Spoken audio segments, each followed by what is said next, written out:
51893, Deepsix, Engines of God, Book 2, by Jack McDevitt. Copyright 2001 by Cryptic Incorporated. Read by Roy Avers. This book was originally created for audio cassette playback. Any announcements concerning cassettes do not apply to this recording. This version contains markers allowing direct access to major portions of the book. Library of Congress annotation. In 3 weeks, planet Deepsix will be destroyed in a collision with a rogue gas giant heading its way. Before it's too late, Priscilla Hutchins and a team of scientists set out to investigate life forms on the planet. Their discoveries leave them deeply perplexed. Some violence and some strong language. Bestseller, 2001. From the book jacket. In the year 2204, tragedy and terror forced a scientific team to prematurely evacuate Maliva 3. 21 years later, the opportunity for scientists to study this galactic rarity, a life-supporting planet, is about to vanish forever, as a rogue gas giant has invaded the planetary system on a deadly collision course with a world they are now calling Deepsix. A superluminal pilot for the Academy of Science and Technology, Priscilla Hutchins is the only even remotely qualified professional within light years of Deepsix. With less than 3 weeks left before the disaster, she and a small scientific team, including Randall Nightingale, a survivor of the original expedition who was made the scapegoat for its failure, must descend to the surface and glean whatever they can about the doomed planet's life forms and lost civilizations. There is more to this strange and complex world, however, than anyone could have imagined. Hidden predators, stone cities under the ice, remnants of a warlike primitive society, yet with inexplicable hints of an impossible technology buried in the rubble, and in orbit around the soon-to-be-demolished planet. The deeper Hutch and her team delve, the more puzzles are revealed within puzzles, and startling discoveries lead only to greater and more perplexing questions. But then the unthinkable occurs. An earthquake destroys the explorers' only means of escape. As scientists and sightseers who have come to witness the spectacular end of Deepsix watch helplessly from miles above, Hutch and her people must survive somehow on a hostile planet going rapidly mad. And with the clock ticking relentlessly toward an unavoidable apocalypse, they must find some way, any way, to get off before Deepsix plunges like a pebble into the limitless depths of the rampaging gas giant. From the acclaimed author of Infinity Beach comes the ultimate survival adventure, a riveting, relentlessly suspenseful, awesomely possible tale with a firm foundation in hard science which showcases the best and the worst aspects of complex human nature. It is yet another stunning achievement by Jack McDevitt, proving without a doubt that he is indeed the true heir to Isaac Asimov and Arthur C. Clarke. About the author. Jack McDevitt is the author of Infinity Beach, Moonfall, Eternity Road, Ancient Shores, and numerous prize-winning short stories. He has served as an officer in the United States Navy, taught English and literature, and worked for the U.S. Customs Service in North Dakota and Georgia. He lives in Georgia. For Walter Curl, who continues to provide the special effects. Acknowledgments. I'm indebted to John Spencer of the Lowell Observatory for collision data, to science fiction writer Sage Walker for dietary assistance, to Les Johnson of NASA for showing me how it could be done, to Ralph Vincenanza for timely help, to EOS editor Caitlin Blasdell, who seems to have all the right instincts, to Maureen for infinite patience, to Sarah and Bob Schwager for their work with the manuscript, to Brian A. Hopkins for his suggestions, and special appreciation to Henry Mencken for a glorious half-century. Reader's note. The map, found in the print edition, is not included in this recording. End of note. On that final day we stood bent against the wind at world's end and watched the churning hell-lit clouds.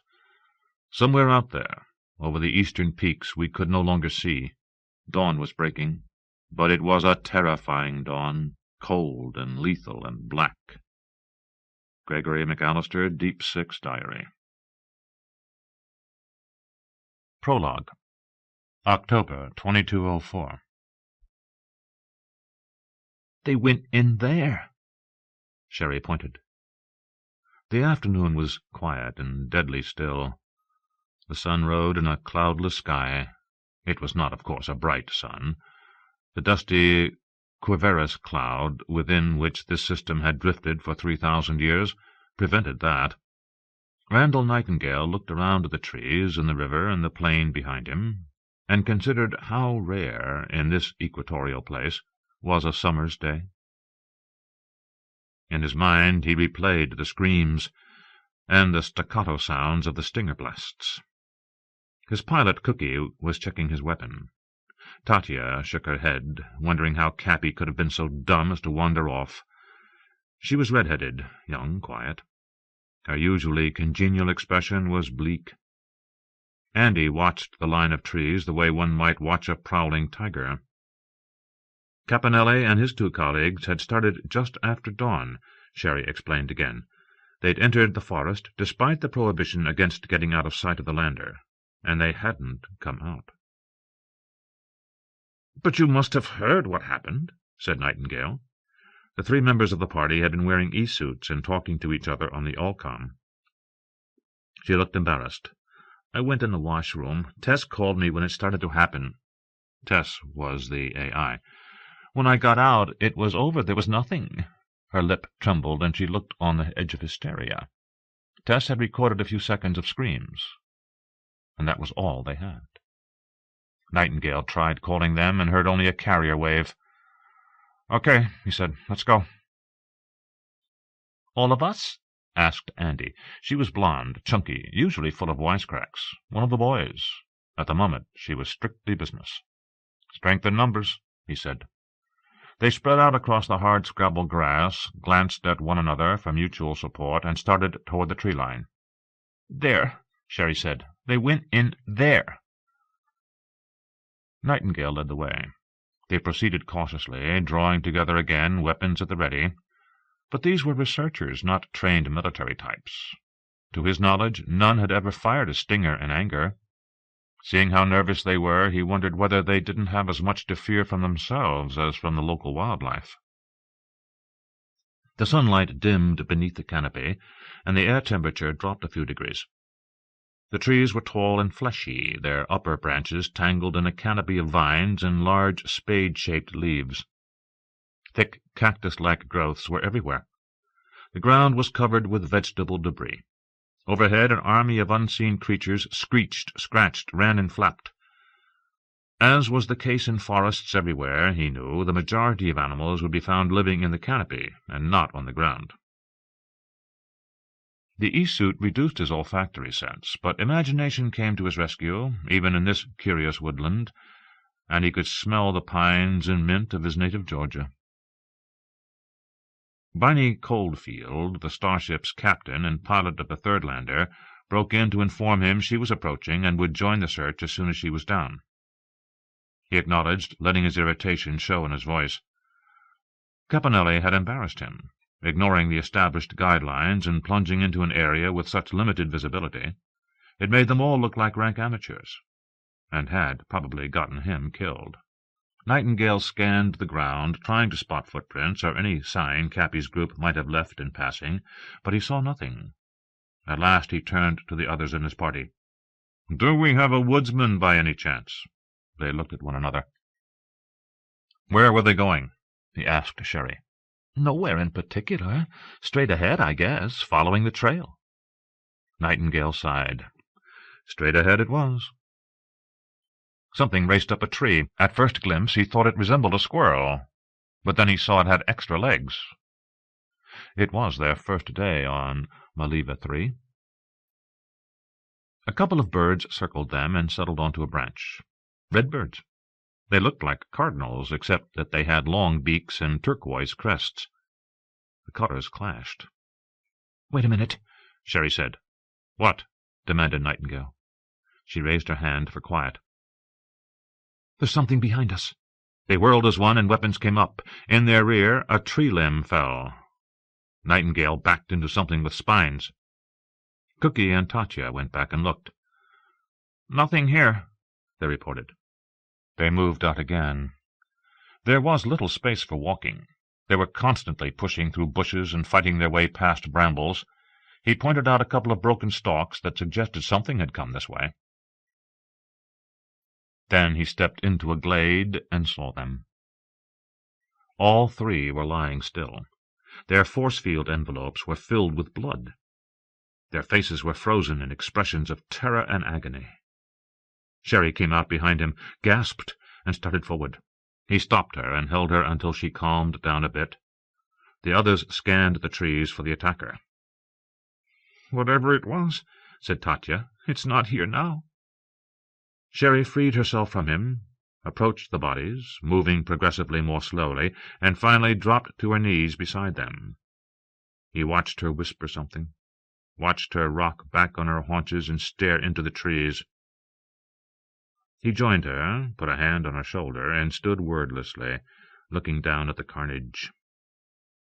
Andy came up beside him. She'd been a close friend of Al White's for years. She sighed and began quietly to sob. Tatya remained at the edge of the glade, glancing first at the bodies and then hardening her gaze and surveying the ring of trees. Biney, listening from the third lander, broke in. "What's going on, Randy?" All the blood was trapped inside the Flickinger fields, so it was difficult to make out details of the wounds, but each of the three looked as if he'd been jabbed, bitten, gouged, whatever, numerous times. The wounds looked small, he thought. The attacker had been small. Attackers. There had certainly been more than one. He must have said it aloud. "Small?" said Biney. "How small?" "Rat size, maybe. Maybe a little bigger." Whatever they had been, they'd succeeded in tearing off a few pieces of meat, although they hadn't been able to eat any of it, because they couldn't extract it from the E-suits. The area had been the scene of a battle. Scorch marks on some of the trees, pulp blasted away from the soft-bodied vegetation, and a green viscous liquid bleeding out. Several overhead branches were blackened. "They were shooting up," said Nightingale. They gathered almost unconsciously into a circle, backs protected, and stared at the trees in the canopy. "Man-eating squirrels?" said Andy. Several shrubs were burnt out, one tree down, but no corpses or other remains of large predators. "There's no sign of whatever did it." "Okay," Bunny said. "We're just settling down. We'll be there in a few minutes. You might want to head out forthwith. Can't leave the bodies, and we don't have enough muscle here to move them." Cookie was the only full-size male. Nightingale himself was barely as big as Andy, the smallest of the women. "Okay, wait for us. We'll be with you as soon as we can."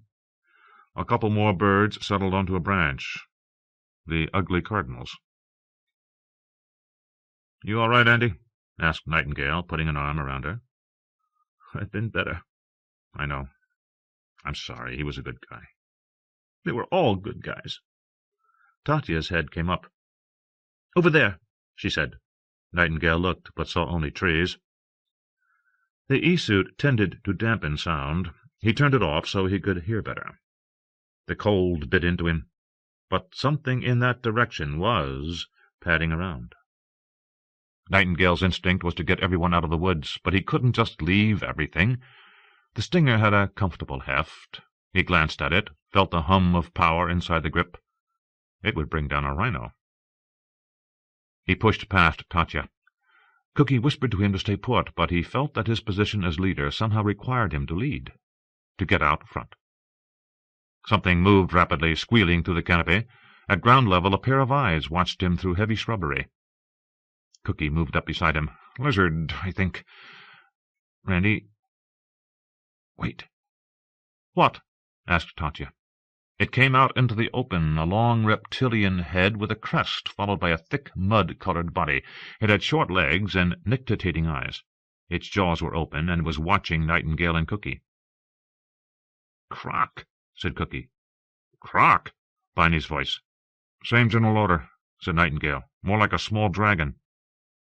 "Is it what killed Cappy?" "I don't think so. It was too big. Anyhow, this thing would gore and mangle. Cappy and the others appeared to have numerous puncture wounds. Its tail rose slowly and fell. He wondered whether it was issuing a challenge. Nightingale reactivated his E-suit. "What do you think, Cookie?" "Don't do anything to provoke it. Don't shoot unless it attacks. Don't make eye contact." His heart was pounding. The dragon snorted, opened its jaws, and showed them a large gullet and lots of razor teeth. It pawed the ground.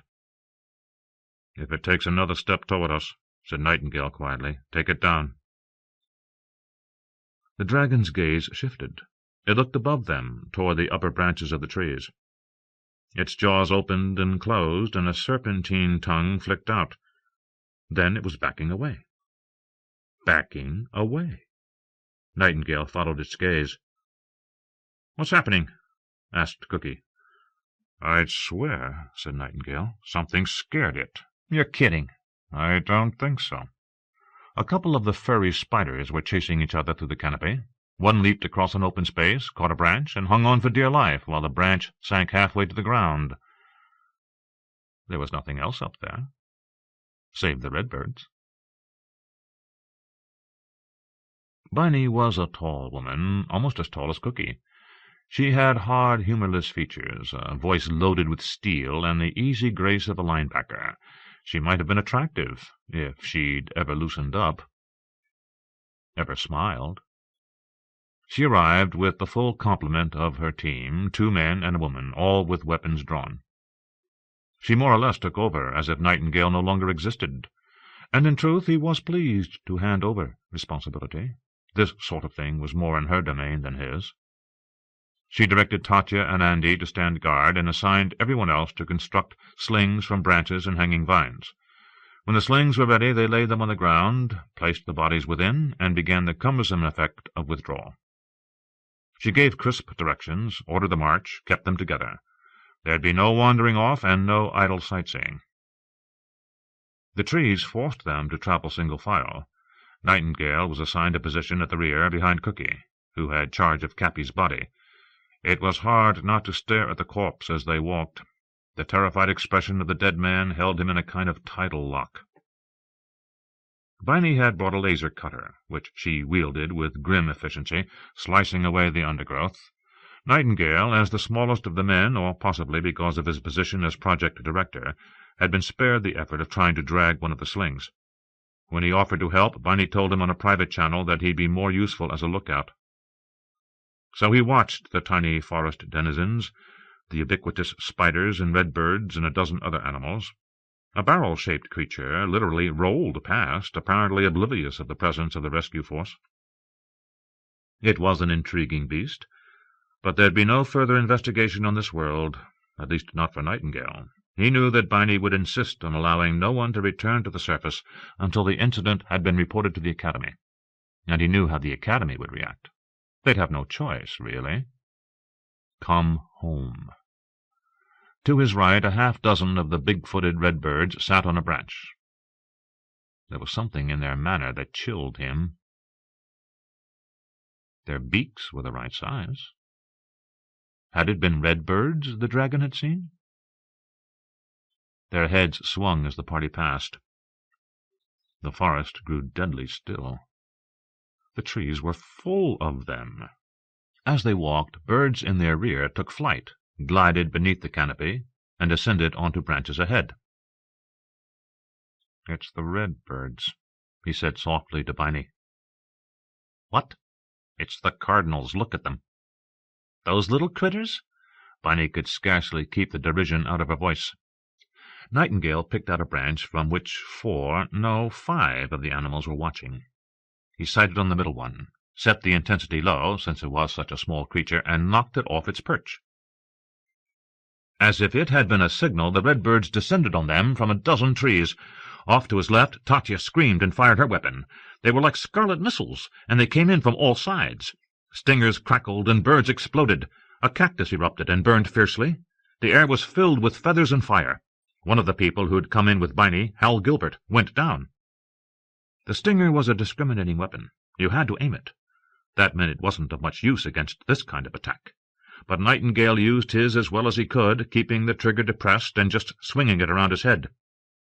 Viney's laser was a different matter. He saw it flash through the air, watched whole legions of the redbirds spin wildly and go down. Down in flames, you sons of bitches! Other cactuses blew up as the stingers touched them. Then something ripped into his back. He bit down a scream and fell to his knees, thinking he'd been hit by one of the weapons. But when he reached behind, his fingers closed on a feathery thing which struggled frantically to get free. He crushed it. The injury was in an awkward place near his shoulder blade.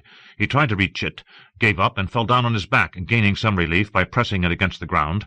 He got off a couple more shots when something hit him again in the neck. The edges of his vision turned dark, his breathing slowed, and the world began to slip away. Tatya was bending over him. She smiled when she realized he was awake. "Glad to see you're back with us, boss." They were in the lander. He was on a couch. "What happened?" he asked. "Here." She produced a mug from somewhere. "Drink this." Apple cider. It tasted warm and sweet, but his back and neck felt stiff. "We had to give you a painkiller." He tried to look past her. Saw only Cookie. "Did everybody make it back?"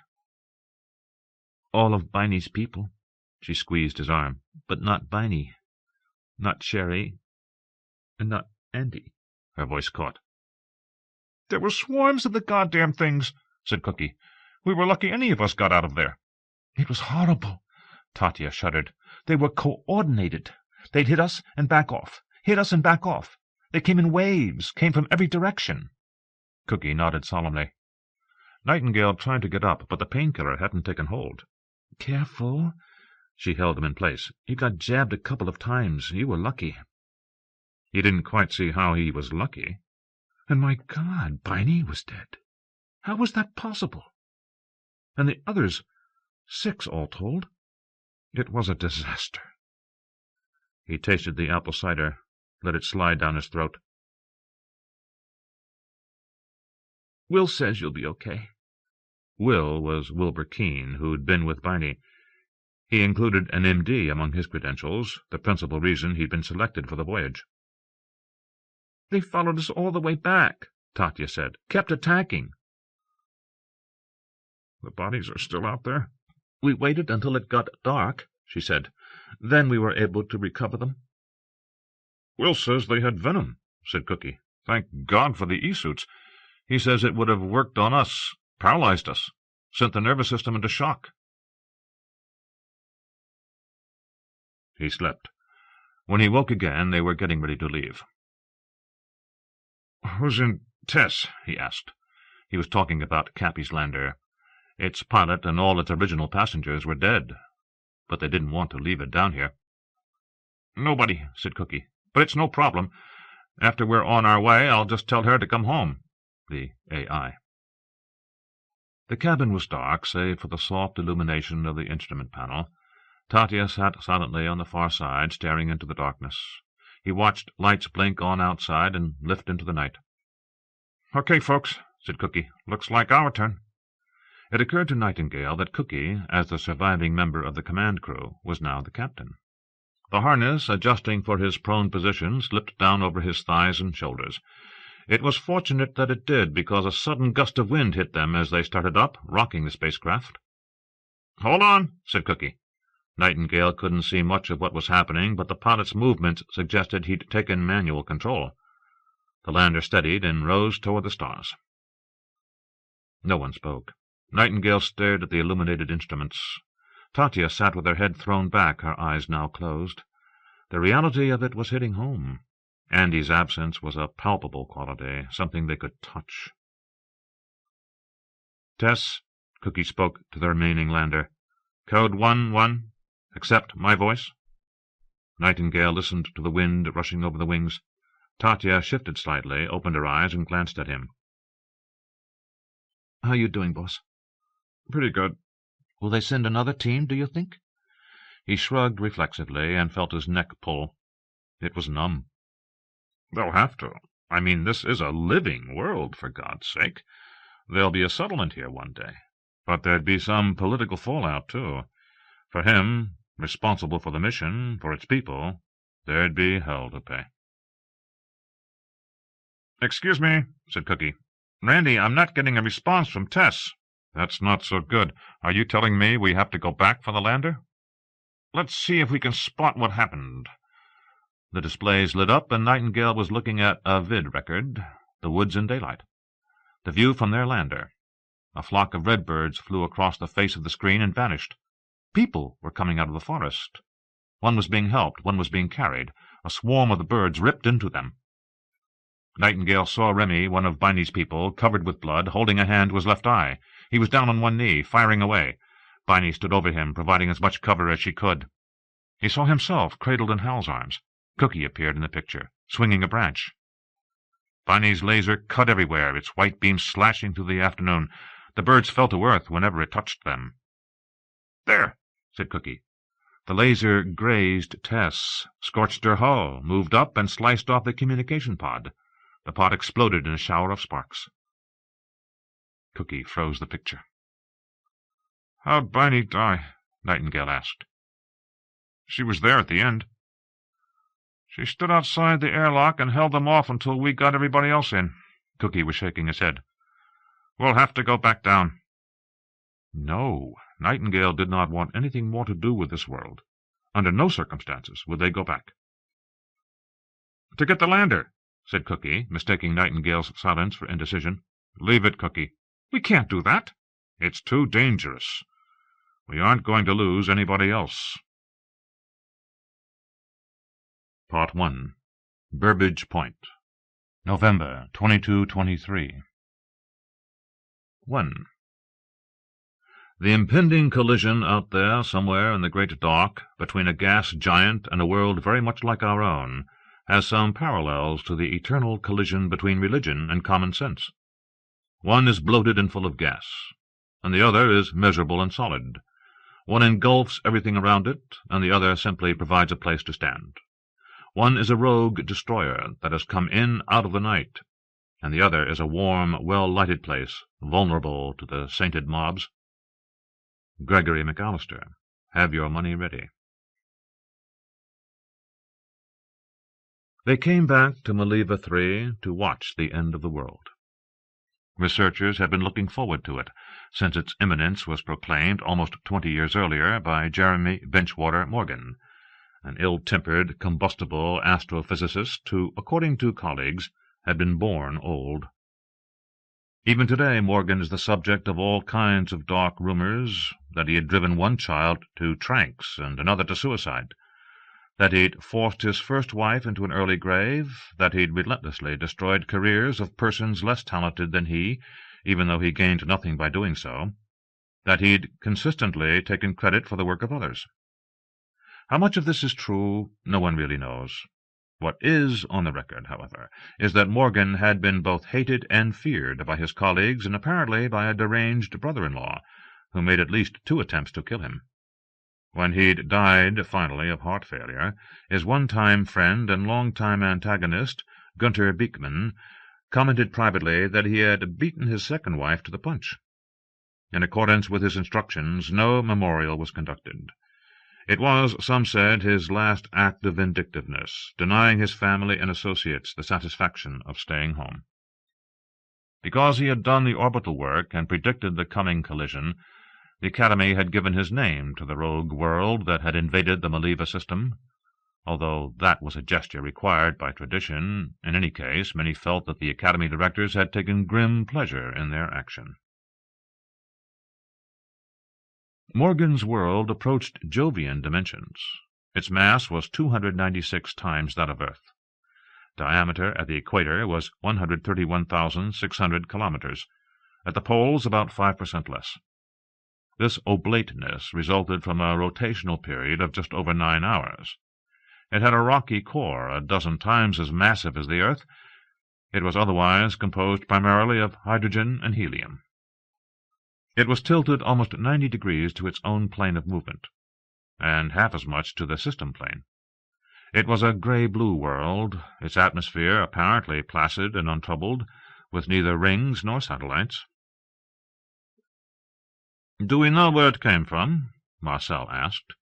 Gunter Beekman, small, bearded, overweight, was seated beside him on the bridge. He nodded and brought up a fuzzy patch on the auxiliary display, closed in on it, and enhanced. "Here's the suspect," he said. "It's a section of the Chippewa clouds, and if we're right, Morgan's been traveling 500 million years." In approximately 3 weeks, on Saturday, December 9th, at 1756 hours GMT, the intruder would collide head-on with Maliva 3.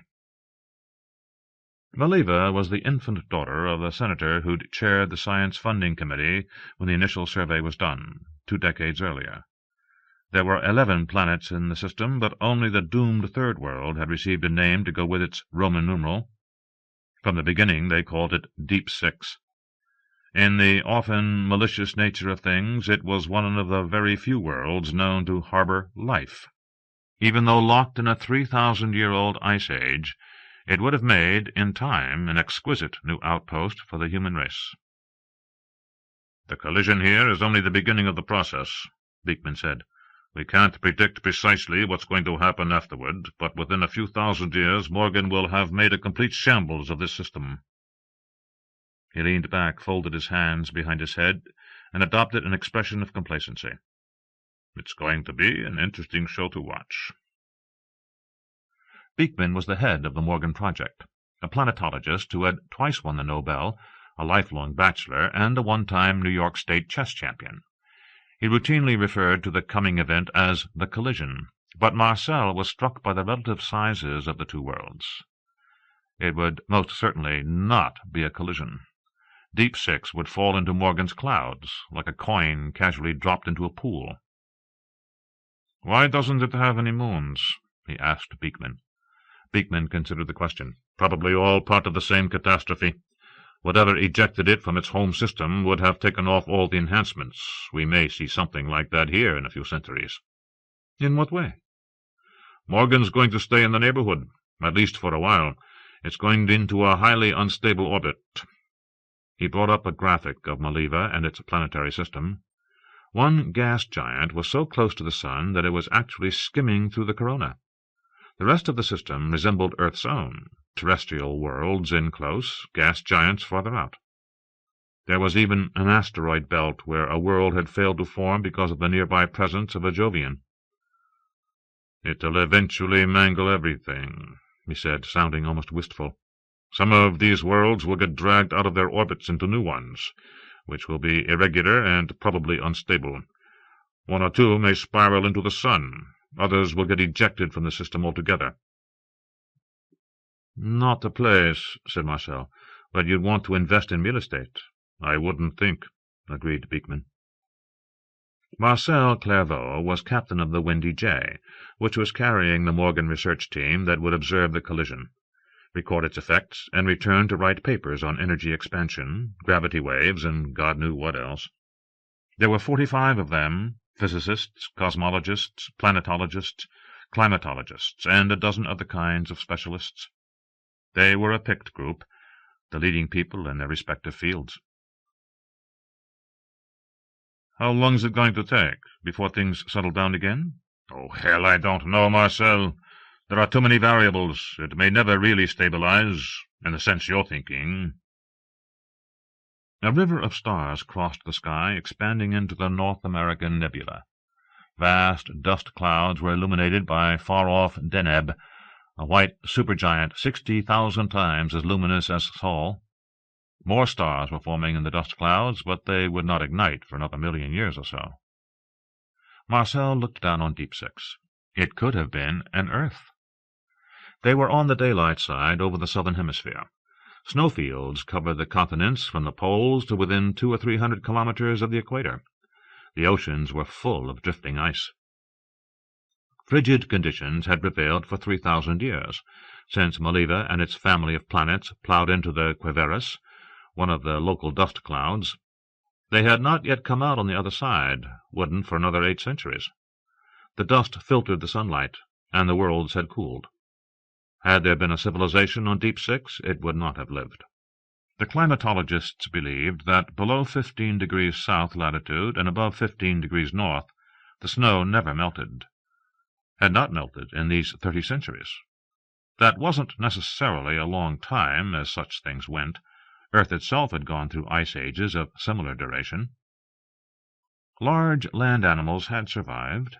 They sighted herds moving through the plains and forests of the equatorial area, which at present formed a green strip across 2 of the continents. There was also occasional movement out on the glaciers, but along the equatorial strip a multitude of creatures had hung on. Beekman got up, took a deep breath, rinsed his coffee cup, clapped Marcel on the shoulder, and beamed. "Have to get ready," he said, starting for the door. "I believe the witching hour has arrived." When he was gone, Marcel allowed himself a long smile. The host of scientific leaders riding on Wendy had given way to unalloyed enthusiasm. On the way out, they'd run and rerun simulations of the event, discussed its potential for establishing this or that view of energy exchange, or chronal consequences, or gravity wave punctuation. They argued over what they might finally learn about the structure and composition of gas giants, and about the nature of collisions. They expected to get a better handle on long-standing puzzles like the tilt of Uranus, or the unexplained large iron content of worlds like Erasmus in the Vega system and Mercury at home. And the most important implication, it would be their only opportunity to see directly inside a terrestrial planet. They had special sensors for that, because the eruption of energy during the final spasm would be blinding. "It's going to begin to break up here," they'd said, one or another, over and over, pointing at the timeline. "And the core will be exposed here. My God, can you imagine what that'll look like?" The common wisdom was that one could not be a good researcher if one had completely outgrown childhood. If that was so, Marcel knew he had good people along. They were kids who'd come to watch a show, and however they tried to disguise the reality of that, pretending that this was first and foremost a fact-gathering mission, nobody was fooling anybody. They were off on a lark, cashing in the real reward that came from lives of accomplishment. They'd broken into the structure of space, mapped the outer limits of the universe, solved most of the enigmas associated with time, and now they were going to sit back and enjoy the biggest wreck of which anyone had ever heard. And Marcel was pleased to be along. It was the assignment of a lifetime. NCA Windy J was the oldest operating vessel in the Academy fleet. Its keel had been laid almost a half-century before, and its interior decor consequently possessed a quaintness that gave one a sense of stepping into another age. Its passengers were watching Morgan through a battery of telescopes and sensors, some mounted on the ship's hull, others on satellite. In every available space throughout the vessel, researchers were peering down into misty, blue-gray depths that fell away forever. Gigantic lightning bolts flickered across the face of the world. Occasional meteors raced down the sky, trailing light, vanishing into the clouds. They gauged its magnetic field, which was 2/3 as strong as Jupiter's, and they recorded the squeals and shrieks of its radio output. The mood remained festive, and the physicists and planetologists wandered the passageways, visiting one another's quarters, hanging out in the operations center, visiting the bridge, pouring drinks in the workout room. When Marcel strolled down to Wendy's project control, he encountered 6 of them gathered around a screen, and when they saw him, they raised their glasses to him. It was a pleasant feeling, to be toasted by the crème de la crème. Not bad for a kid who'd resisted schools and books for years. One teacher had taken him aside when he was 14 and suggested he might as well apply for the dole then. "Get in line early," she'd advised. When they'd finished the Morgan observations, they moved over to Maliva 3 and began the process of inserting probes and positioning satellites. The intention, as Chung Harmon explained it, was to take the temperature of the victim and to listen to its heartbeat throughout its final days. The team wanted to get every possible physical detail on file. They would establish Maliva 3's density and record the fluctuations of its albedo. They would watch the shifting tides. They would examine the depth and composition of its core, analyze the atmospheric mix, and record the air pressure. They would chart its hurricanes and its tornadoes, and they would measure the increasing intensity of the quakes that would eventually shatter the planet. At breakfast, during their first full day in orbit around Deepsix, Beekman announced to everyone in the dining-room, and by the PA to the rest, that the correlation of hydrogen to helium, 80.6 to 14.1, matched perfectly with that of Morgan's suspected home star. So now they knew with near certainty where it had been born. Everyone applauded, and somebody suggested in a deliberately slurred voice that the occasion called for another toast. The noise turned to laughter, and Beekman passed around the apple juice. They were, in fact, a sober lot. Marcel Clairvaux wanted to get a job in management, but expected to spend the rest of his life piloting superluminals for the Academy. Prior to that, he'd worked for Cosmic Incorporated, shuttling personnel and supplies out to Curacao, which Cosmic was terraforming. But he hadn't liked the people running the organization, who were both autocratic and incompetent. When it reached a point at which he was embarrassed to reveal for whom he worked, he'd resigned, done a brief stint as an instructor at Overflight, had seen an opportunity with the Academy, and had taken it. Marcel was a Parisian.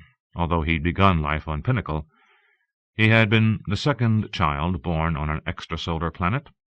The first, a girl also born on Pinnacle, had received all kinds of gifts, up to and including a free education. "Let it be a lesson," his father had been fond of telling him. "Nobody remembers who Columbus's first mate was. Always go for the top job." It had been a running joke between them, but Marcel had seen the wisdom in the remark, and now a variation of it hung over the desk in his quarters. Jump in or sit down. Not very poetic, but it reminded him to leave nothing to chance. His father had been disappointed with the aimlessness of his adolescent years, and he'd died while Marcel was still adrift, undoubtedly convinced his wayward offspring would do nothing substantial with his life. He'd put Marcel into a small college at Lyon, where they specialized in recalcitrant students, and they'd introduced him to Voltaire. It might have been his father's unexpected death, or Voltaire, or a math instructor in his sophomore year who unfailingly believed in him, for reasons Marcel never understood, or Valérie Guichard, who had told him point-blank she would not allow herself to become involved with a man with no future. Whatever had caused it, Marcel had decided to conquer the world. He hadn't quite achieved that, but he was captain of a superluminal. He'd been too late to capture Valérie, but he knew no woman would ever again walk away from him because he had nothing to offer. Starships, however, had turned out to be less romantic than he'd expected. His life, even with the Academy, had devolved into hauling passengers and freight from world to world with monotonous regularity. He'd hoped to pilot the survey ships that went out beyond the bubble, that went to places no one had ever seen before, like the Tolliver, which had come out 21 years ago and found Morgan. That was the kind of life he wanted. But those were compact ships, and the pilots also tended to be part of the working crew. They were astrophysicists, exobiologists, climatologists, people who could carry their weight during a mission. Marcel could run the ship and, in a pinch, repair the coffee-maker.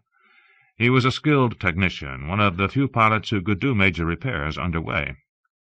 That skill counted for a great deal, but it was one more reason why the Academy liked him on flights that carried large numbers of passengers.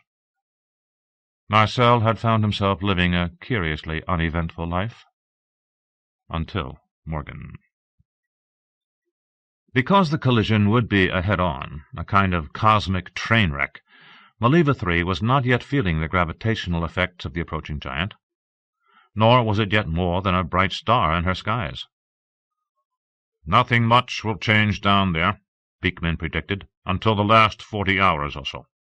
Then," he rubbed his hands with anticipation, "Katie barred the door."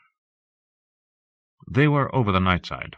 Filmy clouds floated below them, limned by starlight. Here and there they could see oceans or snow-covered land masses. The Wendy J was moving east in low orbit. It was early morning again aboard ship, but a substantial number of the researchers were up, crowded around the screens. They ate snacks and drank an endless supply of coffee in front of the displays, watching the sky brighten as the ship approached the Terminator. Marcel's crew consisted of 2 people. Mira Amelia was his technical specialist, and Kelly Collier was co-pilot. Kelly had taken the bridge when he went to bed. But sleeping had been difficult. There was too much excitement on the ship, and he hadn't dozed off until almost 1. He woke again several hours later, tossed and turned for a while, gave it up, and decided to shower and dress. He'd developed a kind of morbid interest in the approaching fireworks.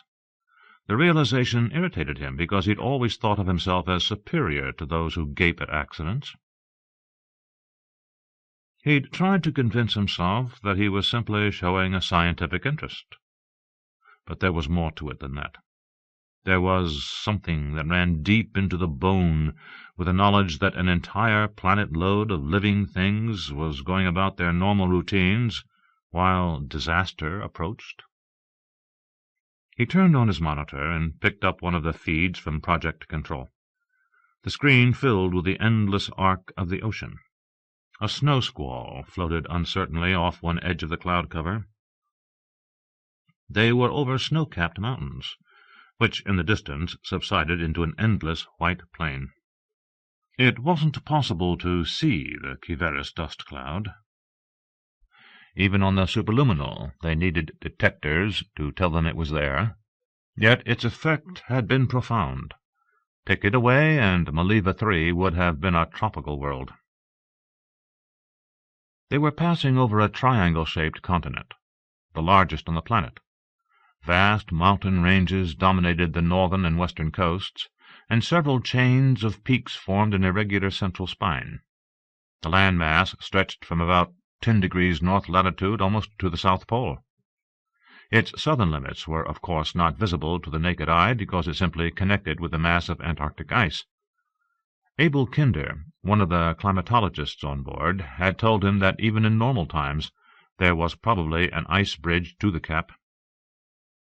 He found Beekman sitting in his accustomed chair on the bridge, chatting with Kelly and drinking coffee. They were looking down as the last of the mountains passed out of the picture. A herd of animals moved deliberately across the plain. "What are they?" Marcel asked. Beekman shrugged. "Fur-bearing something or others," he said. "The local equivalent of reindeer, except with white fur. Did you want me to bring up the archives?" It wasn't necessary. Marcel had just been making conversation. He knew that the animals on Deepsix were, by and large, variations on well-established forms. They had all the usual organs, brains, circulatory systems, a tendency toward symmetry. A lot of exoskeletons here. Heavy bone on both sides of the wrapper. Most plants used chlorophyll. Insects on Deepsix ranged all the way up to beasts the size of a German shepherd. Detail was lacking because, as the whole world knew, the Nightingale expedition 19 years ago had been attacked by local wildlife on its first day. No one had been on the ground since. Research had been limited to satellite observations. "It's a pleasant enough world," said Beekman. "It would have made a good prospect for your old bosses." He meant Cosmic Incorporated, whose planetary construction division selected and terraformed worlds for use as human outposts. "Too cold," said Marcel. "The place is the refrigerator." "Actually, it's not bad near the equator. And in any case, it's only temporary. Another few centuries, and it would have been away from the dust, and everything would have gone back to normal." "I don't think my old bosses were much at taking the long view." Beekman shrugged. "There aren't that many suitable worlds available, Marcel. Actually, I think Deepsix would have been rather a nice place to take over." The plains turned to forest, and then to more peaks. Then they were out over the sea again. Chung Harmon called from Project Control to announce that the last of the general-purpose probes had been launched. In the background, Marcel heard laughter, and someone said, "Gloria Mundi." "What's going on?" asked Beacon. "They're naming the continents," said Chung. Marcel was puzzled. Why bother? It isn't going to be here that long. "Maybe that's why," said Kelly. Kelly was dark-skinned, attractive, something of a scholar. She was the only person Marcel knew who actually read poetry for entertainment. "You'll have a map when it's over.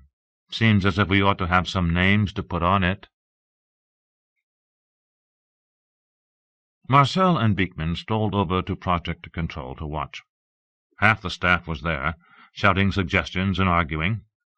One by one, Chang was putting locations on screen, not only continents, but oceans and inland seas, mountain ranges and rivers, islands and capes.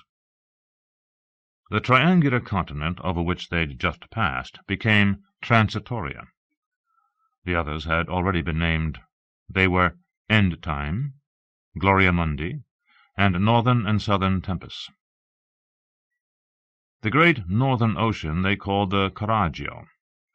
The others became the Nirvana, the Majestic, and the Arcane. The body of water that separated Transitoria from the two Tempi, which were connected by a narrow neck of land, became the Misty Sea. They continued with Cape Farewell and Bad News Bay, which pushed far down into northern Transitoria, and with Lookout Rock and the Black Coast and the Mournful Mountains. In time they filled the map, lost interest, and drifted away, but not before Marcel had noticed a change in mood. It was difficult to single out precisely what had happened, even to be certain it wasn't his imagination. But the researchers had grown more somber, the laughter more restrained, and they seemed more inclined to stay together. Marcel usually wasn't all that comfortable with academy researchers. They tended to be caught up in their specialties, and they sometimes behaved as if anyone not interested in, say, the rate at which time runs in an intense gravity field is just not someone worth knowing. It wasn't deliberate, and by and large they tried to be sociable. But few of them were capable of hiding their feelings. Even the women seemed generally parochial. Consequently, most evenings he retired early to his quarters and wandered through the ship's library. But this had been a riveting day, the first full day on station. The researchers were celebrating, and he did not want to miss any of it.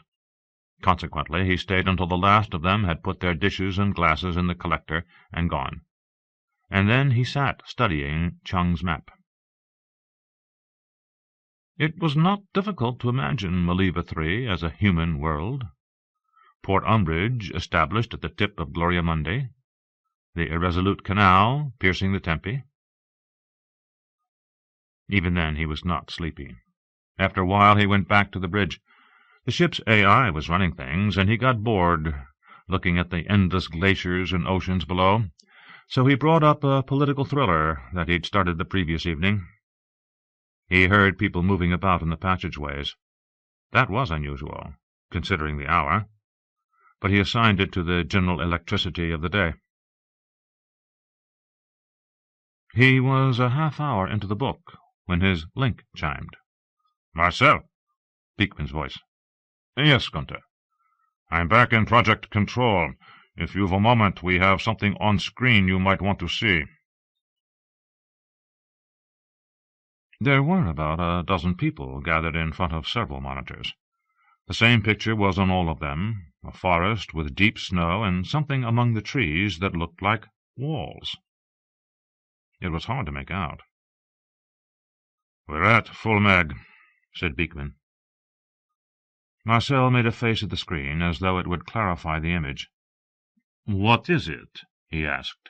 "We're not sure, but it looks like—" "A building." Mira Amelia moved in close. "Somebody's down there." "It might just be filtered sunlight, an illusion." They all stared at the monitor. "I think it's artificial," said Beekman. 2. Extraterrestrial archaeology sounds glamorous because its perpetrators dig up transistor radios used by creatures who've been gone 250,000 years. Therefore, it carries an aura of mystery and romance. But if we ever succeed in outrunning the radio waves so we can mine their broadcasts, we'll undoubtedly discover that they, like ourselves, were a population of dunces. That melancholy probability tends to undercut the glamour. Gregory McAllister, Reflections of a Barefoot Journalist. Inside the E-suit, Priscilla Hutchins caught her breath as she gazed around the interior of the reconstructed temple. Late afternoon sunlight slanted through stained windows in the transepts, along the upper galleries and in the central tower. A stone dais occupied the place where one might usually look for an altar. 8 massive columns supported the stone roof. Benches far too high for Hutch to use comfortably were placed strategically throughout the nave for the benefit of worshippers. They were wooden and had no backs. The design was for creatures which lacked posteriors in the human sense. The faithful would have used the benches by balancing their thoraxes on them and gripping them with modified mandibles. Hutch studied the image above the altar. It had 6 appendages and vaguely insectile features, but the eyes very much resembled those of a squid. Stone rays, representing beams of light, radiated from its upper limbs.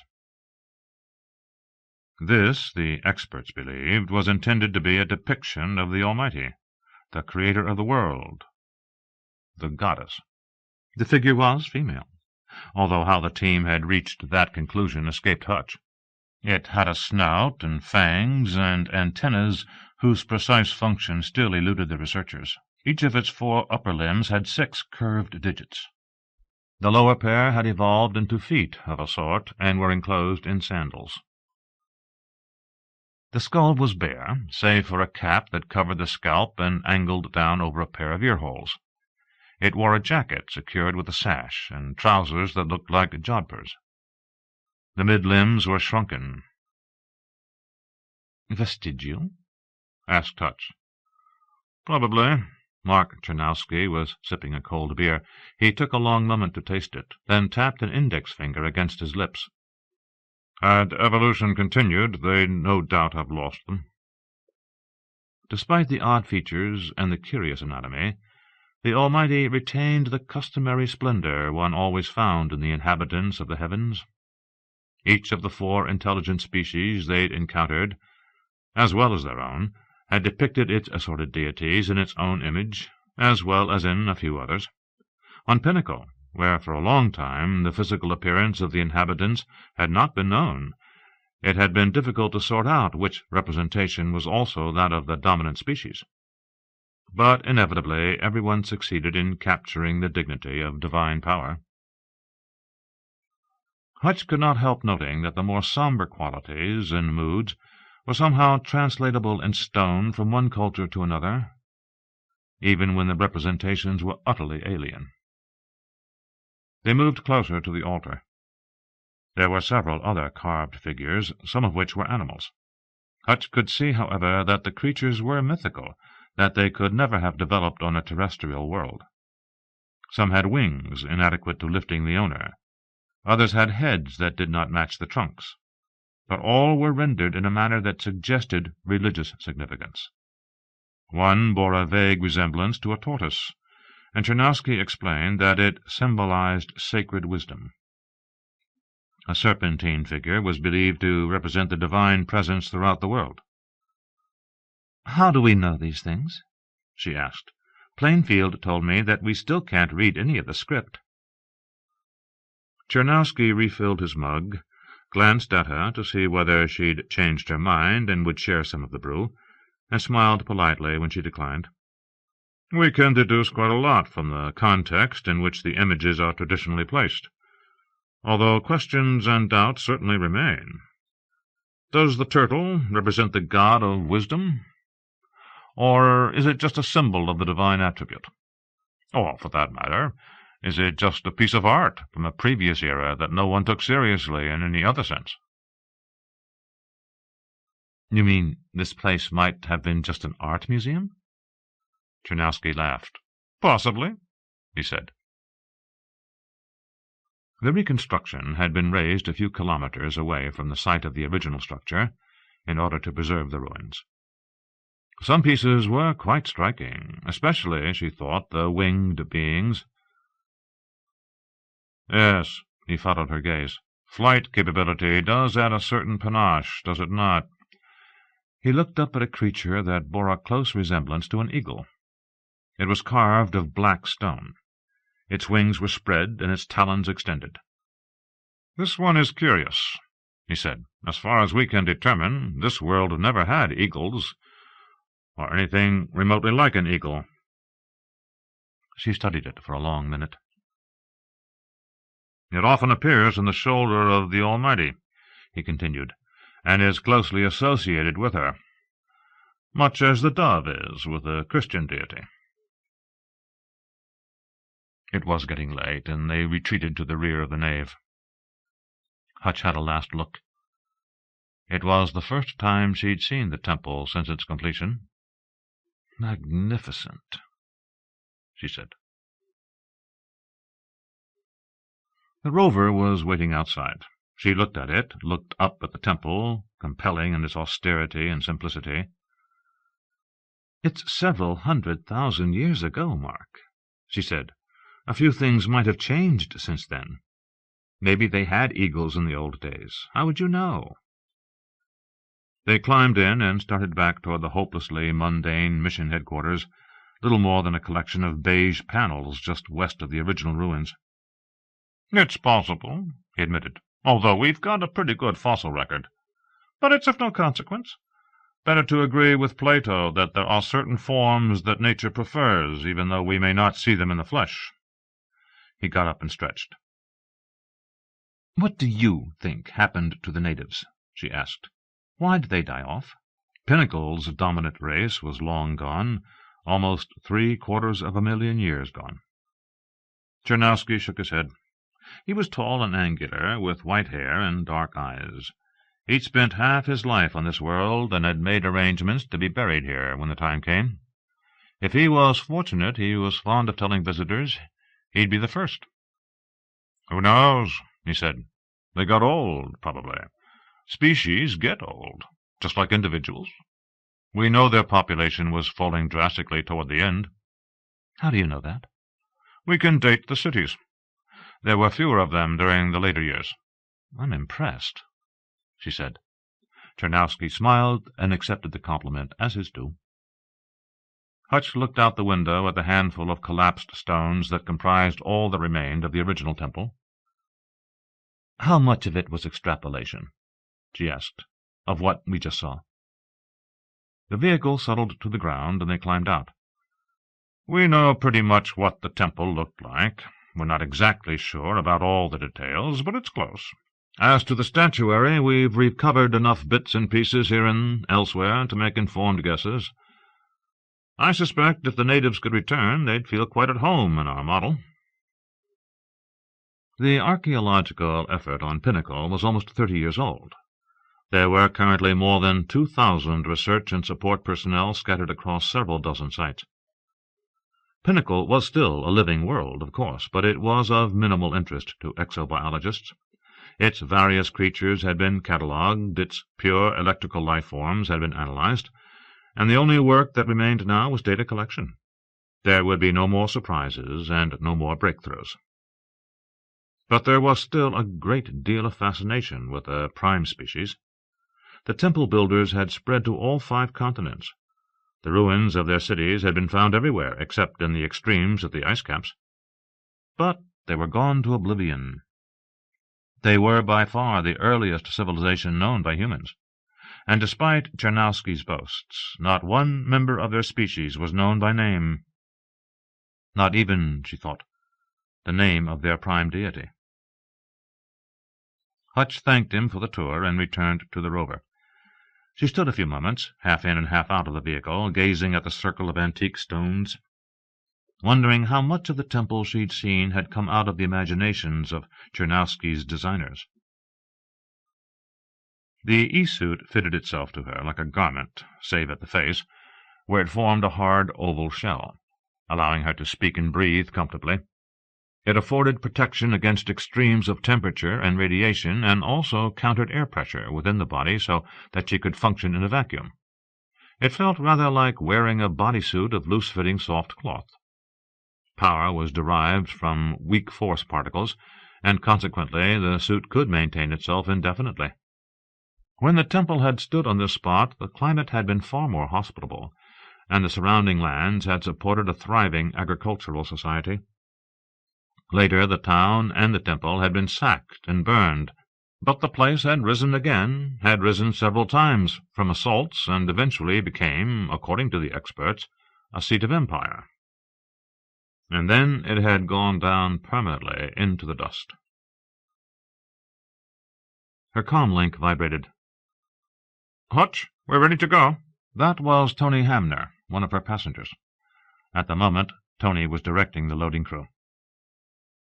A couple of Chernowski's people were lifting an engraved stone out of a pit. "On my way," she said. She sat down minutes later beside the lander. Another rover was on the ground, from which packing cases were being loaded. The cases contained artifacts, almost exclusively pieces of the temple, protected by foam. "We've got some ceramics to take back," said Tony, "including a statue." "A statue? Of whom?" She laughed. "No one has any idea, but it's in good condition." There were two loaders. One was looking at the shipping labels. "Cups," he said. "You believe that? After all this time?" "John's new," said Tony. "It's fired clay," she told him. "Do it right, and it'll last forever." She was lithe, olive-skinned, happy-go-lucky. Hutch had brought her out from Saul 4 years before with her husband. Rumor had it that she'd been maybe a bit too happy-go-lucky. He gave it up and wanted to go home, while Tony made it clear she intended to stay indefinitely. She was a power flow expert, with an opportunity to show what she could do. Her time at Pinnacle, where she had an opportunity to design and implement her own systems without undue supervision, was priceless. Apparently Tony had considered the husband expendable. The cases were heavy, and it was essential to balance the load. Hutch showed them where she wanted everything, and then climbed into the cabin. Her other 3 passengers were already seated. One of them was Tom Scolari, an ADP specialist whom she'd known for years. Scolari introduced her to Embry Desjardins, a physician ending her tour, and Randy Nightingale, with whom she had a passing acquaintance. Nightingale had been a surprise, a late addition to her manifest. The flight home, she explained, would last 31 days. Not that they didn't already know. She sat down, pressed the comlink, and informed the transport officer that she was ready to go. His voice crackled over the circuit. "You're clear," he said. "It was nice having you here, Hutch. Will you be coming back this way soon?" "Next 2 trips are to Nock." Nock was the only world they'd found with a functioning civilization. Its inhabitants had just begun to put electricity to work. But they were constantly waging major wars. They were a quarrelsome lot, given to repression, intolerant of original ideas. They believed they were alone in the universe, when they thought about it at all, and even their scientific community refused to credit the possibility that other worlds might be inhabited.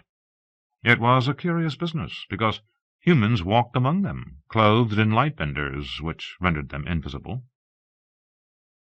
Hutch wondered why the civilization on Pinnacle, dead these hundreds of thousands of years, should be so much more interesting than the Nocks. Tony took a last look at the artifacts to be sure they were secured. Then she said good-bye to the 2 loaders and took her seat. Hutch started the spike, and while the system built energy, she recited the safety procedures for them. Spike technology allowed her to manipulate the weight of the lander in a relatively light, that is, planetary, gravity field from its actual value down to about 2%. She instructed her passengers to remain in their seats until advised otherwise, make no effort to release the harness until the harness itself disengaged, attempt no sudden movements once the red light went on, and so forth. "All right," she said. "Here we go." The harnesses settled around their shoulders and locked them in. She rotated the thrusters to a down angle and fired them. The vehicle began to rise. She eased back on the yoke, and the lander lifted gently into the air. She turned it over to the AI, informed her passengers they could switch off their e-suits if they desired, and shut her own down. The excavation site had already become indistinguishable from the brown sands surrounding it. The Harold Wildside had exquisite accommodations. Hutch had seen several major changes during the 20-odd years she'd been piloting the Academy's superluminals, the most significant of which had been the development of artificial gravity. But it was also true that Academy people now traveled well. Not in luxury, perhaps, but current accommodations had come a long way since the early days, when everything had been bargain basement. The extra infusion of money into the space sciences had largely resulted from the discovery of the Omega Clouds, those curious and lethal objects that drifted out of galactic center in 8,000-year cycles, and which seemed programmed to assault technological civilizations. What they really assaulted, of course, was straight lines and right angles on structures large enough to draw their attention, which was to say, shapes that did not appear in nature. Since their discovery 2 decades before, architectural styles had changed dramatically. The curve was now a basic feature everywhere. Bridges, buildings, spaceports, whatever an architect put his hand to, were designed with sweep and arc. When the Omega Clouds arrived in the vicinity of Earth, they were expected in about 1,000 years, they would find little to trigger them. The entities had ignited a long debate. Were they natural objects, an evolutionary form, perhaps, that the galaxy used to protect itself against sentient life? Or were they the product of a diabolical intelligence of incredible engineering capability? No one knew, but the notion that the universe might be out to get the human race had caused some rethinking among the various major religions. The temple in the desert had been rounded, without any architectural right angles. Hutch wondered whether it signified that the problem was ancient. The lander settled into its bay on board Wildside. Hutch waited for her panel to turn green. When it did, she opened the airlock. "Nice to have you folks along," she said. "Quarters are on the top deck. Look for your name. Kitchen's at the rear. If you want to change, shower, whatever, before we leave, you have time. We won't be getting under way for another hour." Embry Desjardins had long dark hair and chiseled cheekbones. There was something in her eyes that made it easy to believe she was a surgeon. She'd done 3 years at Pinnacle, which was one more than a standard tour for medical personnel. "I enjoyed myself," she explained to Hutch. "No hypochondriacs out here." Tom Scolari was medium height, red-headed, laughed a lot, and told Hutch he was going home because his father had become ill. His mother was already disabled, and they just needed somebody around the house. "Just as well," he continued with a straight face. "There's a shortage of women on Pinnacle." He made it a point to shake Nightingale's hand. "Aren't you," he said, "the same Nightingale who was out to Deepsix a few years ago?" Nightingale confessed that he was, commented that it would be good to get home, and opened a book. While waiting for Wildside's orbit to bring it into alignment with her departure vector, Hutch ran her pre-flight check, talked to an old friend on Skyhawk, Pinnacle's space station, and read through the incoming traffic. There were some interesting items. The transgalactic cruise ship Evening Star was on its way to Maliva with 1,500 tourists to watch the big collision. The event would also be broadcast live by Universal News Network, although the transmission would be a few days late, arriving on Earth. Separatists in Wyoming had gone on another shooting spree, and another round of violence had broken out in Jerusalem.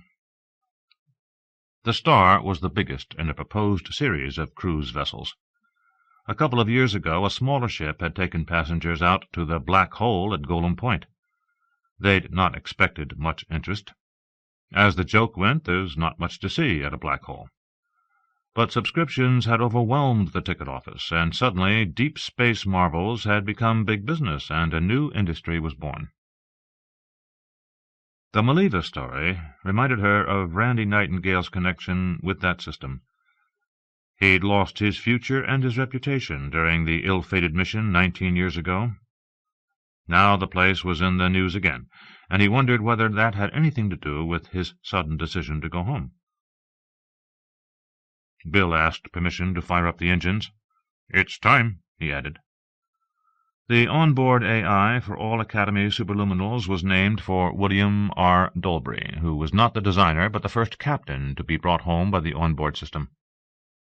Dolbery had suffered a cardiac arrest while ferrying an executive yacht and 4 frightened passengers on a self-reliance voyage, 80 light-years out. Bill's image, which was not Dolbery's, revealed a man who would have been right out of central casting for a president or chairman. His face was rounded, his eyes quite serious, and he wore a well-manicured gray beard. His designers had been careful not to allow him to establish too great a degree of presence, because they didn't want captains automatically resigning their judgment to him. Illusions could be overwhelming, and AIs still lacked the human capacity to make decisions in real-world situations. "Go ahead, Bill," she said. Wildside was carrying a substantial cargo of ceramics and clay tablets. Altogether they'd brought up 11 loads, and if the ship was a trifle light on passengers, the cargo more than compensated. Replicas of the cups and bowls, she knew, would turn up later in the Academy gift shop. She would have liked very much to have an original, but the stuff was worth its mass in titanium, and then some. Pity. "Okay, folks," she told the PA. "We're going to start accelerating in 3 minutes. Please be sure you're locked down somewhere, and check in when it's done." It would be a long haul back to Earth, but Hutch was used to it. She'd discovered that most of her passengers inevitably found they shared a community of interests. There was an endless supply of entertainment available, and the voyages invariably became vacations. She knew of cases in which people who had made this kind of flight together were still holding annual reunions years later. She recalled instances in which passengers had fallen in love, marriages had disintegrated, a scientific breakthrough had been made, and a nearly non-stop orgy had been conducted. Marcel was amused. "I understand there was nothing intelligent down there. Didn't they specify that on the profile?" They were back in Project Control, surrounded by Beekman's technicians and analysts. Beekman himself heaved a long sigh. "You know how surveys are," he said, "and keep in mind that this survey team got run off pretty quick." "Okay," Marcel grinned. He'd have enjoyed being there to watch the reaction of top management when this news came in. "I say, we seem to have had a bit of an oversight on Deepsix. When you're ready to transmit your report, Gunny, let me know." Beekman went below, and within 20 minutes was on the circuit. "We went back over the recordings, Marcel," he said. "Take a look at this."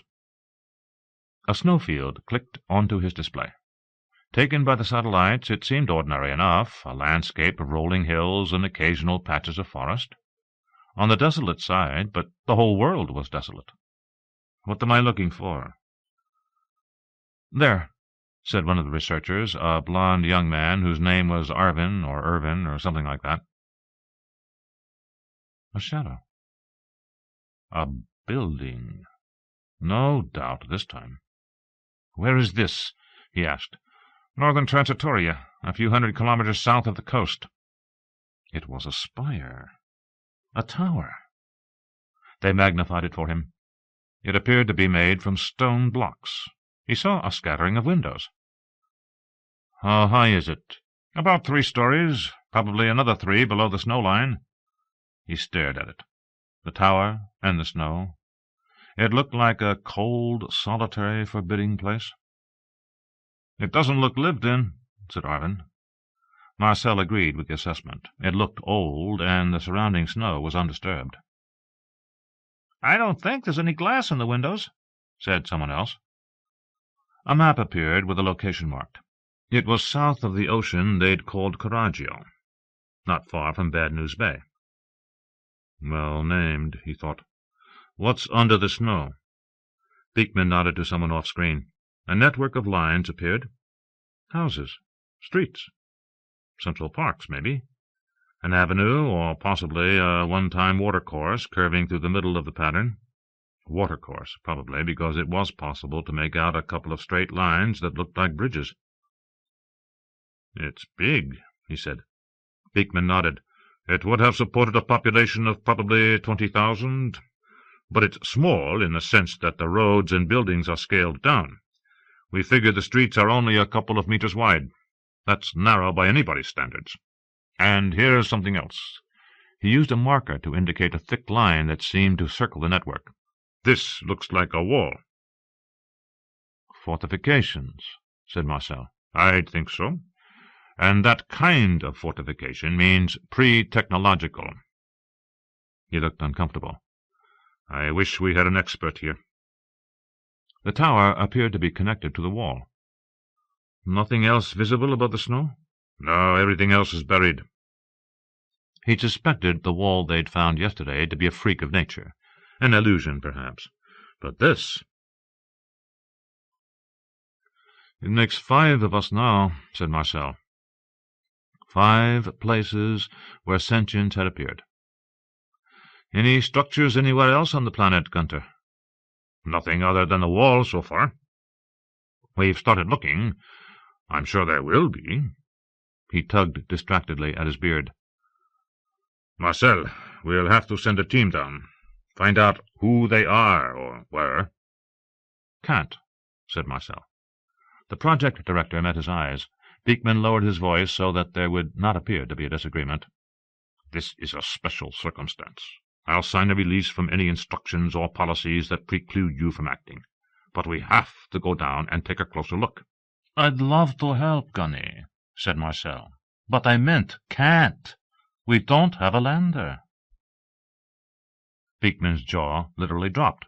"That can't be right," he said. "You have 3 of them down in the shuttle bay." "Those are shuttles, ship to ship, but they can't operate in an atmosphere." "You're sure?" He was visibly dismayed. "We've got to be able to do something." "I don't know what," said Marcel. "Report it. Let Gomez worry about it." "How could we not have a lander?" "We don't carry dead mass. Landers are heavy. This operation, we weren't supposed to have any use for one." Beekman snorted. "Who decided that?" "Well, never mind. I guess we've all learned something about preparedness." "You don't have anyone qualified to conduct an investigation anyhow," said Marcel. "Qualified?" Beekman looked like a man facing a world of idiots. "You're talking about poking around in an old building. Look for writing on the wall and take some pictures. Maybe find a couple of pots. What kind of qualifications do you need?" Marcel grinned. "You'd break all the pots." "Okay, let the Academy know.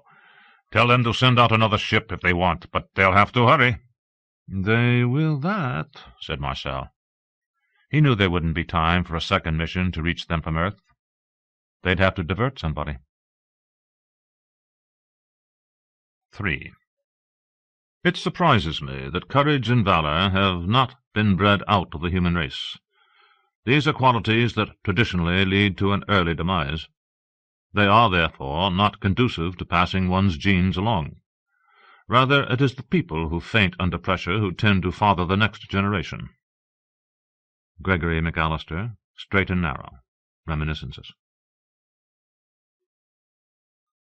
Hutch was not looking forward to spending the next few weeks locked up inside Wildside with Randall Nightingale. He took his meals with the other passengers, and occasionally wandered into the common room. But he had little to say, and he inevitably looked ill at ease. He was small in stature, thin, grey, only a couple of centimeters taller than the diminutive Hutch.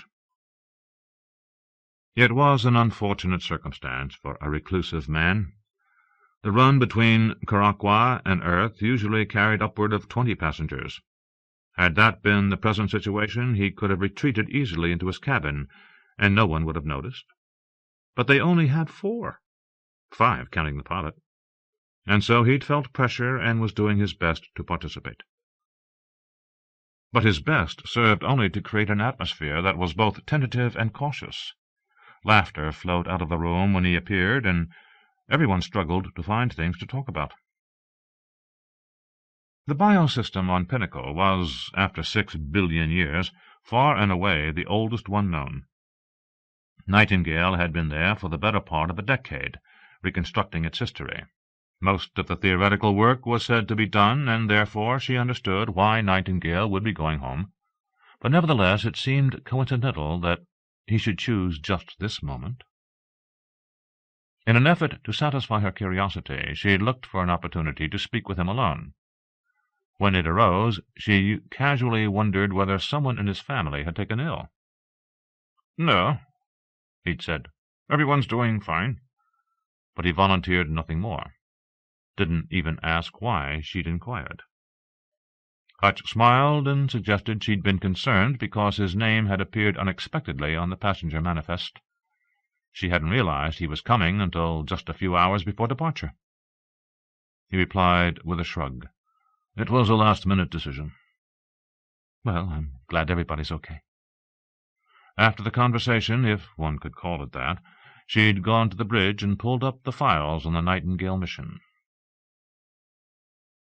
The Maliva system had been initially surveyed by the James P. Tolliver 21 years ago. Its results had excited the scientific community for 2 reasons. Maliva 3 was a living world, and it was going to collide with a rogue gas giant.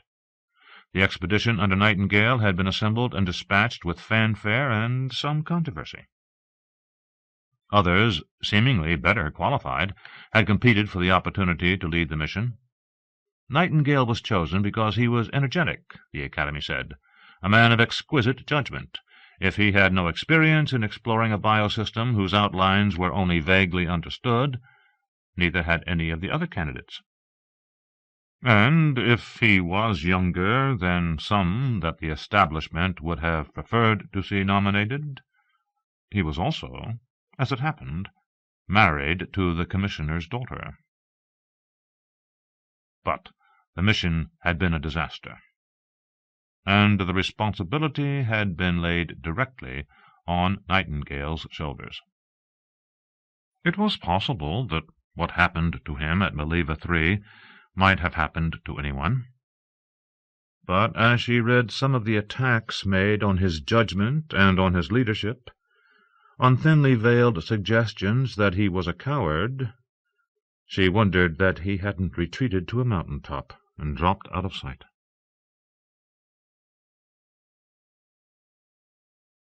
No one ever got used to the grey mists of the hyperlanes, where superluminals seemed only to drift forward at a remarkably casual rate.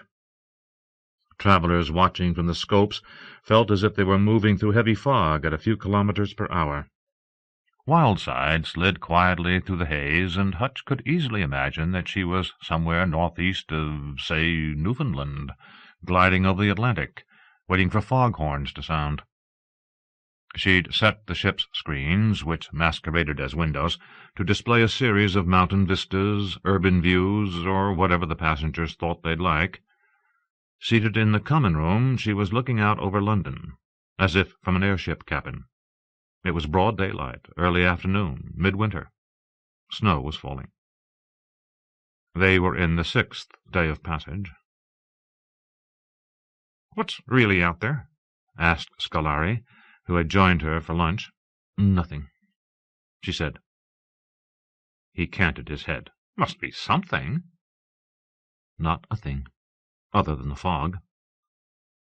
"Where's the fog come from?" "Hydrogen and helium, a few assorted gases. It's our universe in a disorganized and cold state." "How'd it happen?" he asked. She shrugged. "Nothing big ever formed. It has something to do with the gravity differential. Physicists will tell you the real question is why we have planets and stars." "Gravity's different here?" They were both eating fruit dishes. Hutch's was pineapple and banana with a slice of cheese on rye. She munched at it, took a moment to contemplate the taste, and nodded. "The setting's lower, much weaker than in our universe. So nothing forms. You want to see what it looks like?" "Sure." Hutch directed Bill to put the outside view from the forward scope on the screen. London blinked off and was replaced by the mist. Scolari watched it for a minute or so and shook his head. "It almost looks as if you could get out and walk faster than this, if you had something to walk on." "Hutch," he said, "I understand sensors don't work here either." "That's true." "So you really don't know that there's nothing out there? Nothing in front of us?" "It's not supposed to be possible," she said. "Solid objects don't form here." "What about other ships?"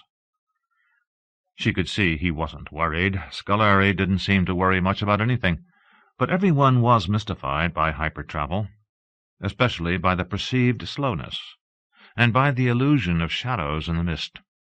Those came from the ship's own lights.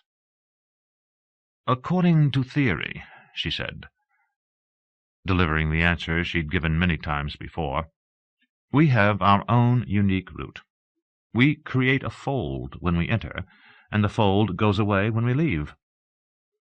A collision with another ship, or even a meeting with one, isn't supposed to be possible." Nightingale came in, ordered something from the auto-server, and sat down with him. "Interesting view," he said. "We can change it." "No, please." He looked fascinated. "It's fine." She glanced at Scolari, who bit into an apple. "I love Gothic stuff," he said. But the conversation more or less died right there. "Do you plan to return to Pinnacle, Randy?" Hutch eventually asked. "Or will you be going on another assignment?" "I'm retiring," he said, in a tone that suggested it should have been obvious. They both congratulated him. "I've bought a seaside place in Scotland," he continued. "Scotland?" Hutch was impressed. "What will you be doing there?" "It's tucked away on a remote coastline," he said. "I like remote." "What will you do with your time?" persisted Scolari. He poured himself a cup of coffee. "I think, for the first year, absolutely nothing." Scolari nodded. "Must be nice." He commented that he'd lined up a teaching post at the University of Texas, went on for a bit about how good it would be to see his folks again after all these years, and then asked a question that made Hutch wince. "Randy, do you have any plans to write your memoirs?" It was, of course, a minefield.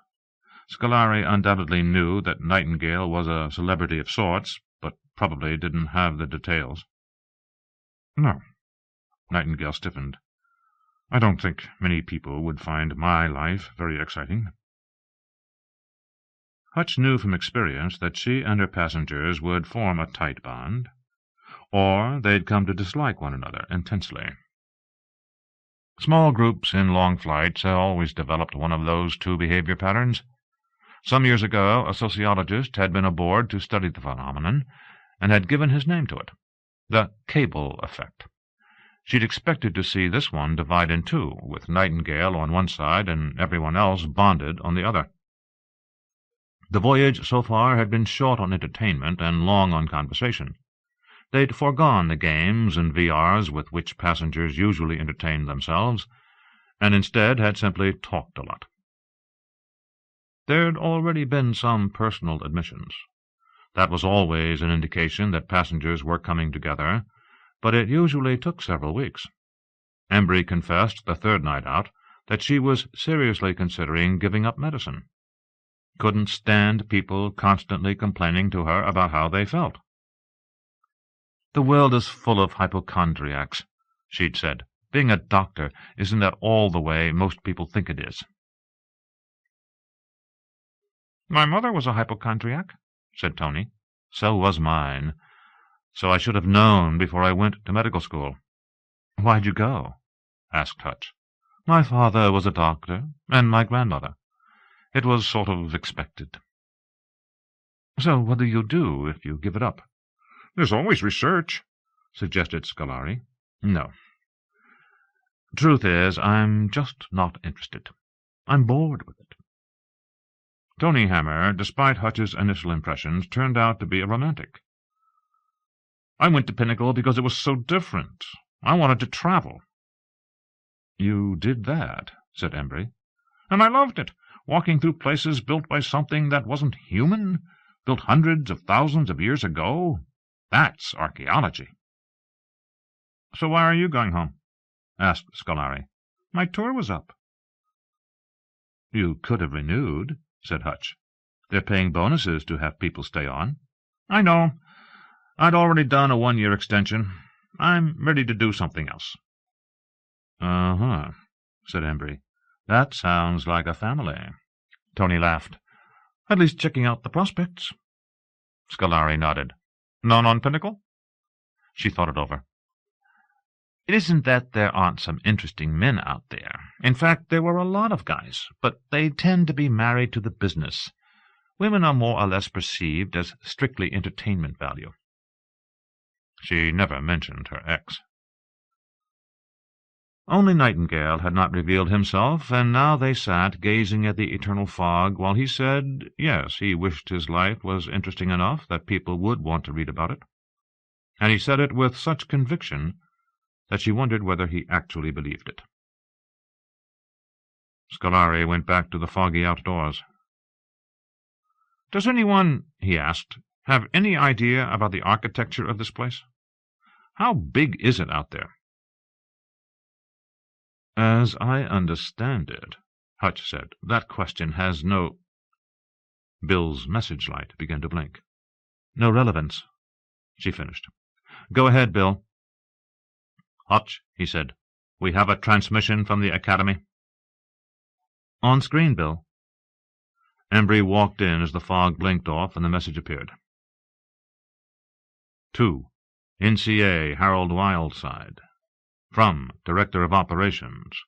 Subject, course change. Hutchins, Wendy has found ruins on Deepsix. Divert immediately. Get pictures, artifacts, whatever you can. Essential we have details on original inhabitants. No one else within range. You are appointed archaeologist for the duration. Collision with Morgan imminent, as you know. Take no chances. Gomez. It had been a mistake. Hutch should have taken the transmission privately.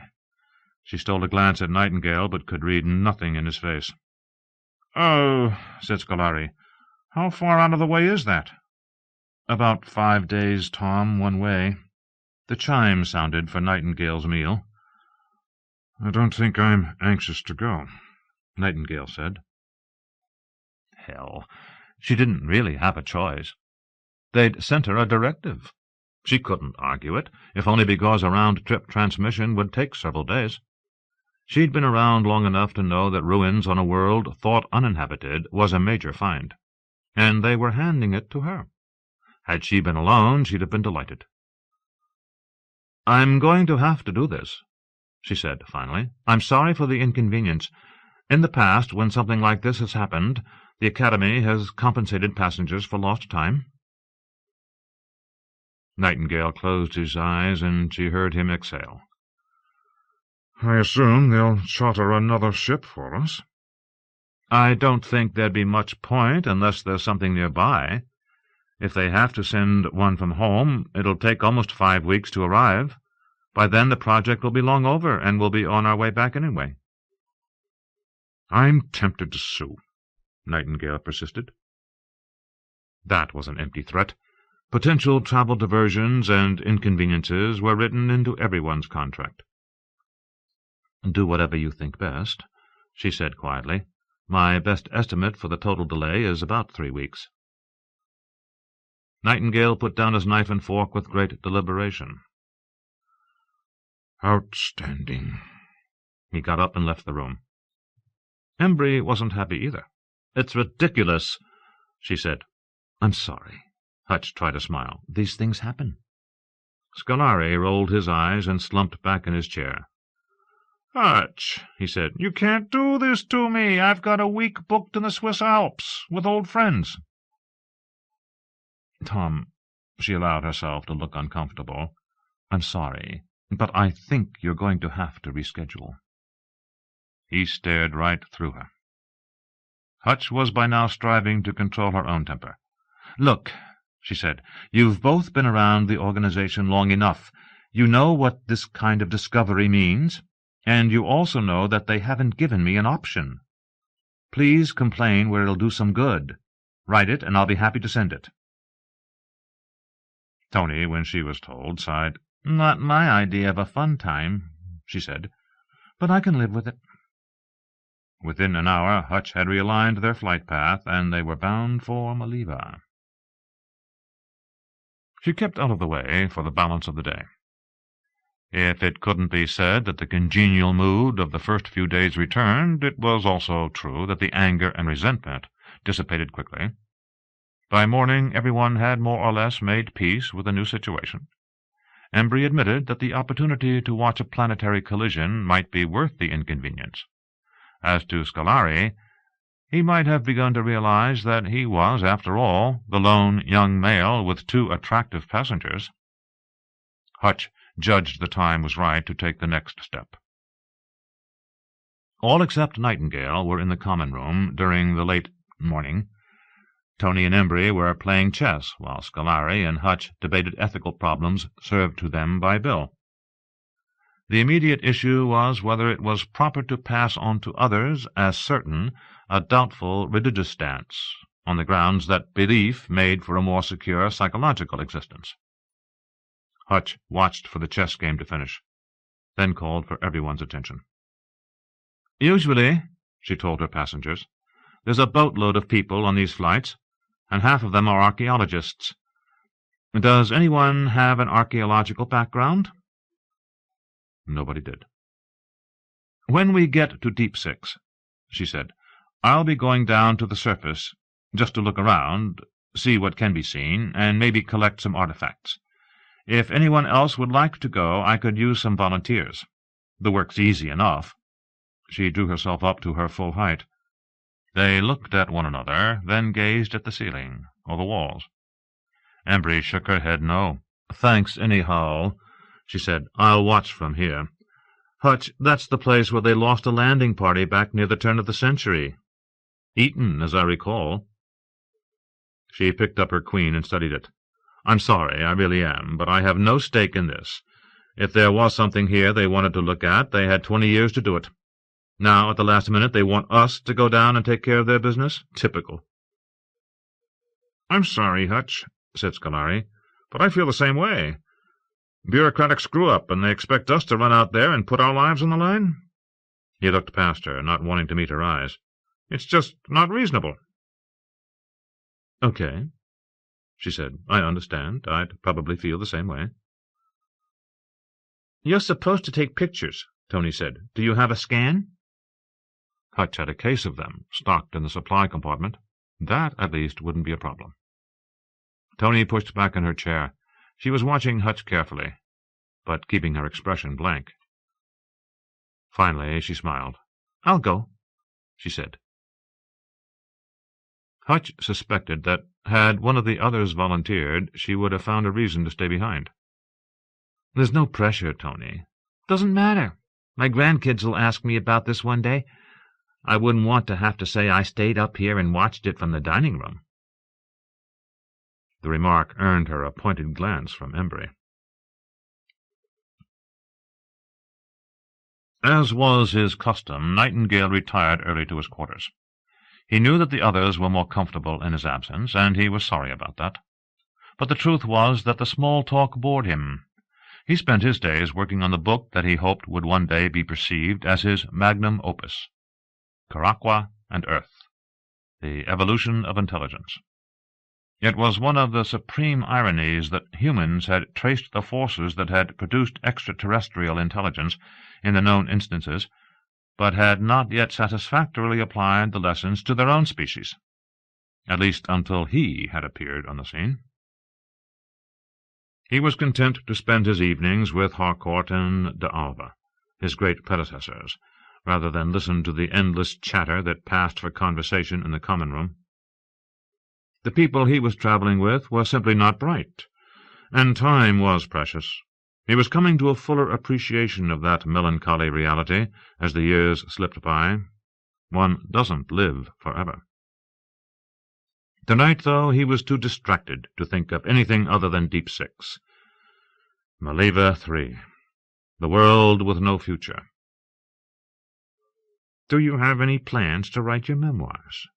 Scolari's intent had been uncertain. Had he been laughing at Nightingale? It was the sort of question asked of him again and again, with increasing regularity, as the event approached and people remembered. "Aren't you the Nightingale who lost 6 people?" He would have liked some rum, but he knew from hard experience that when he got like this he'd drink too much. Soon it would be over. Once back on solid ground, he'd retired to the villa his agent had bought for him. It was situated on a promontory, out of the way, off a private road. No visitors, no neighbors, no one left to answer to. If he'd been smart, he'd have gotten off Pinnacle years ago, before it all came front and center again. But he'd let it go, thinking that since he was no longer involved, people would have forgotten him, forgotten he was ever there. "Aren't you the Nightingale who botched the first mission so thoroughly that we never went back?" He had no close friends, but he was not sure why that was. Consequently, there'd never been anyone with whom to share his considerable professional success. And now, in this increasingly sterile environment, he found himself reflecting more intensely on his life, and sensing that if indeed it was a journey, he hadn't gone anywhere. Now, with the return of Maliva 3 to the news, with the increase of public interest in everything that had to do with the doomed world, his situation was proceeding rapidly downhill. He had even considered changing his name when he got home. But there were serious complications to doing that. The paperwork involved was daunting. No, it should be sufficient just to keep himself out of the directories. He'd already made one mistake, telling these people where he was going, that he was headed for Scotland. He'd established a code. Any money due him, any formal transactions, anyone trying to reach him for any reason, would get filed in the code box. Then he could respond or not as he pleased. No one would know where he was, and if he was careful, no one near Banff, where he proposed to settle, would know who he was. "Aren't you the Nightingale who fainted?" On that terrible day the creatures had ripped into him. The E-suit had been of limited protection, had not stopped the attack, but had prevented the little sons of bitches from injecting their poison. Nevertheless, the beaks had gone into soft flesh. His neck, though physically all right, had never really healed. Some psychic scar that wouldn't go away and the doctors couldn't cure. Anyone would have done the same thing he did. Well, maybe not anyone. But he hadn't been afraid, any more than anybody else, and he hadn't run, hadn't abandoned anyone. He had tried. The luxury liner Evening Star was carrying 1,500 passengers who expected to party through the collision. One of these was the internationally famous Gregory McAllister, editor, commentator, observer of the human condition. McAllister prided himself on maintaining a sense of proper humility. On hunting expeditions he carried his own weapons.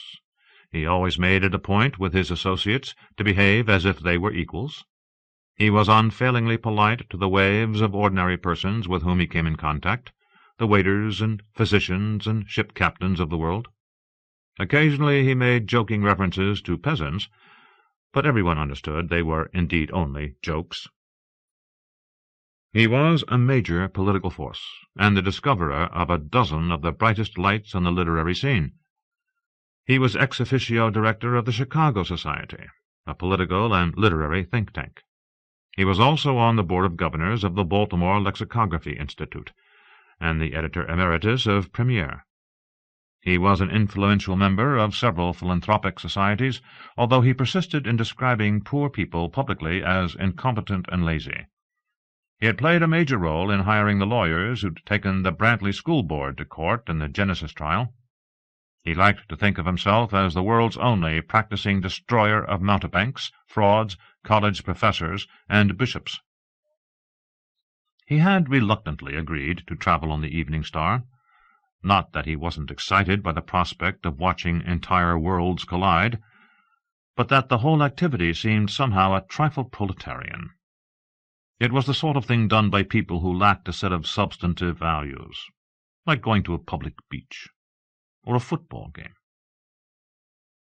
But he had consented, admitting finally to his own curiosity and to an opportunity to be able to say that he'd been there when this particular piece of history was made.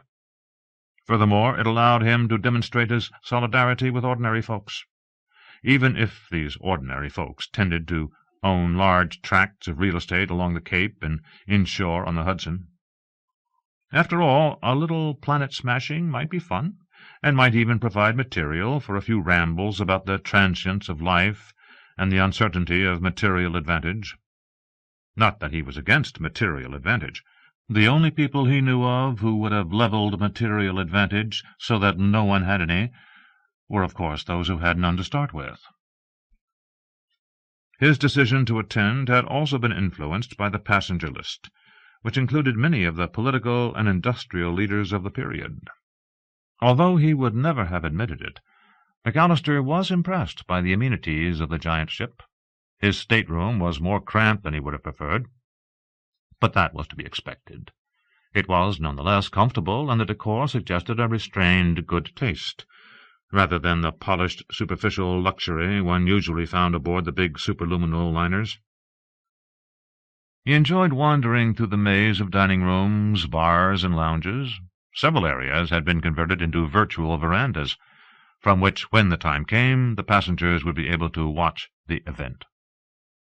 Although McAllister had originally planned to spend much of his time working, he took instead to holding court in a bistro called the Navigator, on the starboard side upper deck.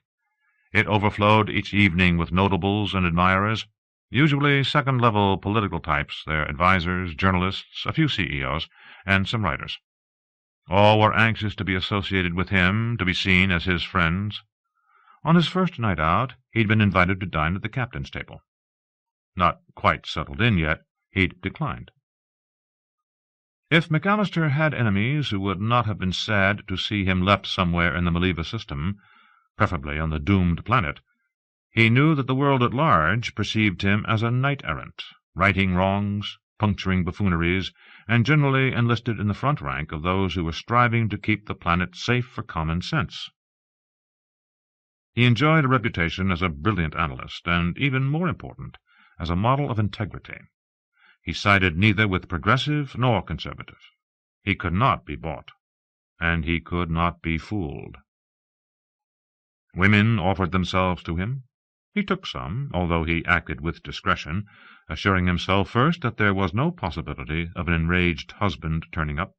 He harbored a great affection for the opposite sex, although he understood, during an age of weak males, that women belonged in kitchens and in beds, that they were happiest in those locations, and that once everyone got around to recognizing that simple truth, life would become better for all. Midway through the voyage, he heard the report that artificial structures had been found on Deepsix, and commented on it in the journal he'd kept all his life. "We've known about Maliva 3 and the coming collision for 20-odd years," he wrote, "and suddenly, with a few weeks left, they discover that unfortunate world has had a history. Now, of course, there will be some advanced finger-pointing to determine which rascals are responsible for having overlooked the detail. It will, of course, turn out to be the fault of the pilot of the Tolliver, who is safely dead, and they'll find that the failure to check the satellite data at home can be laid to a Grade 3 clerk. It'll be an entertaining show to watch. There is now no time to inspect this culture, which is about to be lost. An entire species will be wiped out, and there will be no one alive who knows anything about them other than that several meters of stone once stuck out of a snowbank. Maybe, in the end, it's all any of us can expect." Archive. 2. NCA Harold Wildside. From Director of Operations. Subject, Deepsix Project. Hutchins, be advised, presence of predators on Deepsix. Original project records suggests extreme caution. I am informed that the reigning expert on the subject, Randall Nightingale, is on board your ship. Take him with you when you go down. Gomez. 2. NCA Wendy J. From Director of Operations. Subject, Archaeological Sites. Attention, Gunter Beekman. We have diverted Wildside to establish archaeological inspection team on Deepsix. Priscilla Hutchins will lead effort. Request you and Captain Clairvaux render every assistance. Gomez. 4. At the critical moment of a critical mission, when his people most needed him, Randall Nightingale fainted dead away. He was rescued by Sabina Coldfield and dragged to safety by that estimable woman at the cost of her own life.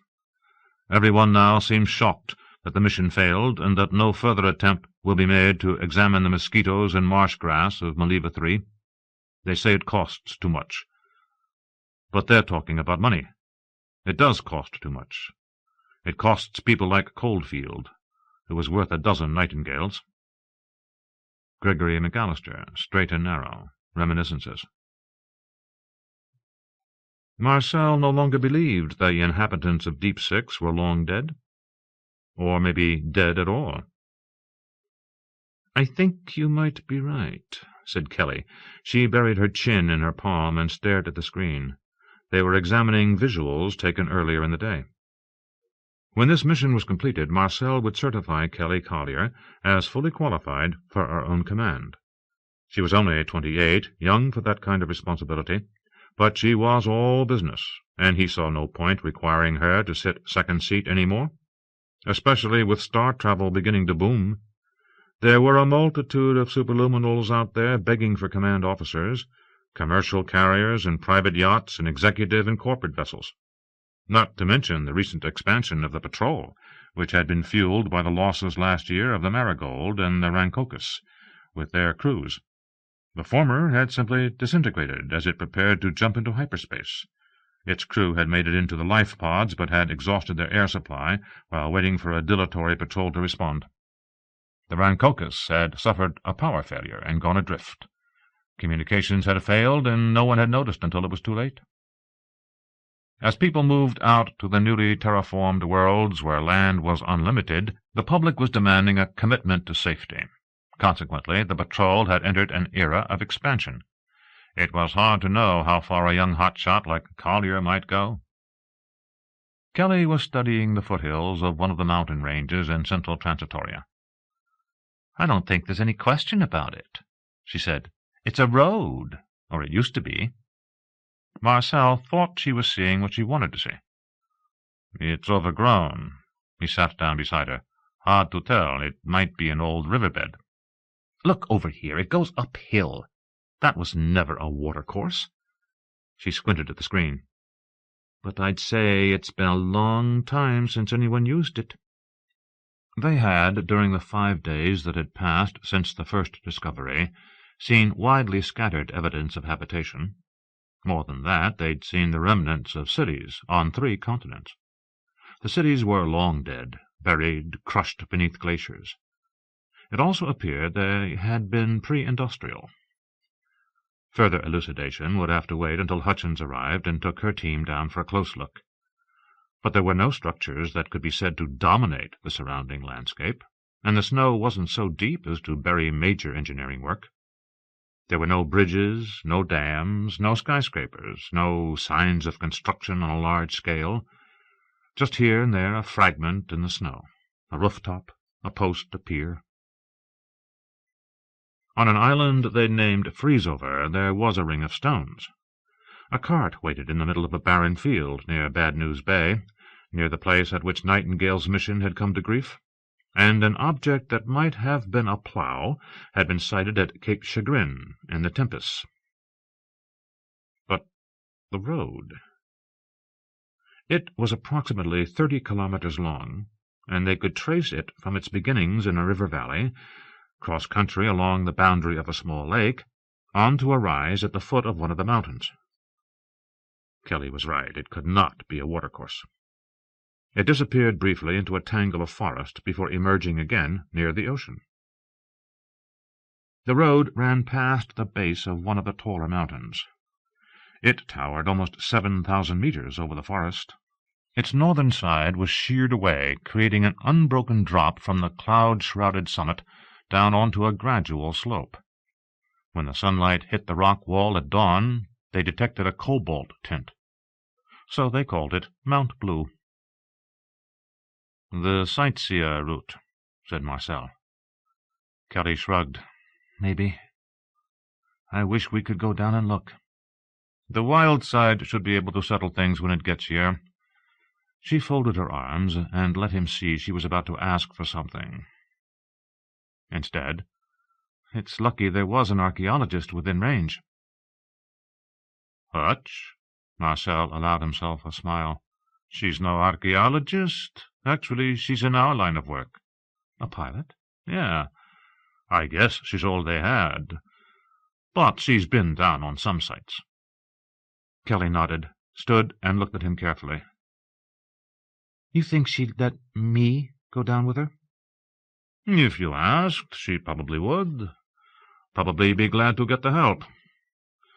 The real question is whether I'd allow it." Kelly was attractive, tall, with dark bedroom eyes, sleek black skin, and soft shoulder-length hair. Marcel knew that she found no difficulty having her way with men, and that she tried not to use her charms on him. Bad form, she'd told him once. But it came as natural to her as breathing. Her eyelids fluttered, and she contrived to gaze up at him even though he was still seated. "Marcel, they said we should render all assistance." "I don't think they meant personnel." She held him in her gaze. "I'd like very much to go. You don't really need me here?" Marcel considered it. "The lander's probably going to fill up with the science people," he said. "We'll have to give them priority." "Okay," she nodded. "That's not unreasonable. But if there's room—" Marcel was uneasy. He knew Hutch, not well, but enough to trust her. The experts weren't sure when Deepsix would start coming apart, and there was dangerous animal life down there. Still, Kelly was a grown woman, and he could see no reason to refuse the request. "I'll check with her. See what she says." Beekman was lost in thought when Marcel took a seat beside him. He was frowning, his gaze turned inward, his brow wrinkled. Then he jerked into awareness and looked unsteadily at the captain. "Marcel," he said, "I have a question for you." "All right." They were in project control. "If there's really something, some body, down there, capable of building a house or laying a road, should we be thinking about a rescue operation?" Marcel had been thinking about little else, but he could see no practical way to approach the problem. How did one rescue aliens? "Wildside only has one lander," he said. "That's it. How many do you think we could bring off? Where would we put them? How do you think they'd react to a bunch of cowboys rolling in and trying to round them up?" "But if there are intelligent creatures down there, it seems as if we'd have a moral obligation to try to save a few, don't you think?" "How much experience have you had with E.T. life forms?" asked Marcel. Beekman shook his head. "Not much, really. They might be people-eaters." "That's unlikely. We're talking about something that makes roads." Beekman looked seriously uncomfortable. "I know the lander's small, and we've got only one, but we could take a few. It's what the Academy would want us to do." He was wearing a gray vest, which he pulled tightly about him as if he were cold. "How many does it hold, the Wildside lander?" Marcel asked Bill. The numbers popped up on the screen. 11 plus a pilot. "Maybe we should wait until we're confronted by the problem," he said. Beekman nodded slowly. "I suppose." "Taking off a handful," pursued Marcel, "might not be a kind act. We'd be rescuing them so they could watch their world die." He shook his head. "It would be dangerous. We'd have no way of knowing what they would do when we walked up and said hello. We wouldn't be able to communicate. And then there's the gene pool." Beekman heaved himself out of his chair and went over to the wall screen, which looked down on towering cumulus and cold blue seas. "We could probably synthesize the genes. Give them a chance to continue." He stared at Deepsix. "It's not our call," said Marcel. "The Academy knows what we've found. If they want us to do a rescue operation, let them tell us so." During the next couple of days there were other discoveries. A collapsed structure that might have been a storage building along a river in northern Tempest, a wooden palisade hidden in a forest, an abandoned boat frozen in the ice at Port Umbridge. The boat, lying on its side, was about 12 meters long, and it had masts, but its proportions suggested the mariners had been considerably smaller than humans. "Looks like a galley," said Mira. "You can even see a cabin in the rear." Chung Harmon agreed. "It would be small for one of us, but it's there. How old's the ice?" "Probably been there since the beginning." She was referring to the system's encounter with the Quiveras cloud. Port Umbridge, they believed, had been frozen solid 3,000 years ago, and had never thawed. It was in the far northern latitudes on the east coast of Gloria Mundi. "What else can we conclude about the boat?" Beekman asked. "Prow looks like a sea serpent," said Chung. "Little bit of a Viking flavor." "You know," said Mira, "I hadn't noticed that, but you're right. They have art." Art was important to Mira. Working on an Academy vessel, she understood that a civilization's art was what defined it. In more personal terms, it was why one lived at all. One worked in order to make the time to enjoy the finer pleasures. She had confided to Marcel that Beekman's people, with few exceptions, were quite parochial, and were so consumed chasing down the details of the physical world that most had never learned to enjoy themselves. She considered herself a sybarite, in the highest sense of the word. She was one of the older persons on board. Mira had, in her own phrase, crashed through middle age and come out the other side. She was, nevertheless, willowy, attractive, precise, one of those very fortunate women who seem unaffected by passing years. "They had art," Beekman corrected. "If we could get a close look at it," said Chung, "we might be able to figure out what they looked like. What we really need is to see it up close." Mira nodded. "Next time," she said, "we need to make sure we have a lander with us." She sounded as if she thought somebody had blundered, and she was looking directly at Beekman. Later, Pete Reshevsky, a mathematician from Oslo, complained that he couldn't see what all the fuss was about. "There's nothing down there except ruins," he said, "and it's pretty obvious that whatever was here, they were pretty primitive. So we don't really have anything to learn from them." Reshevsky was small, sharp-nosed, muscular, a man who spent about half his time in the gym. His smile seldom reached his dark eyes. "We'd be better off," he continued, "if everyone would stick to business and try to keep in mind why we're here." In the morning, Wildside arrived. "Its captain wants to speak with you," Bill told Marcel. Marcel liked Priscilla Hutchins. He'd worked with her on occasion and had found her competent and easygoing. She'd become something of a legend 20 years ago when she'd piloted the expedition that discovered the Omega Clouds. Marcel had envied her that mission.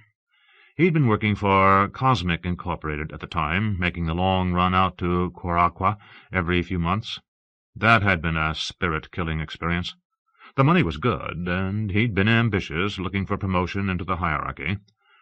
Hutchins had been little more than a kid when it all happened, but the incident had glamorized piloting for the general public and persuaded Marcel that he'd had enough posting back and forth to nowhere. Within months he'd resigned from Cosmic and signed on with the Academy. He was pleased to have Hutch in the neighborhood. It was a curious coincidence that the woman who'd played a major, if indirect, role in shaping his own career should arrive at this moment. If he was going to be called upon to make decisions regarding the possible existence of aliens, it would be helpful to have her input. "Put her through," he said. She was just barely tall enough to have met the minimum standards for a license. She had dark eyes, black hair cut short, animated features that were capable of lighting up a room when she chose. She greeted him with a broad smile. "Marcel," she said, "good to see you again. I understand you've hit the jackpot." "More or less. Do you think they'll give me a bonus?" "The usual, I suspect." "How much do you know?" "Only that there's evidence of habitation. A tower. Are any of them still alive down there?" "We haven't seen anybody." He brought her up to date. "The cities we know about are here and over here. There have been indications of inhabitants in these half-dozen places." He used graphics to specify. "Biggest of the cities is in southern Tempest," he showed her. It was deep under a glacier. He didn't think she'd be able to cut through to it in the time available. How much time was available? "The actual collision will occur around dinner time, December 9th. We expect the planet itself will begin breaking apart about 40 hours earlier." It was late Saturday evening, November 25th. "But we can't really be certain. You won't want to push your luck." "What do we know about the natives?" "Not much. They were small, about the size of 5-year-olds, looks like, and we have evidence they were on 4 of the continents." "Where do you suggest we set down?" "The tower's as good as any place. It looks as if you can get right in with a minimum of digging. But there is a downside. The area is directly on a fault line." She hesitated. "You think it'll be all right for a few days?" "Don't know. Nobody here wants to take responsibility for that kind of guess." "Show me where it is." "It's in northern Transitoria." "Where?" Marcel directed Bill to post a chart. She looked at it, nodded, and asked about the event. "What precisely is going to happen, and when?" "All right. Gunther, that's Gunther Beekman, the head of mission, tells me conditions should remain relatively stable until the breakup begins. Once that starts, though, the end will come quickly. So you'll want to get out early. I'd suggest a week early. Don't monkey around with us. Get in, get your artifacts, get out. You'll probably experience quakes, major storms, stuff like that, early on. When Deepsix gets inside something called the Turner Horizon, the atmosphere will be ripped off, the oceans torn out, and the crust will turn to oatmeal, all pretty much within a few hours. The core will be all that's left by the time it plunks into the soup. Just a chunk of iron." Her eyes came back to him. "Okay, I guess we won't want to dawdle." "Do you expect to stay and watch it, the collision?" "Now that I'm here? Sure, if my passengers don't scream too loudly." For a long moment neither spoke. "It's good to see you again, Hutch," he said. It had been almost 2 years. She'd been coming in from Pinnacle about to dock, and he was on his way out with a survey team. They'd talked a few minutes over the system, as they were doing now. But they hadn't been physically in the same room for twice as long. They'd attended a navigation seminar at home on the wheel. He'd been drawn to her, had spent part of an evening at a dinner party with her. But conditions had never been right. They'd always been going in opposite directions. She was looking at pictures. "It's not much of a tower, is it?" It was circular, made of stone, with 8 windows, each at a different level, facing a different direction. It stood 12 meters high, but the sensors had indicated another 15 meters down to its base below ground, where it appeared to be connected to the interior of the city wall. There was a possibility they could use it to get directly into the city. Marcel had propped 2 pictures of it on his console. One was a close-up, the other depicted the tower in all its isolation. "When are you planning to start?" he asked. She canted her head. "Soon as we can pack the sandwiches." "Hutch, my number 1 would like to go down with you." She looked pleased. "Sure, if he wants, we'll be glad to have him. He's a she, name's Kelly Collier. She's good. Be a big help if you run into trouble." "I can use her." You don't have any archaeologists on board, I don't guess. No, I've got a boatload of mathematicians, physicists, climatologists. Hutch nodded. How about an industrial-sized laser? He laughed. Wish I did. Okay, it was worth a try. Hutch, one other thing. Yes? As I'm sure you know, we don't have a lander. If you get in trouble, I can't come after you. I know. Have no fear. I plan to be very careful. Good. And do me a favor while you're down there. Sure. Keep a channel open so I can listen to what's going on. Hutch had put off informing Nightingale that Gomez thought it would be a good idea if he accompanied the landing party. She doubted he'd want to go, and was even less persuaded he'd be of use if he did. But at the moment she, Tony, and Kelly Collier were the entire team. She was going to need a couple of volunteers to stand guard and help carry out the artifacts, if they were able to find any artifacts.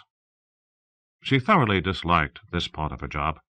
They were calling on her to do something she knew little about, and she'd been around Academy politics long enough to know that Gomez would get credit for anything that came off successfully, and Hutch's name would be forever blackened by any failure. Like the loss of Richard Wald 20 years ago. Wald had been a preeminent archaeologist, whom Hutch had piloted to Curacao. During a long test of wills with a group of terraformers, Wald had been lost to a tidal wave. That episode had become legendary. Wald had stayed too long at an underwater site on that world, had stayed even while the wave approached, and in the end Hutch had been unable to lift him safely away. Some people had blamed her for the misfortune, claiming that she was the only one who had a clear view of events, and that she'd waited too long to warn him. She wondered whether Nightingale was another instance of the Academy's tendency to find scapegoats. It was time to get it over with. She finished talking with Marcel, stopped by the common room for a sandwich, and then strolled down to Nightingale's quarters and knocked on the door. He opened up and looked surprised. "Hello, Hutch," he said. "Come in." He'd been working at his computer. An image of Deepsix floated on the wall screen. She glanced at it, at its blue seas, its cloud masses, its vast ice-covered continents. "Beautiful world," she said. He nodded. "Cold world. They all look good from orbit." "Randy, I'm sorry about the delay getting home." "Hutch." His eyes fixed hers. "You didn't come here to go on about flight schedules. What can I do for you?" She handed him a copy of the transmission. He read it, looked at her, dropped his eyes again to the paper, looked up. "This is what Gomez wants," he said. "What do you want?" She'd expected him to decline without hesitation. "I'd be pleased if you came. I can use some help." "Who else is going?" "First officer from Wendy." "That's it?" "And Tony." "You understand, despite what Gomez thinks, I have no special knowledge. I know the place is dangerous, but any living world is dangerous. You don't need me to tell you that. And I'm not an archaeologist." "I know." "If anyone were to ask my advice, Hutch, I'd say forget it. Stay away from the place." "I don't have that option." "I know. You still want me?" "Yes, if you'll come. I'd like very much to have you." Marcel was surprised to discover how little interest in going down to the surface existed among his passengers. The general consensus seemed to be that if it were true there were natives of one sort or another on Deepsix, it was hard to see the significance of the fact. Nobody really cared. The culture was clearly primitive, and therefore there would be nothing to learn. He understood that exocology, that branch of the sciences which concerned itself with the social structures of alien societies, wasn't part of their specialty, but he thought nonetheless they'd want to be on the ground for a major scientific find. A few came forward, commented that they wished they could go down, but then, when he offered to ask Hutch, backed off. Just too much to do. Experiments to set up. Otherwise I'd go in a minute, you understand. Only Chong Harmon volunteered, and Marcel suspected he wanted to go because Kelly was going. Theoretically, the ground mission should be simple. Just land, get pictures and samples, and come back. If natives show up, get pictures of them too. Hutch hadn't brought up the thorny issue of attempting to rescue any inhabitants, so he was going to let it lie. He decided that if locals appeared and they indicated they wanted help, then he would try to provide it. Otherwise, he would simply let it go. It was a decision that kept him awake at night, but it seemed the only practical approach. There was another aspect to the mission that worried him. He knew how the scientific mind worked. Hutch's team would get down there, they'd be looking at a new marvel, and they'd inevitably discover things that would be hard to explain. And they'd want to get the last possible artifact, the last possible answer. And he had no trouble imagining Deepsix gliding toward its unhappy conclusion, while he pleaded with Hutch to get off the surface, and she continually reassured him that she would, that she needed only another hour. Of course, Hutch didn't officially possess a scientific mind, and she'd stated she planned to be away with time to spare, so why not take her at her word? On the Evening Star, Gregory McAllister had just excused himself for the evening and left the Navigator, headed for his quarters, when a young woman approached and asked if she might speak with him briefly. He recognized her as having been present in the bistro during the evening's discussion on the postmodernist movement in Russian theatre. She'd been seated toward the rear and had contributed nothing, but had remained attentive throughout. That the woman was extraordinarily attractive cut no ice with him. McAllister never had trouble collecting beautiful women, but he could be impressed by a person's ability to concentrate, which always implied talent. He was no respecter of money or position, nor could he be won over by charm or by that series of affectations known as charisma. During his 60-odd years he had found there were as many louts in the patrician classes as there were ignoramuses farther down the social spectrum.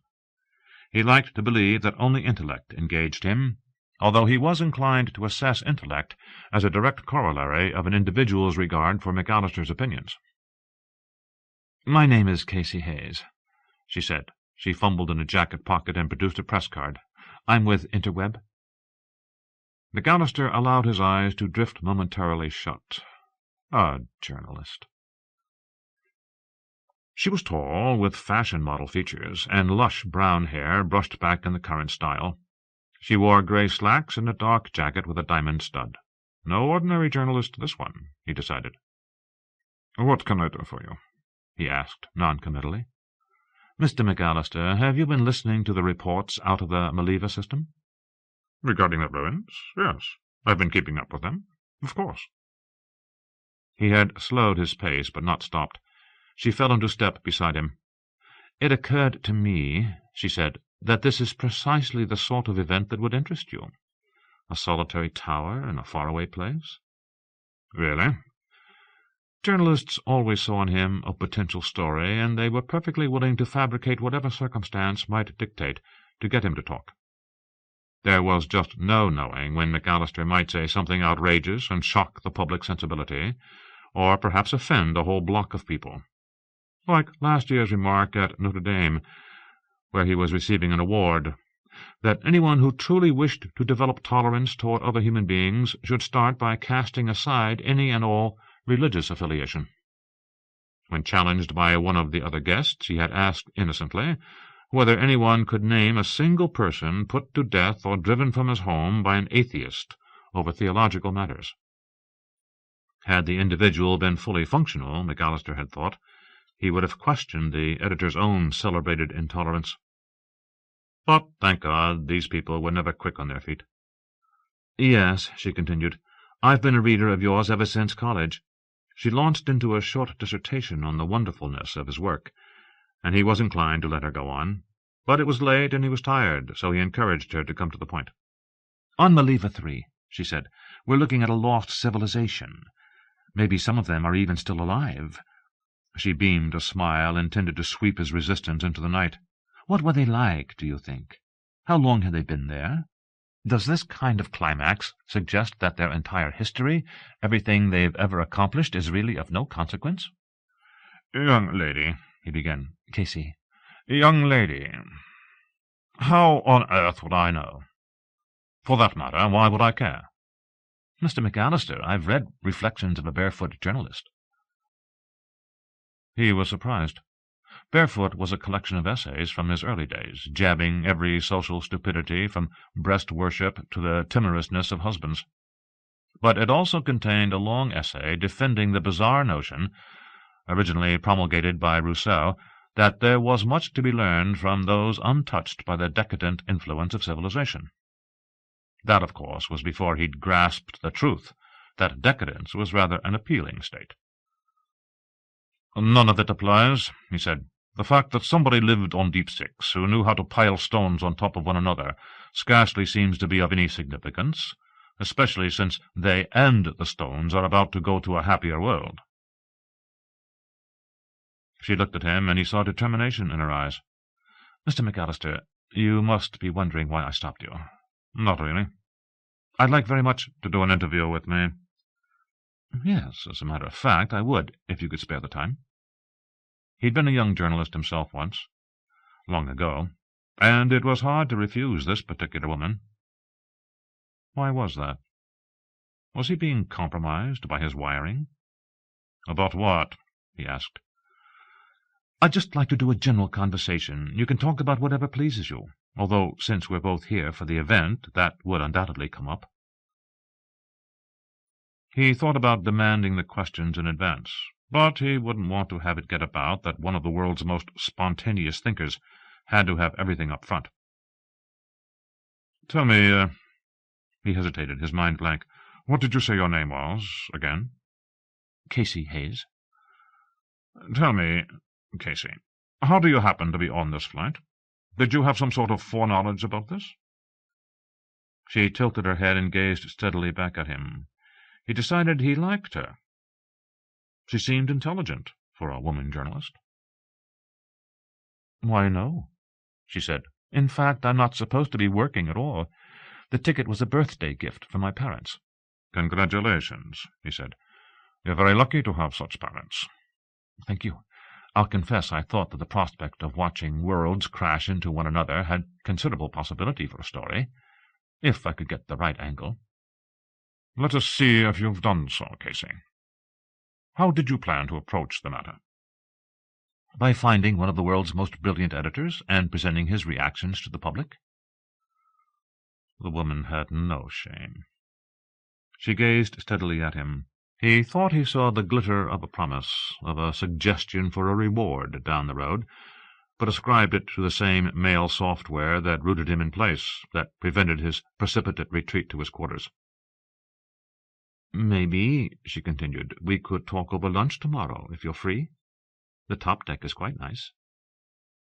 The top deck was the most posh eating spot on the vessel. Leather and silver, candles, Bach on the piano, very baroque. "Doesn't seem quite right," he said. "All right." She was all compliance. "Where would you suggest?" "I put it to you as an alert journalist. If you were going to interview someone on the significance of the Titanic or the Rancocas, where would you propose to hold the conversation?" She looked blank. "I'm not sure," she said. "Since both have been recovered and to a degree reconstructed, surely nothing would serve as effectively as one of the forward staterooms." "Oh," she said, and again. "Oh, you mean go down to the surface?" Did he mean that? But yes, why not? History of a sort was about to be made. It wouldn't hurt his reputation to be present at the nexus. He might be able to put the appropriate interpretation to events. The world's uplifters, sentimentalists, and moralists would be in rare form during these next few days, drawing what lessons they could from the death of a sentient species. How sentient, of course, would never become an issue. There would be the usual references to the event as a warning from the Almighty. It occurred to him that if any of these unfortunate creatures were actually found, there would be a heart-wrenching outcry for some sort of desperate rescue effort, presumably from the decks of the Evening Star. Why not, indeed? "Yes," he said, "if we want to talk about Deepsix, then Deepsix is the place we should go." She was hesitant. "I don't see how we can arrange it," she said. "Are they sending any tours down?" He laughed. "No, but I'm sure it can be managed. We have a couple of days yet. I'll see what I can do." When he got back to his stateroom, McAllister locked the door and sank into a chair. The journalist reminded him of Sarah. Not physically. The angles of Sarah's face were softer. Sarah's hair was several shades darker. Sarah's bearing not quite so imperial. They were both about the same size and weight, but once you got beyond that, it was hard to see a physical similarity.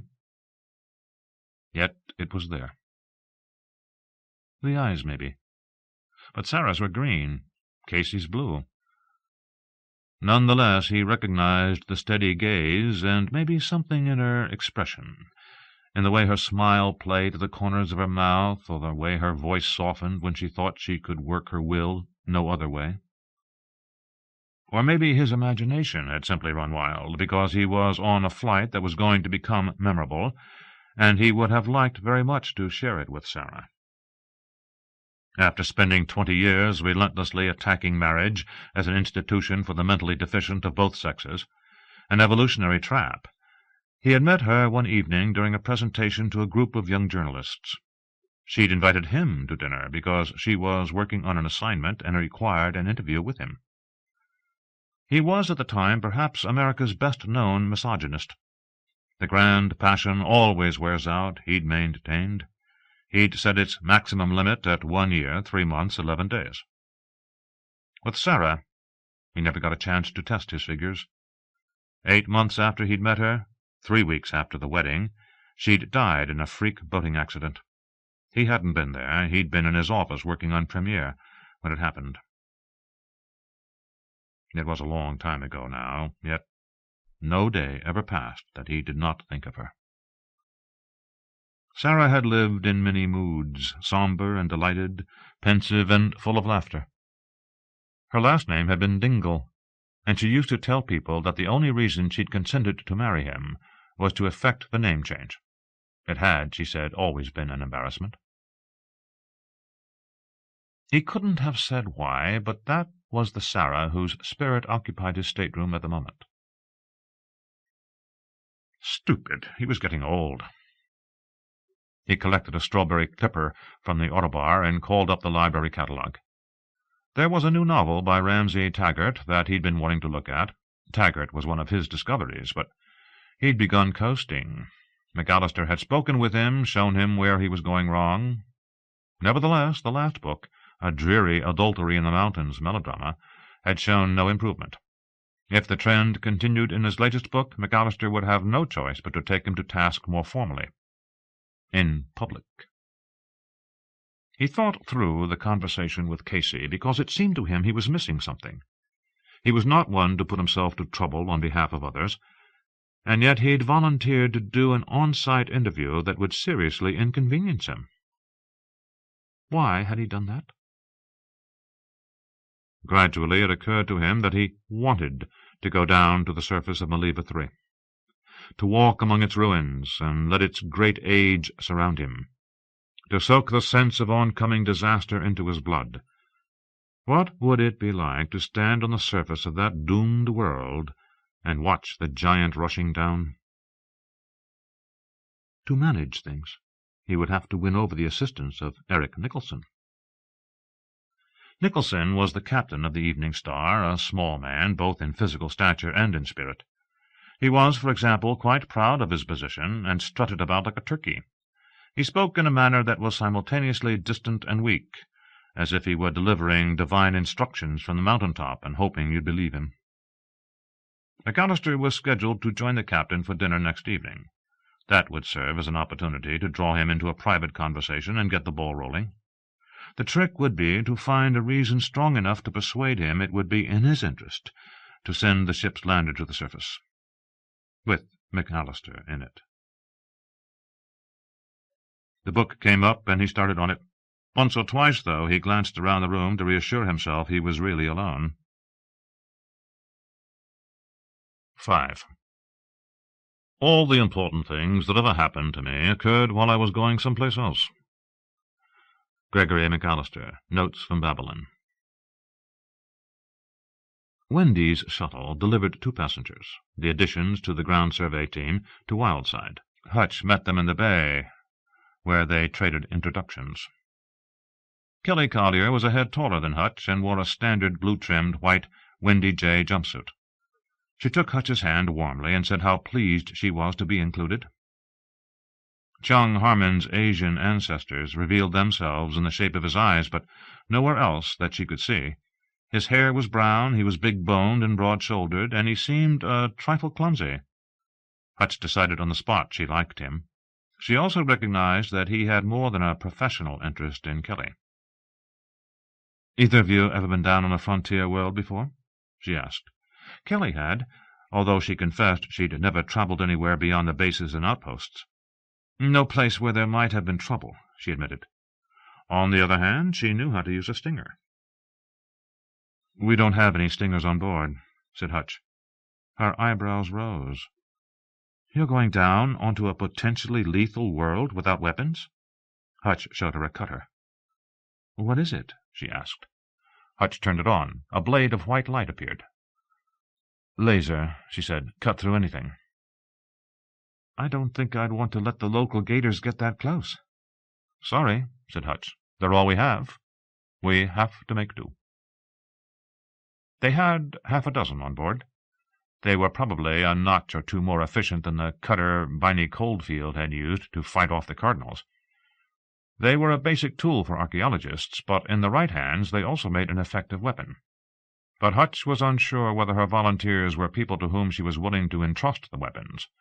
If they weren't, she decided, she shouldn't take them along. She'd given long consideration to the wildlife hazards on Deepsix. There'd be no repetition of the earlier mistakes. She'd put together a set of operational requirements that everyone would adhere to without exception. She gave each of them a copy, and insisted they read and sign it before the discussion went any farther. Any deviation, she explained, would result in the offenders being shipped back into orbit, post-haste. Did everyone understand? Everyone did. She showed them around Wildside. They found Scolari and Embry in the common room, where Chung asked whether they were going down to the surface too. When they replied that they weren't, both looking uncomfortable and a shade indignant, Kelly glanced at Hutch, and it was impossible to miss the judgment she'd just made. "Why not?" Kelly asked innocently. "It's the chance of a lifetime." "I'm not an archaeologist," said Scolari, defensively, "and to be honest, I think it's a damn fool thing to do. That place down there is full of wild animals, and it's going to start breaking up at any time. I don't plan to be there when it happens, not for the sake of a few pots." Embry smiled coolly and let it go. Hutch would have preferred more young males in the group because she hoped they would be cutting engraved stones out of walls and hauling them back to the lander. Gravity on Deepsix was .92 Earth normal and .89 Pinnacle, which was the level to which Tony was accustomed. It would help somewhat, but they might still have use for some muscle. Nightingale joined them, and they did another round of introductions, and then took time for a training session. Hutch explained the importance of getting pictures of whatever they might find, and of taking measurements and mapping where everything was. "We do all that," she said, "before we touch anything." She described the hazards, not only from predators, but simply from moving around in an ancient building. "Be careful. Floors will give way. Overheads will cave in. Sharp objects won't penetrate your suit, but they can still punch holes in you." She invited Nightingale to speak about his experience. He was understandably reticent, but he advised them not to underestimate anything. "The predators on Deepsix have had an extra couple of billion years to evolve. They have very sharp teeth, and some of them look innocuous. Trust nothing." She handed out the cutters and talked about how they would be used and where things could go wrong. She watched while they practiced and required each to demonstrate proficiency. "Be careful in close quarters if it comes to it. The cutter is almost certainly more dangerous than anything we're going to meet." Nightingale met that remark with a frown, but he said nothing. She dismissed the rest of the team and ran a short course for Chung in wearing the e-suit. The others were experienced with working inside a Flickinger field. They joined Scolari and Embry for dinner. Whatever tension might have existed seemed to have dissolved. Embry even made a point of taking Hutch aside and apologizing. "I hope you don't think this is personal," she said. "My objection is to management. If they hadn't had a chance to do this earlier and get it right—" "I understand," Hutch said. The lander was loaded and ready to go. Hutch opened the cargo hatch and turned to face her 4 passengers. "We've stowed rations for 10 days, she said. "That's more than we'll need. Temperature is a few degrees below 0 Celsius at noon near the tower. Atmosphere is breathable, but the mix has a little more nitrogen than you're used to. Breathe enough of it, and you'll start feeling detached and lazy, so we'll leave the E-suits on when we're outside. There's no known problem with biohazards. I want to re-emphasize that nobody wanders off on his or her own." She looked around, made eye contact with each of them to make sure her meaning was clear, and to assure herself they would comply. She was prepared to refuse passage to anyone who looked amused. But they all nodded. A day on Deepsix is a bit over 19 hours long. We'll be landing near the tower in the middle of the night, and we'll stay with the lander until sunrise. After that, we'll play it by ear. Incidentally, we'll be going down on snow. We don't think it's very deep, because it's close to the equator, but there's no way to know for sure. She looked at Nightingale. "Randy, anything to add?" He stood up. "I just want to underline what Hutch said. Be careful. Protect one another's backs. We don't want to leave anybody down there." His voice sounded a bit strained. "I tend to ask people to do things," Hutch continued, "rather than tell them. Habits are hard to break. But I'll expect immediate compliance with any request. You'll have a vest that you should put on after you activate the E-suit. You can put tools, sandwiches, anything you like in the vest.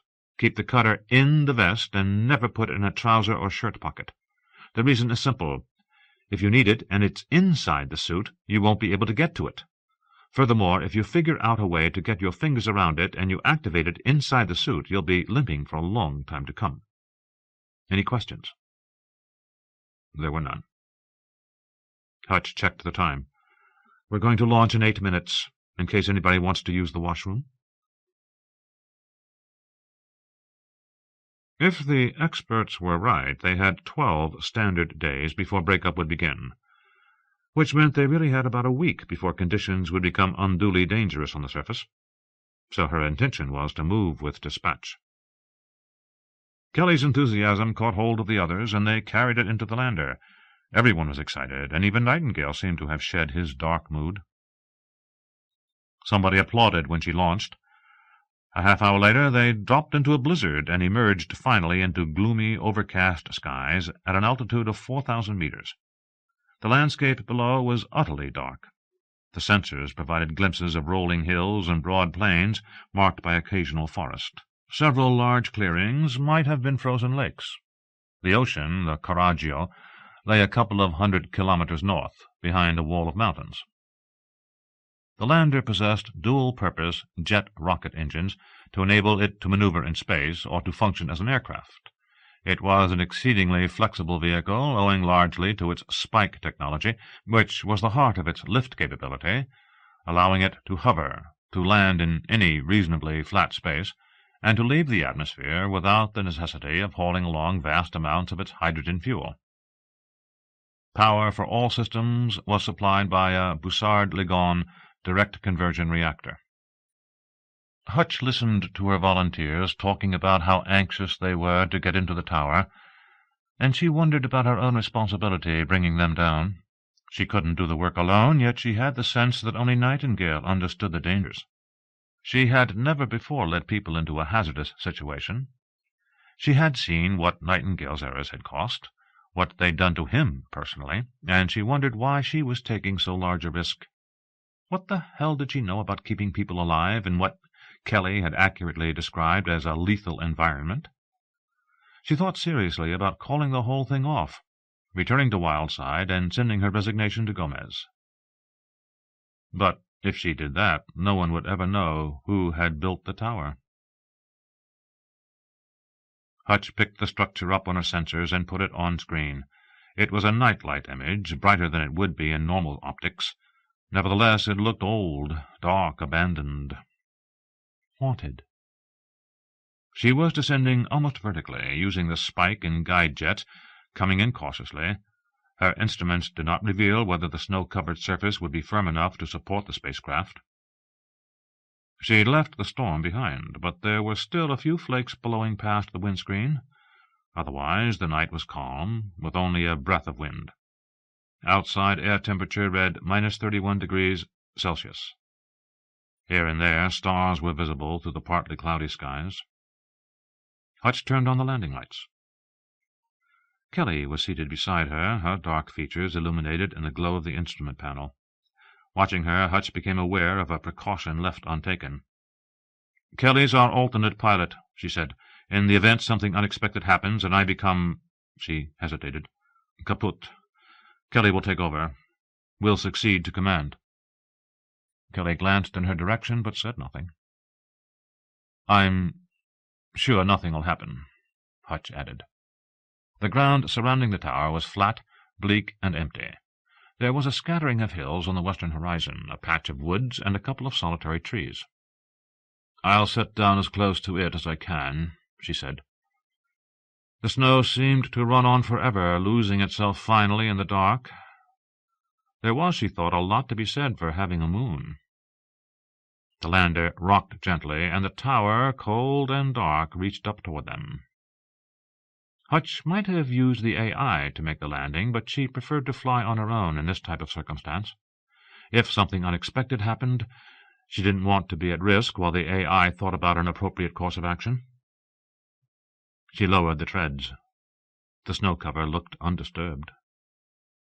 It was hard to believe an entire city lay below that smooth white surface. She took a moment to visualize its dimensions.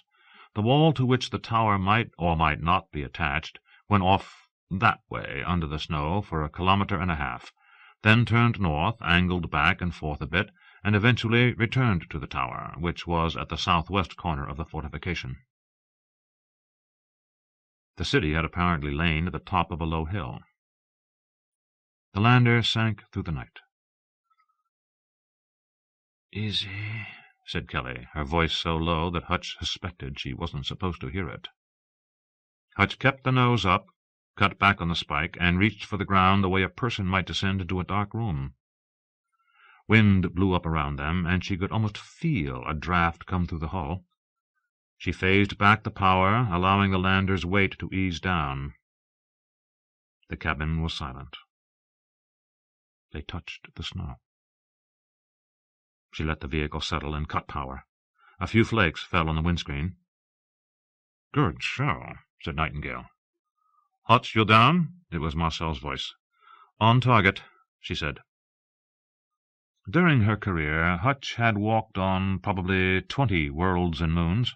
This was the 5th time she'd landed on a world about which little was known, the first during which she'd been in charge. They were 20 meters from the tower. Hutch turned the lander's lights on it. Pocked and beaten by long winters, it was circular, not more than 3 stories high, although she was thinking in human terms.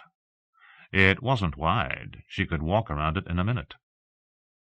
There were 8 windows, all at different levels, each looking in a different direction. The lowest would permit easy access. The top of the tower was circled by twin ring cornices projecting just above the uppermost window. A convex roof capped the structure. She activated her e-suit and felt the familiar push away from the seat and the back of the chair, as if a cushion of air had formed around her. Kelly ran a radio check with her and nodded. "Okay." She pulled on a utility vest and asked Tony to pass up the microscan from the back seat. She clipped it on and put a cutter into a pocket. "What are you going to do?" asked Nightingale. He looked worried. "Historic moment. It's worth preserving." She popped the inner airlock hatch, set the cabin air pressure to match the outside level, and got out of her seat. "Everybody please get into your e-suit. Set the breather for conversion mode." That would allow the system to work off the environment so they didn't have to wear air tanks. Kelly passed out the Flickinger generators. They attached them to their belts and activated the suits. The converters kicked in and commenced moving air. "Mine won't work," said Tony. Kelly looked at it, made an adjustment, and reset it. "Try it now." The field whispered on, and Tony held up a thumb. "Okay." "I thought," said Chang, "we were going to wait until morning." "We are. Chang, I'd like you to come stand in the airlock." "Okay," he said, joining her. And after a moment, "Why?" "In case of screw-ups, surprises, whatever." She checked the time. "We're about 2 hours from sunup. Soon as we have light, we'll go into the building." "Nothing's going to sneak up on us out there," Chang said. "Why don't we just take a look now?" "When we have daylight." She trained the sensors to do a sweep along a patch of forest. It was the only place she could see where a predator might hide, other than the tower itself. Green lights flashed, and the outer hatch opened. "Anything moves out there," she said, "I want to know about it." She climbed out onto the ladder. Chang produced a lantern and played its beam across the snow. "Looks like Christmas." Hutch climbed down, tested the ground, and sank in about halfway up her shins. The field kept her feet warm and dry. "Snow's a bit soft," she said. "So I see." The tower loomed over her. Morgan was a bright green star in the western sky, where its brilliance washed out even Deneb. It was 84 million kilometers away, and the two worlds were rushing toward each other at a combined velocity of just under 70 kilometers per second. The tower itself was singularly dull, a pile of stone blocks, and not much more. She took its picture, took it again. She kept an eye on the line of trees. Somebody, Nightingale, she thought, undiplomatically asked whether Kelly knew how to fly the lander. Hutch heard no response. Kelly, she suspected, had answered with a glance. She faced the spacecraft, providing the scan with a good look, gave it a moment to adjust to the lighting, and took the lander's picture also. "That's good," said Kelly. "Come on back now." There was still a picture she wanted, one she would hang in whatever future quarters she might occupy. She moved to the far side of the vehicle, got far enough back until she had both the nose of the spacecraft, its wild-side designator, and the tower, all in the frame. "Perfect," she said. Dawn broke, gray and listless. The sun was larger than Sol, but it seemed dusty and not quite tangible, almost as if it were one of those solar illusions called sundogs one sees from North America's Great Plains. Deepsix had a rotational period of 19 hours, 6 minutes, 11 seconds. It was a few million kilometers closer to its sun than Earth was to Sol, but Maliva was older and cooler. There was snow on the tower roof. Hutch wondered who had lived in the building, how long ago, where they had gone. It was possible that the tower marked the site of a climactic battle, or a place where opposing forces had come together to establish an alliance. A Plato might have conducted discussions on this hillside in warmer times, or a Solon laid out a system of laws. Who knew? And no one ever would, except for what little she could salvage. They descended from the lander, checked their gear, and began trudging through the snow toward the ground-floor window. The merest whisper of wind was audible around the tower. The snow was crusted, and it crunched loudly underfoot, breaking the general stillness. 2 birds appeared in the distance, well out to the northwest. Nightingale turned to look at Hutch, and a chill passed down her spine, but he said nothing. The birds were flying in great, slow circles, wings out, riding the air currents. The ground-level window had a frame in which remained a few shards of what might once have been glass. Inside the building they saw a room, utterly bare, save for some wooden sticks and debris. Through an open doorway, a narrow wooden staircase ascended between beams into the ceiling. The steps were close together, far too close to accommodate human feet. Hutch set her scan to record everything, hung it around her neck, and climbed through the frame. There was just enough clearance for her head. The floor seemed solid. Beneath the layer of snow and earth it was constructed of planks. She examined the plaster wall, stained and crumbling, punched full of holes. Several sets of shelves had been built into it. The ceiling was low, not quite 2 meters, not enough to allow even Hutch to stand up straight. She looked into the other room, the one with a stairway, and saw a third chamber. The stairway apparently rose to the top of the tower, and down several levels to the bottom. It was made of wood. Hutch signaled the others to come in. Chung pushed on the ceiling. Dust drifted down. The chambers above and below also had one window each. They appeared identical to the one at ground level, save that the windows were in different locations. They climbed to the room above, and then to the level above that. They were all scrunching down to avoid hitting their heads. "Marcel was right about these folks," grumbled Kelly. "They were a little on the short side." After the initial inspection, they went back to the lander, and Hutch distributed gear, luminous cable and chalk to mark off areas where finds were made, bars and lamps, compressed air dusters, whatever else she'd been able to think of. Find anything unusual, she told them, call me. And almost anything you find will be unusual. As the day brightened, they spread out through the tower. There were 8 levels above ground. They counted 6 more going down. The topmost space consisted of a single chamber with a surprisingly high ceiling, enough to allow everyone except Chung to stand upright. There was a hook up there, and they found 2 objects on the floor, one that might once have been a piece of chain, and a smashed wooden tripod. "What do you think?" asked Tony.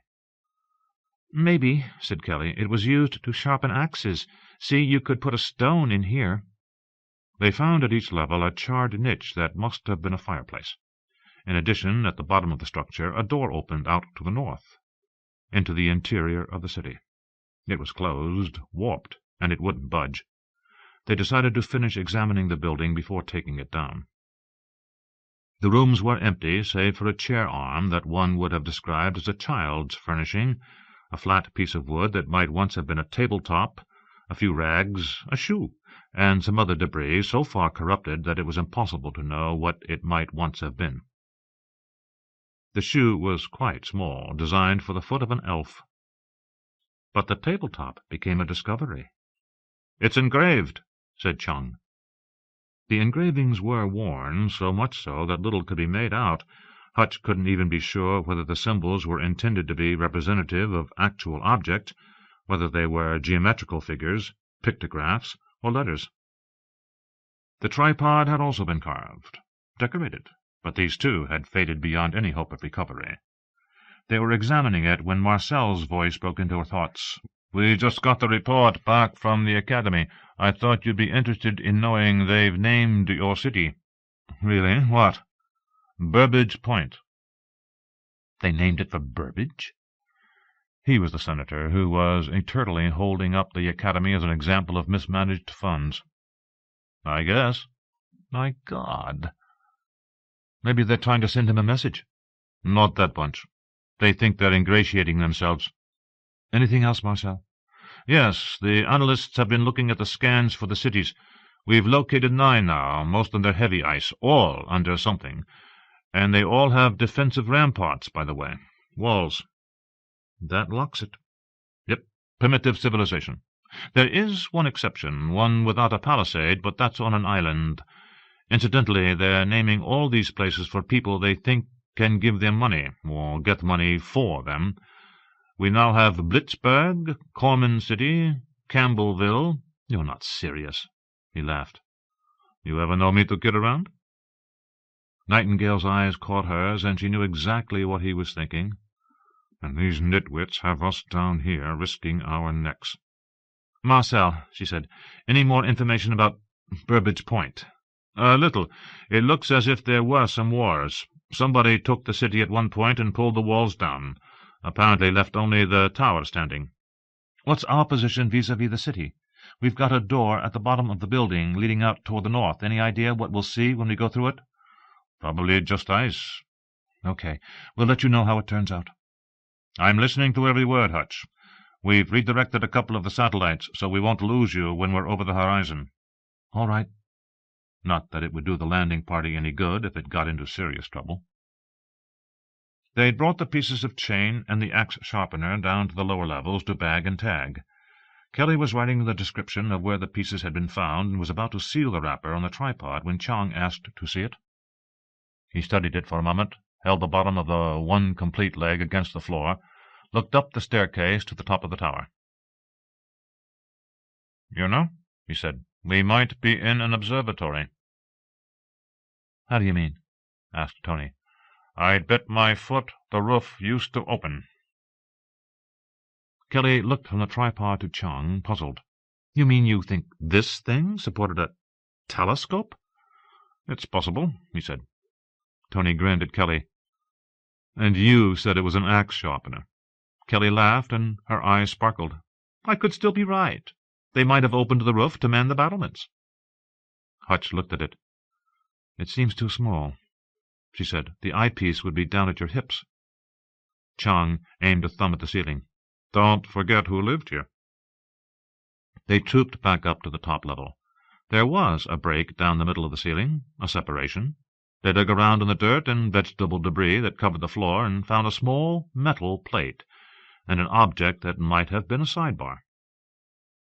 "You might be right," said Hutch, trying to imagine a tiny astronomer with a tiny telescope peering through an open roof. "It would mean," she said, "they had some knowledge of optics." 6. Show me a man of unflinching rectitude, and I'll show you a man who hasn't been offered his price. And it's a good thing for the progress of the species. Throughout our long and sorry history it has been men who supposed themselves to be exemplars of integrity, who have done all the damage. Every crusade, whether for decent literary standards, or to cover women's bodies, or to free the Holy Land, has been launched, endorsed, and enthusiastically perpetrated by men of character. Gregory McAllister, Advice for Politicians. Down from the Mountain. "Mr. McAllister," Captain Nicholson rested his elbows on the arms of his chair and pressed his fingertips together. "I'd like very much to oblige you, you know that." "Of course, Captain." "But I simply cannot do it. There are safety considerations, and in any case it would be a violation of company policy." He showed McAllister his palms, signifying his helplessness in the matter. "I understand," said McAllister, "but it is a pity. After all, how often does an event like this occur?" The captain's gold-flecked brown eyes reflected a degree of uncertainty. He obviously did not want to offend the influential editor.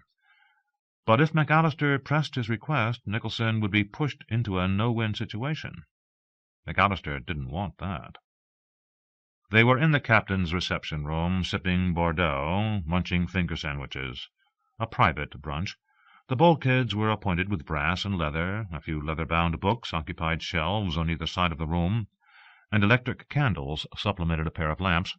A schematic of the Evening Star occupied an entire bulkhead, and the Star Swirl logo of transgalactic lines looked down from above a virtual fireplace. They sat in padded chairs, angled toward each other. "I completely understand your reluctance," McAllister said in a matter-of-fact, I'd-feel-exactly-the-same-way manner.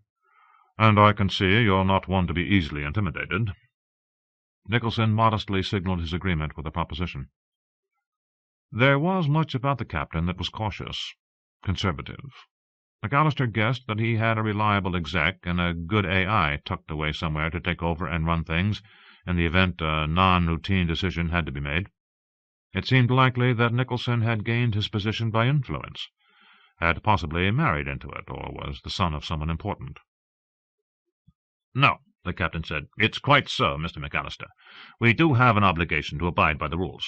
I know you, of all people, would understand that." McAllister kept a straight face. "Me, of all people?" "Of course, Captain. I couldn't agree with you more." He used a tone designed to ease the sudden tension. "It is unfortunate, though, to let an opportunity of this nature slide." "What opportunity is that?" asked Nicholson. "Well," he shook his head, sipped his wine, and waved the subject off. "it's of no consequence, although my guess is that it would be quite a coup." "What would be quite a coup, Mr. McAllister?" "Deepsix is about to pass into legend, Eric. May I call you Eric?" McAllister's tone warmed. "Yes, of course." Nicholson softened, pleased to go on first-name terms with his celebrated guest. "Of course, Gregory. After next week, Maliva 3 will be gone forever. People will be talking about this cruise and wondering about that world's ruins for decades and possibly centuries to come. And," he looked wistfully at a spot over Nicholson's left shoulder, "pieces of those ruins are lying around down on the ground, waiting to be picked up." He drained the glass and set it on a side table. "A few of those pieces on display here on the Star would be an invaluable asset." "In what way?" "They would generate a great deal of publicity. Relics from a lost civilization, exhibited on the ship that recovered them.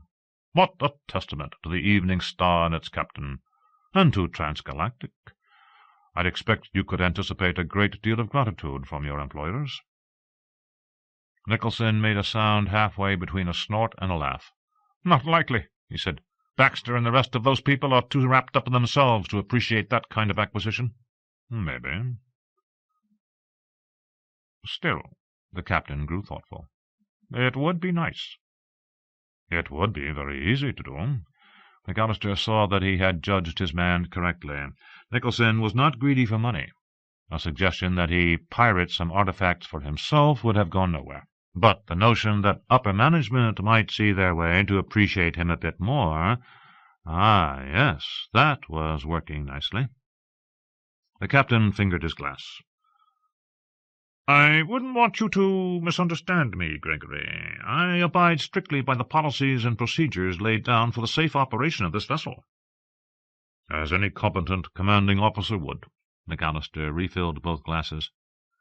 "Eric, I'm sure you have certain prerogatives, conditions which, in your judgment, allow you to interpret procedures in a manner that would benefit Transgalactic's passengers and the corporation itself." "Yes," he admitted. "That's certainly true." McAllister gazed admiringly at the ship's schematic and let his companion consider the situation. "You really think," said Nicholson, "that stuff is just lying around on the ground?" "Oh, I've no doubt. Just pick it up and cart it off. That's all it would take. And I ask you, when that world is gone forever, beyond any power to recall, what do you suppose, say, an idol from a Malevan chapel would be worth?"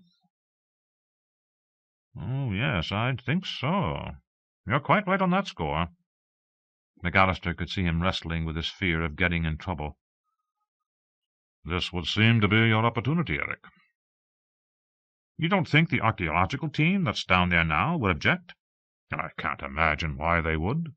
As I understand it, they've only got one lander. How much can you haul away in one lander?" He tried to look thoughtful. "There's an excellent place down on B-deck, near the pool, that would serve nicely as a museum." "The Hyperwing." It was an area currently given over to displaying the ship's various propulsion systems, especially the FTL drive. "Yes," he said, "it is tempting." "If you wanted to do it," said McAllister, "I'd be willing to go along, cover the story, give it some credential, so to speak." "You mean you'd write one of your commentaries?" "I'd do that, if you like." "We could put the artifacts in the museum."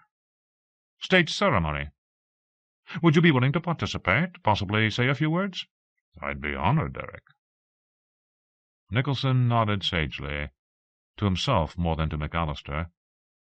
"Let me think about it, Gregory. If there's a way to manage it, we'll go ahead." Marcel kept the speaker on so he could follow what was happening on the surface. That gave him access to all conversations that took place on the Olcom. The transmissions were relayed out of the lander either directly to Windy or to one of the comsats. He was uncomfortable. Living worlds were unpredictable places, and this one especially, as it drew closer to Morgan.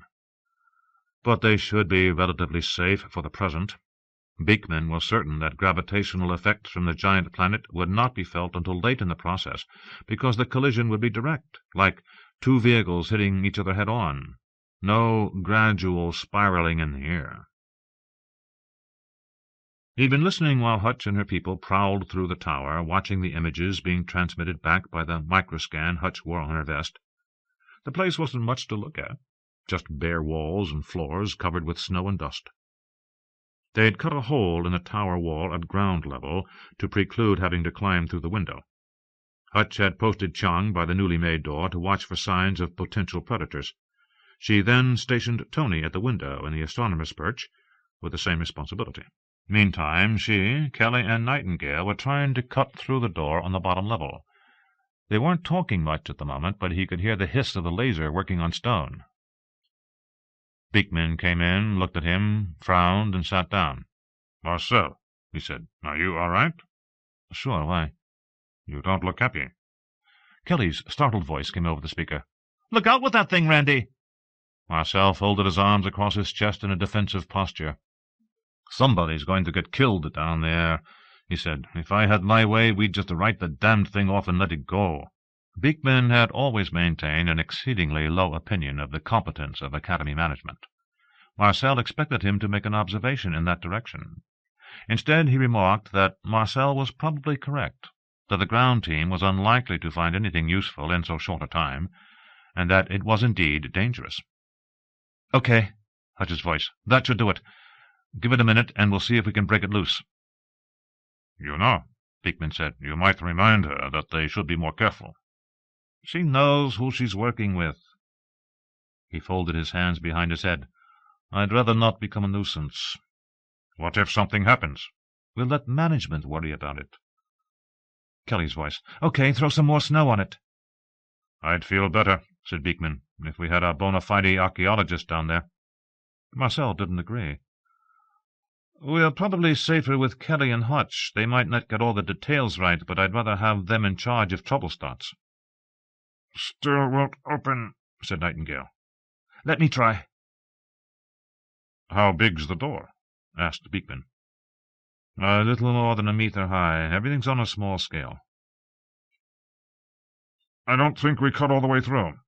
Beekman leaned down and fingered the send key. "What are you going to tell them?" asked Marcel. "To be careful."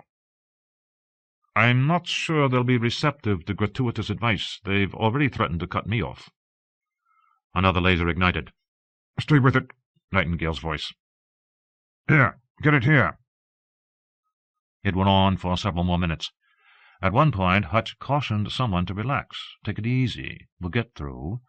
Then Marcel heard the sound of scraping stone and some grunts, and finally cries of satisfaction. When things got quiet again, he switched over to his private channel with Hutch. "What have you got?" he asked. "Used to be a passageway," she told him. "It's just a lot of ice and dirt now. I'm not even sure where the walls are." Beekman got coffee for them and began to describe how preparations for the collision were going. Much of the detail was boring, but Beekman inevitably became so enthusiastic when he started talking about the event that Marcel pretended more interest in the details of the observations than he really felt.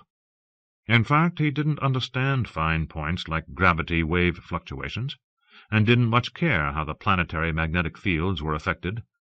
But he nodded at the right times and tried to look surprised when Beekman seemed to be springing some new piece of breakthrough data on him.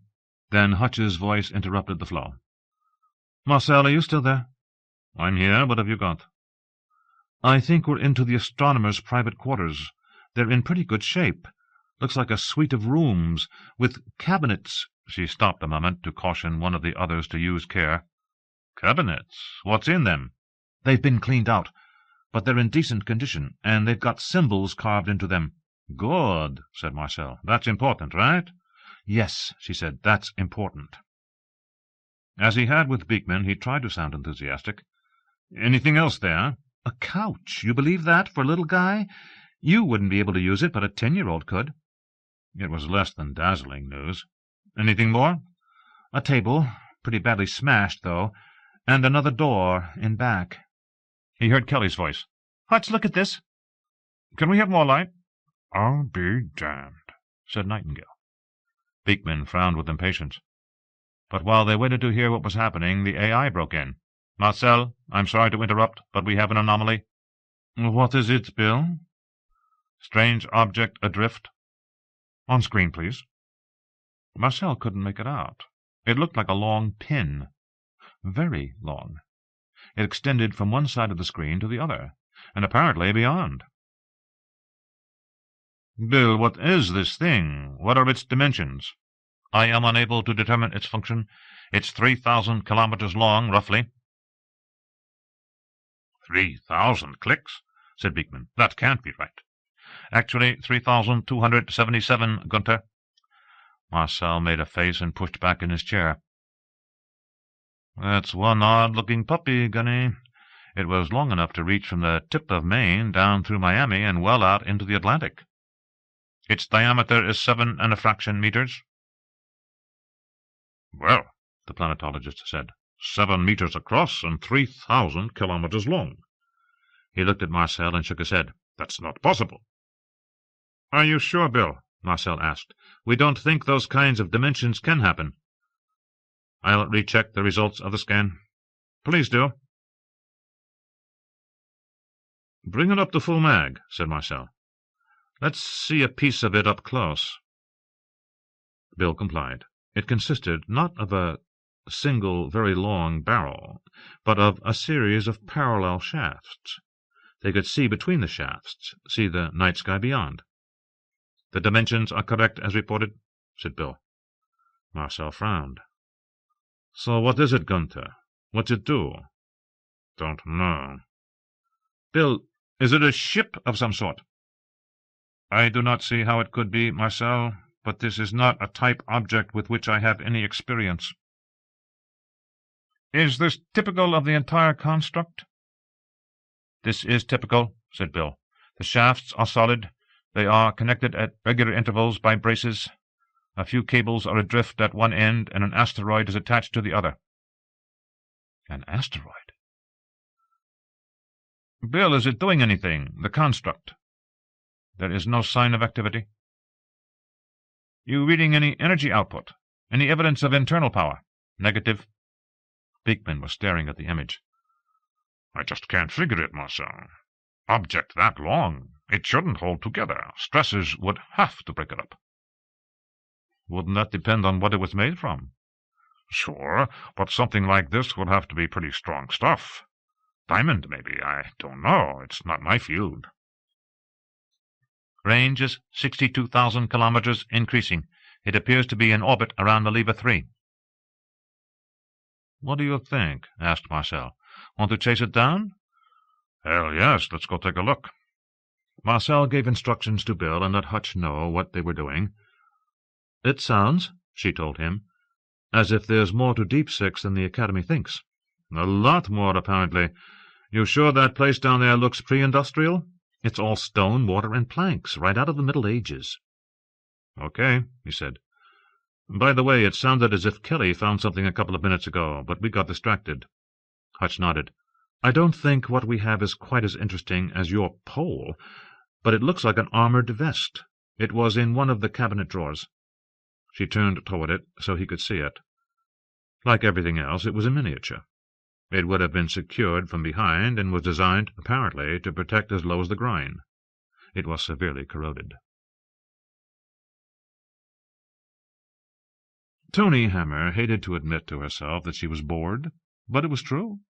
She'd expected the expedition to be exciting, but she should have known it wouldn't work out that way. She'd been around the archaeologists at Pinnacle and knew how deadly dull excavations could be. This, she'd thought, would be different. This time she would be with the first people in the door. She'd be there when the discoveries got made. But so far it had been just a lot of digging and dredging out of debris. Now, standing guard in the entrance to the tower, looking out across that flat, dreary plain, she yearned for it to be over. A flight of birds passed overhead. They were brown, with long beaks flying in formation. For a few seconds they filled the sky, and then they were gone, headed southwest. She let her mind drift back to the brief shipboard romance she'd been enjoying with Tom Scolari. She hadn't thought highly of Scolari in the beginning, but she'd begun to change her mind, and was actually getting quite caught up with him when they'd come here, and she'd watched him turn his back on Hutch. That seemed to her to be mean-spirited, or cowardly. She couldn't decide which. She was anxious to get home, to see old friends and restart her life, to see a few live shows, go to an expensive restaurant again. How long had it been? Below, the digging went on. Hutch was taking a break when Marcel called to tell her how difficult it was to explain the presence of the construct. Could she keep an eye open for anything that indicated the inhabitants were more advanced than we were giving them credit for? She would, but she knew they'd find nothing high-tech near the tower. They'd opened a passageway behind the astronomer's apartment, and were now engaged in widening it. The work went slowly.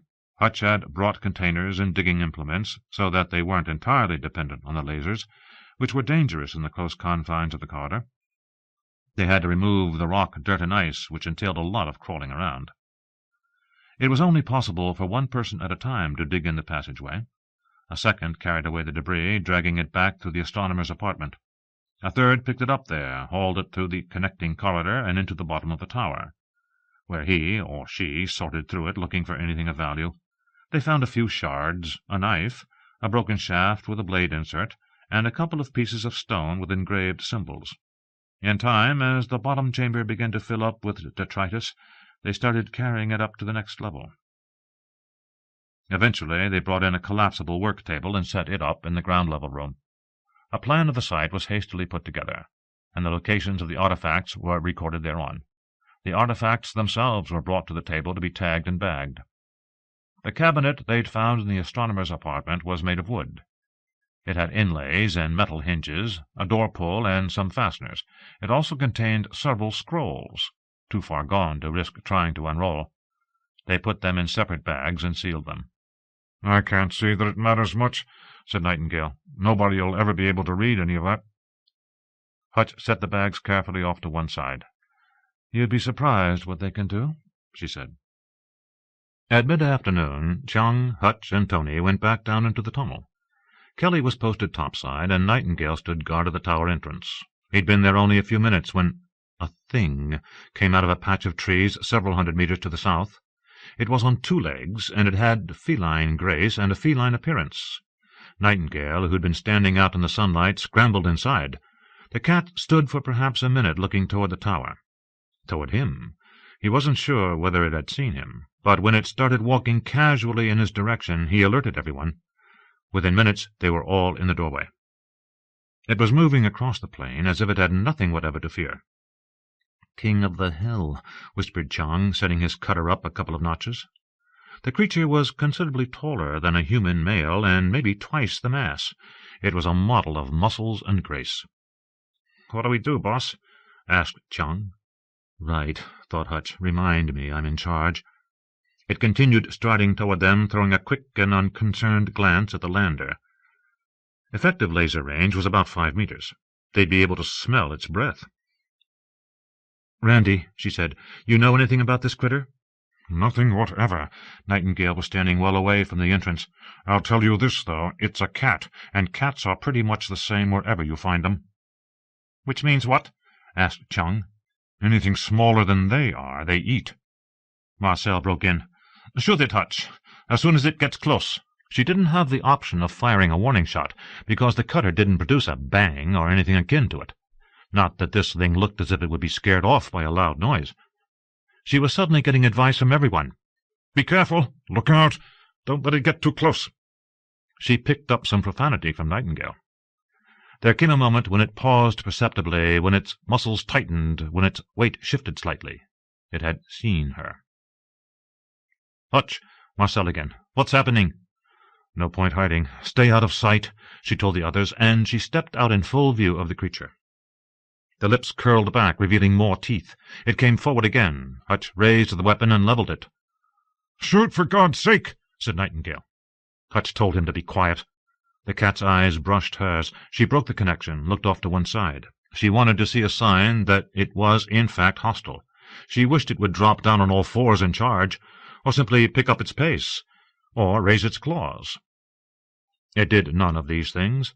It just kept coming, and Hutch suspected it had no experience with weapons. It saw nothing she could do to harm it. She turned the cutter on the stone side of the building, activated the beam, scorched the rock, and brought the weapon level again. The creature stopped. Chang stepped out beside her. It stood for several moments, uncertain.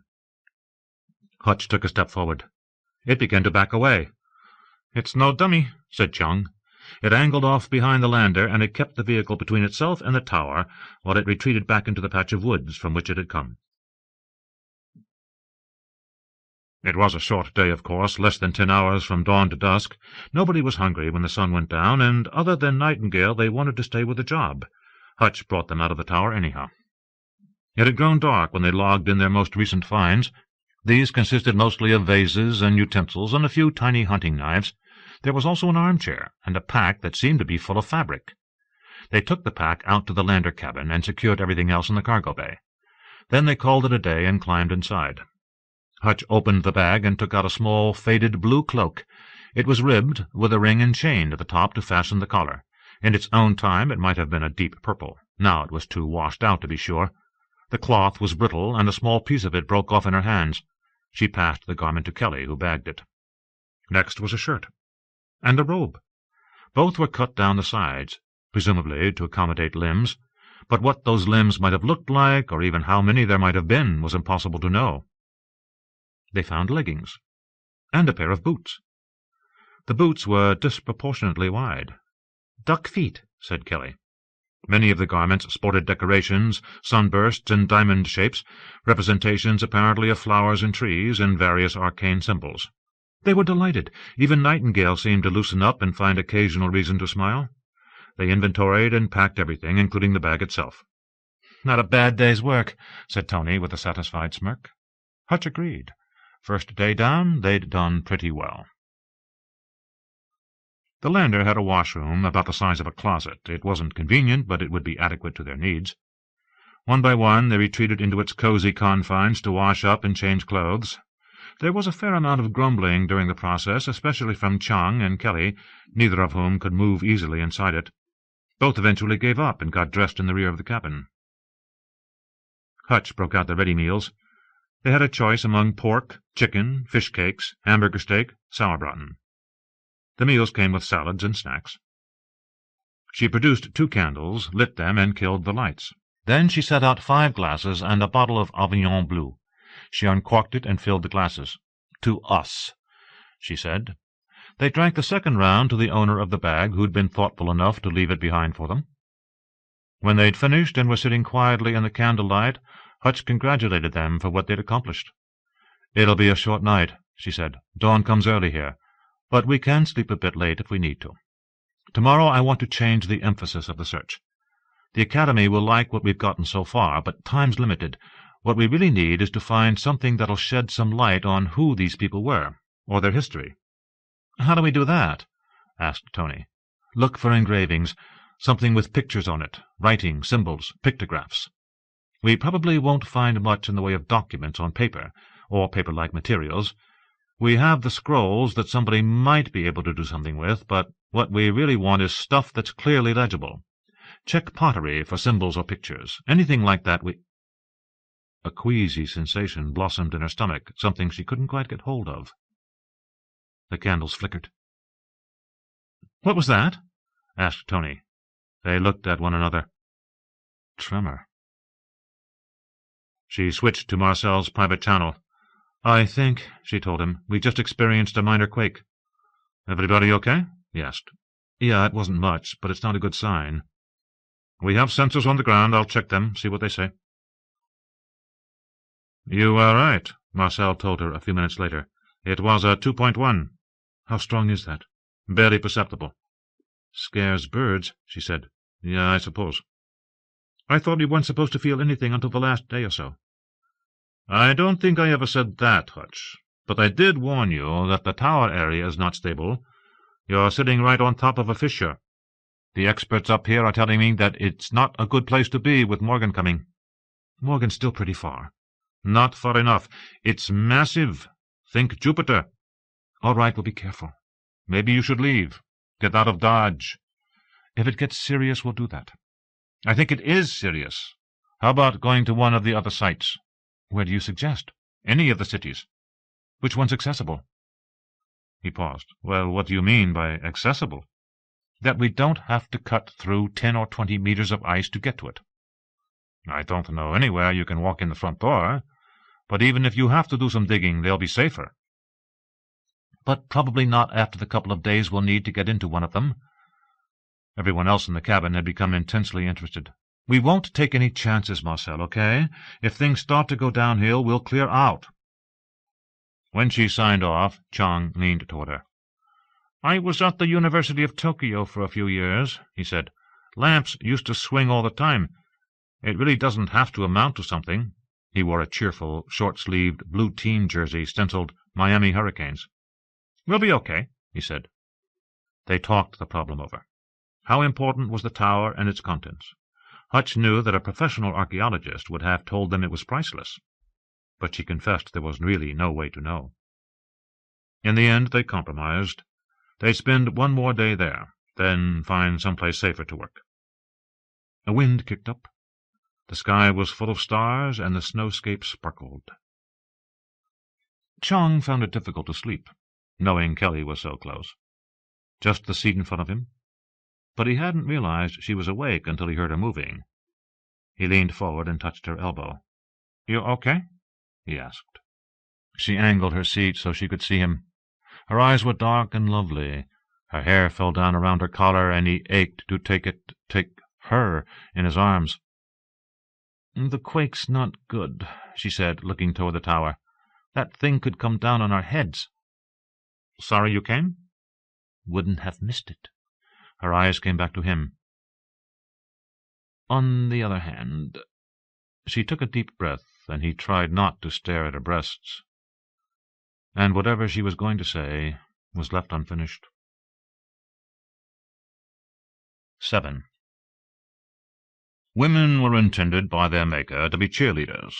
One has only to examine their anatomy and their disposition to recognize that melancholy fact.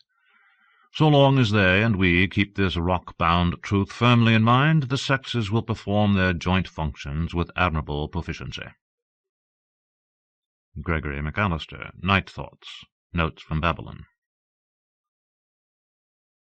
Wendy was still 2 hours away from the object, but they were close enough to have good visuals, which were displayed in various aspects across a bank of screens in Project Control. The area was crowded with Beekman's people, clustered in front of the monitors and hunched over consoles. The object had turned out to be an assembly of 15 individual shafts, connected by bands set at regular intervals of about 80 kilometers. 8 shafts were on the perimeter, 6 in an inner ring, and 1 in the center. They were of identical dimensions, each with a diameter of about 3/4 of a meter, each long enough to stretch from New York to Seattle. There was considerable space between them, so Marcel could see through the assembly, could detect stars on the far side. A rocky asteroid was attached to one end, webbed in by a net. The overall effect, Marcel thought, was of a lollipop with a stick that projected into the next county. The end opposite the asteroid just stopped. A few lines trailed out of it like dangling cables. Marcel noticed that the 15 cylinders were cut off cleanly, suggesting the object had not broken away from some larger structure, but rather had been released. "Impossible thing," said Beekman, who was delighted with the find. "Far too much mass for so narrow a body." "Is it really that big a deal?" asked Marcel. "I mean, it's in space. It doesn't weigh anything." "Doesn't matter. It still has mass, a lot of it along the length of the assembly." Marcel was studying the configuration. The asteroid was up. The lower end of the assembly was pointed directly at Deepsix. Beekman followed his eyes. "At least its position is about what we'd expect." "Stable orbit?" "Oh, yes. It could have been there for thousands of years. Except—" "What?" He delivered a puzzled grunt. "It just shouldn't hold together. I'll be interested in seeing what the thing's made of." John Drummond, a young mathematician from Oxford, looked up from a screen. "Impossibilium," he said. Marcel, fascinated, watched the image. It was so long they couldn't put the entire thing on a single screen without shrinking the assembly to invisibility. One of the technicians put it up across a bank of 5 monitors, the lollipop head on the far left, and the long, thin line of the supporting pole stretching all the way over to the far right-hand screen. "So it's not a ship of any kind, right?" he asked. "Oh, no," said Beekman. "It's certainly not a ship." He shook his head emphatically. "No way it could be a ship." "So what is it, a dock?" asked Marcel. "Maybe a refueling station." They homed in on one of the braces. It appeared to be a simple block of metal, 2 meters thick, supporting all 15 shafts in their positions. "Where do you think it came from?" Beekman shook his head. "Deepsix? Where else could it have come from?" "But there's no indication they ever had technology remotely like this." "We really haven't seen anything yet, Marcel. The technology may be under the ice. Kelly's tower might be very old, thousands of years. We didn't look very advanced a few centuries ago either." Marcel couldn't bring himself to believe that all evidence of a high-tech civilization could just disappear. Beekman sighed. "The evidence is right outside, Marcel." He tried to rub away a headache. "We don't have any answers yet. Let's just be patient." He looked at the screens and then glanced at Drummond. An exchange of some sort took place between them. "It's probably a counterweight," Drummond said. He was about average size and generally uncoordinated, a thin young man with prematurely receding hair. He seemed to have had trouble adjusting to low gravity, but he'd come to Wendy with a reputation for genius. "Counterweight," said Marcel. "Counterweight for what?" "A skyhook." Beekman glanced at Drummond, who nodded agreement. "There's not much else it could have been." "You mean an elevator from the ground to LEO?" "Not Earth orbit, obviously, but yes, I'd say that's exactly what it was." Marcel saw several smiles. "I was under the impression there was no point putting up a skyhook. I mean, we've got spike technology. We can float vehicles into orbit. Why go to all the trouble—" He stopped. "Oh." "Sure," said Beekman. "Whoever built this thing doesn't have the spike. They've got some other stuff, though, that we don't. We could never make one of these. Not one that would hold together." "Okay," said Marcel. "What you're telling me, if I understand this correctly, is that this is the part of the skyhook that sticks out into space and balances the section that reaches to the ground, right?" "Yes." "That brings up a question." "Yes, it does," said Beekman. "Where's the rest of the skyhook?" He shrugged. "Remove the counterweight and everything else falls down." "Wouldn't we have seen it if that had happened?" "I'd think so." "Maybe they cut it loose near the bottom of the elevator. If that happened, most of it would get yanked out into space and drift off." "So there could be another piece of this thing out here somewhere." "Could be, yes." "But what we're saying is that it was put up and then taken down?" "Or fell down." They retired into the project director's office, and Beekman waved him to a chair. A large globe of Deepsix stood in one corner. "It's crazy," said Marcel. "You can't ride a skyhook, up or down." "Maybe the pieces that collapsed are under the glaciers," Beekman said. "We really can't see much of the surface." He zeroed in on the equator and began to turn the globe. "Although it would have to be along here somewhere, along the equator, where we can see the ground." They called up pictures of Maliva 3 and began looking. For the most part, the equator crossed open ocean. It touched a few islands in the Carraggio east of Transitoria, rounded the globe without any land in sight, passed through northern Tempest, leaped the misty sea, and returned to Transitoria a couple 100 kilometers south of Burbage Point, the tower. "Here," said Beekman, indicating the archipelago. "Or here." The Transitorian west coast. "Why?" asked Marcel. "Big mountains in both places. You want the highest base you can get, so you put it on top of a mountain." "But a structure like that would be big." "Oh, yes." "So where is it?" Marcel looked at both sites, the archipelago, where several enormous mountains stood atop islands that appeared to be volcanic, and the coastal range, which featured a chain of giants with cloud-covered peaks. "I don't know." Beekman held out his hands. "Tell me," said Marcel, "if you had a skyhook, and something happened to it so it collapsed, which way would it fall?" The project director smiled. "Down." "No, I'm serious. Would it fall toward the west?" There'd be a tendency in that direction, but the kind of structure we're talking about, thousands of kilometers of elevator shaft and God knows what else, mostly it would just come down. Someone was knocking. Beekman kept talking while he opened the door and invited Drummond inside.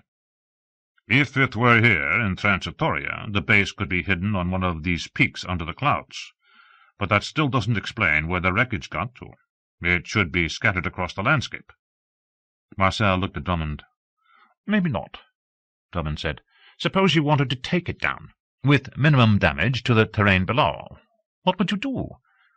I have no idea, John, Beekman said, but I'd think we would want to separate the shaft at a point where the longest possible section would get hauled up by the counterweight. What's left falls west. Into the ocean. Beekman drummed his fingers on the tabletop.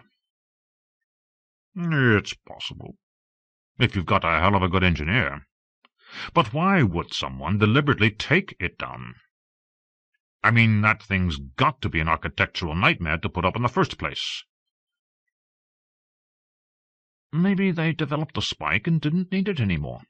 Maybe it was becoming a hazard. I think one of those things would need a lot of maintenance. Well, Beekman shrugged, there are a number of mountains in that range. We'll have an orbiter in the area in a bit.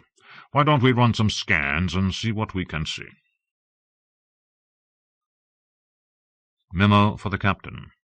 11:26:14:27 hours. From Bill. The cruise ship Evening Star transited from hyperspace 4 minutes ago. It has set course for Maliva 3 and will arrive in orbit in approximately 2 hours.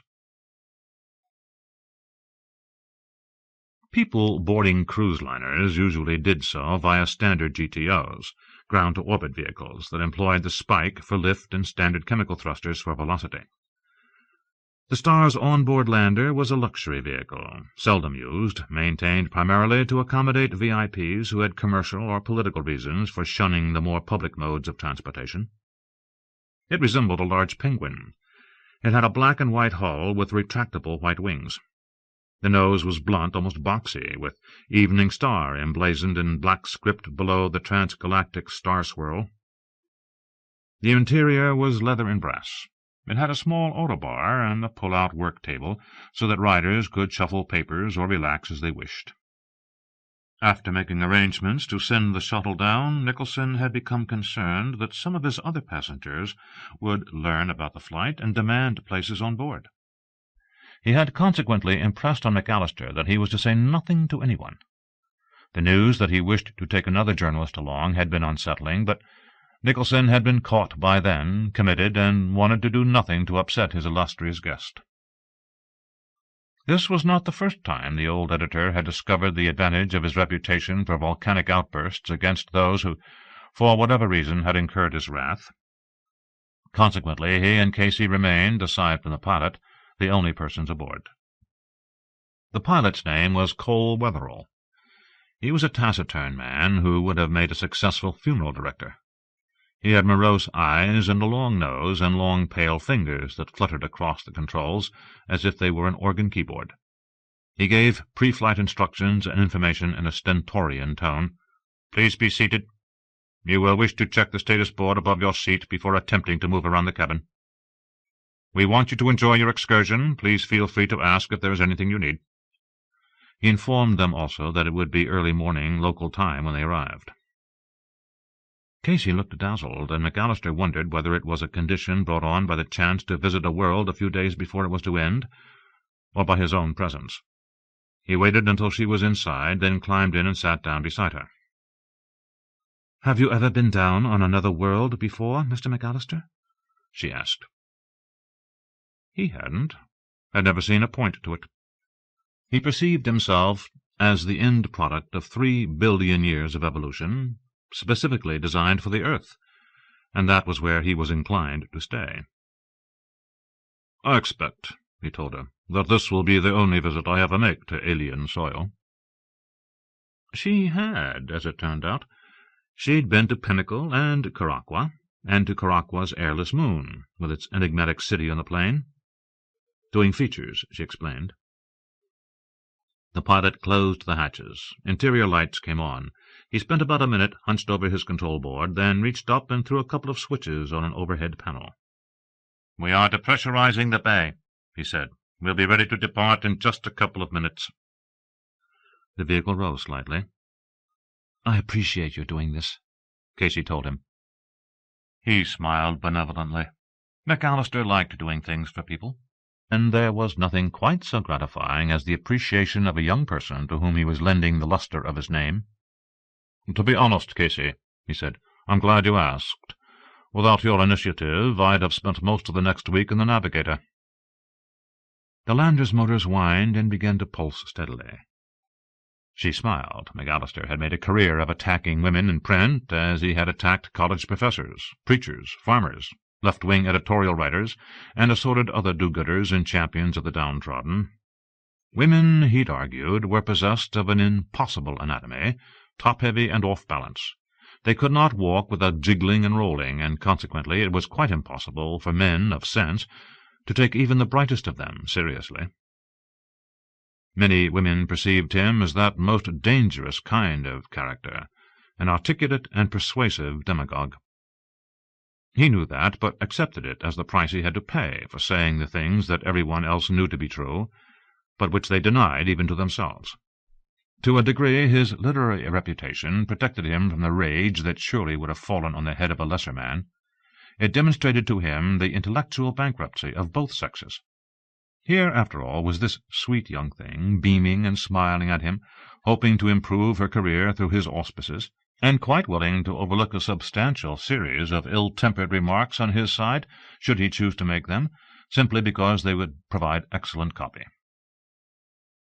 "There is a perfectly good reason, my dear, why the downtrodden are trodden down.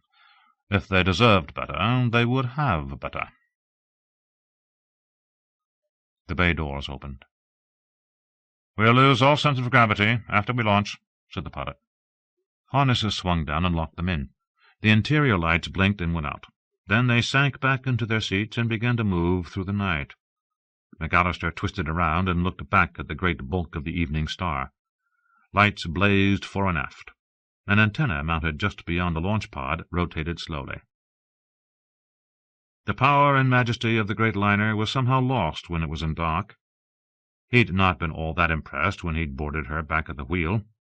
But out here the star was in her element, afloat among strange constellations beneath a sun that wasn't quite the right color, above a world whose icy continents bore unfamiliar shapes. This view alone, he decided, was worth the side trip. "Did I tell you," said Casey, "I'm checked out to pilot these things?" She looked pleased with herself. That fact caught McAllister's respect.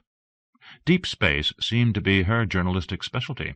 Acquiring a pilot's skills told him she was serious. "Excellent," he said. He turned away from the view, glanced at her, then looked out again at the shimmering atmosphere below. "So how did you manage that?" "My father owns a yacht." "Ah," he recognized the family name. "Your father's Desmond Hayes." "Yes." She clamped her teeth together as if she'd been caught in a faux pas. And he understood. Rich man's daughter, trying to make it on her own. Desmond Hayes was the founder of Lifelong Enterprises, which had funded numerous biotech advances, and was one of the major forces behind recent life-extending breakthroughs. He was notoriously wealthy, had a taste for power, and talked often of running for political office. He was seldom seen without a beautiful young woman on his arm. A ridiculous figure on the whole. "Well," McAllister said, "it's always a good idea to have a backup pilot." They were over clumps of cumulus now, bright in the starlight. McAllister heard and felt the beginnings of atmospheric resistance. He brought up the Autobar menu. They were well stocked. "How about a drink, Casey?" "That sounds like a good idea," she said. "A mint driver would be nice if they have one." He punched it in, handed it over to her, and made a hot rum for himself. "Weather all?" he said. "Let's take a look at the countryside before we set down." It proved to be a singularly uninviting landscape, mostly just snow and ice. The narrow equatorial belt provided dense forest along its southern edge, open country to the northeast, and low rolling hills and occasional patches of trees near the tower. At dawn they cruised over a shoreline dominated by enormous peaks. "This is the northern coast," Weatherall explained. Several strips of beach presented themselves. In all, it was a magnificent seascape. They continued their exploration while the sun rose higher, until finally McAllister informed Weatherall they'd seen enough. "Let's go talk to the people of the tower," he said. The pilot brought them back toward the south, and 30 minutes later they descended toward Burbage Point. A few trees rose out of the snow. "Dismal place," she said. But McAllister liked it. There was something majestic in the desolation.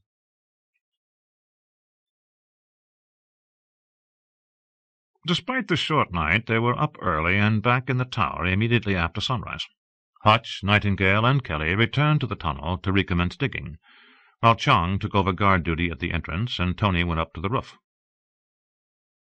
This second sunrise on the New World was bright and enticing. The snow glittered in the hard, cold light. The trees from which the cat had appeared glowed green and purple, and a sprinkling of white clouds drifted through the sky. They had been working only 10 minutes when Kelly found a few half-legible symbols on one of the walls. She recorded them with the microscan, and they decided to try to salvage the images themselves. But when they used the lasers to remove the segment of wall, it crumbled. "There's a technique for this," Hutch grumbled, "but I don't know what it is." Marcel broke in on the private channel. "Hutch." "I'm here. What have you got?" "We think it's a skyhook." "You're kidding." "You think I could make this up?"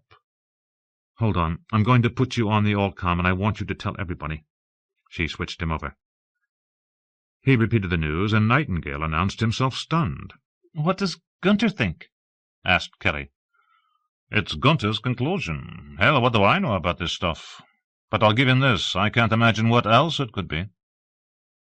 "That means," said Hutch, "this place isn't representative at all. We've wandered into a remote site that didn't keep up with the rest of the world." "Looks like it. But there's no evidence of technological civilization anywhere on the surface." "They had an ice age," said Hutch. "It got covered." "We don't even think an ice age would completely erase all signs of an advanced culture. There'd be towers, real towers, not that debacle you have. Maybe they'd get knocked over, but we'd still be able to see they'd been there. There'd be dams, harbor construction, all sorts of things. Concrete doesn't go away." "What's going to happen to it?" asked Kelly. "The skyhook?" "In about a week it'll go down with Deepsix." "So where does that leave us?"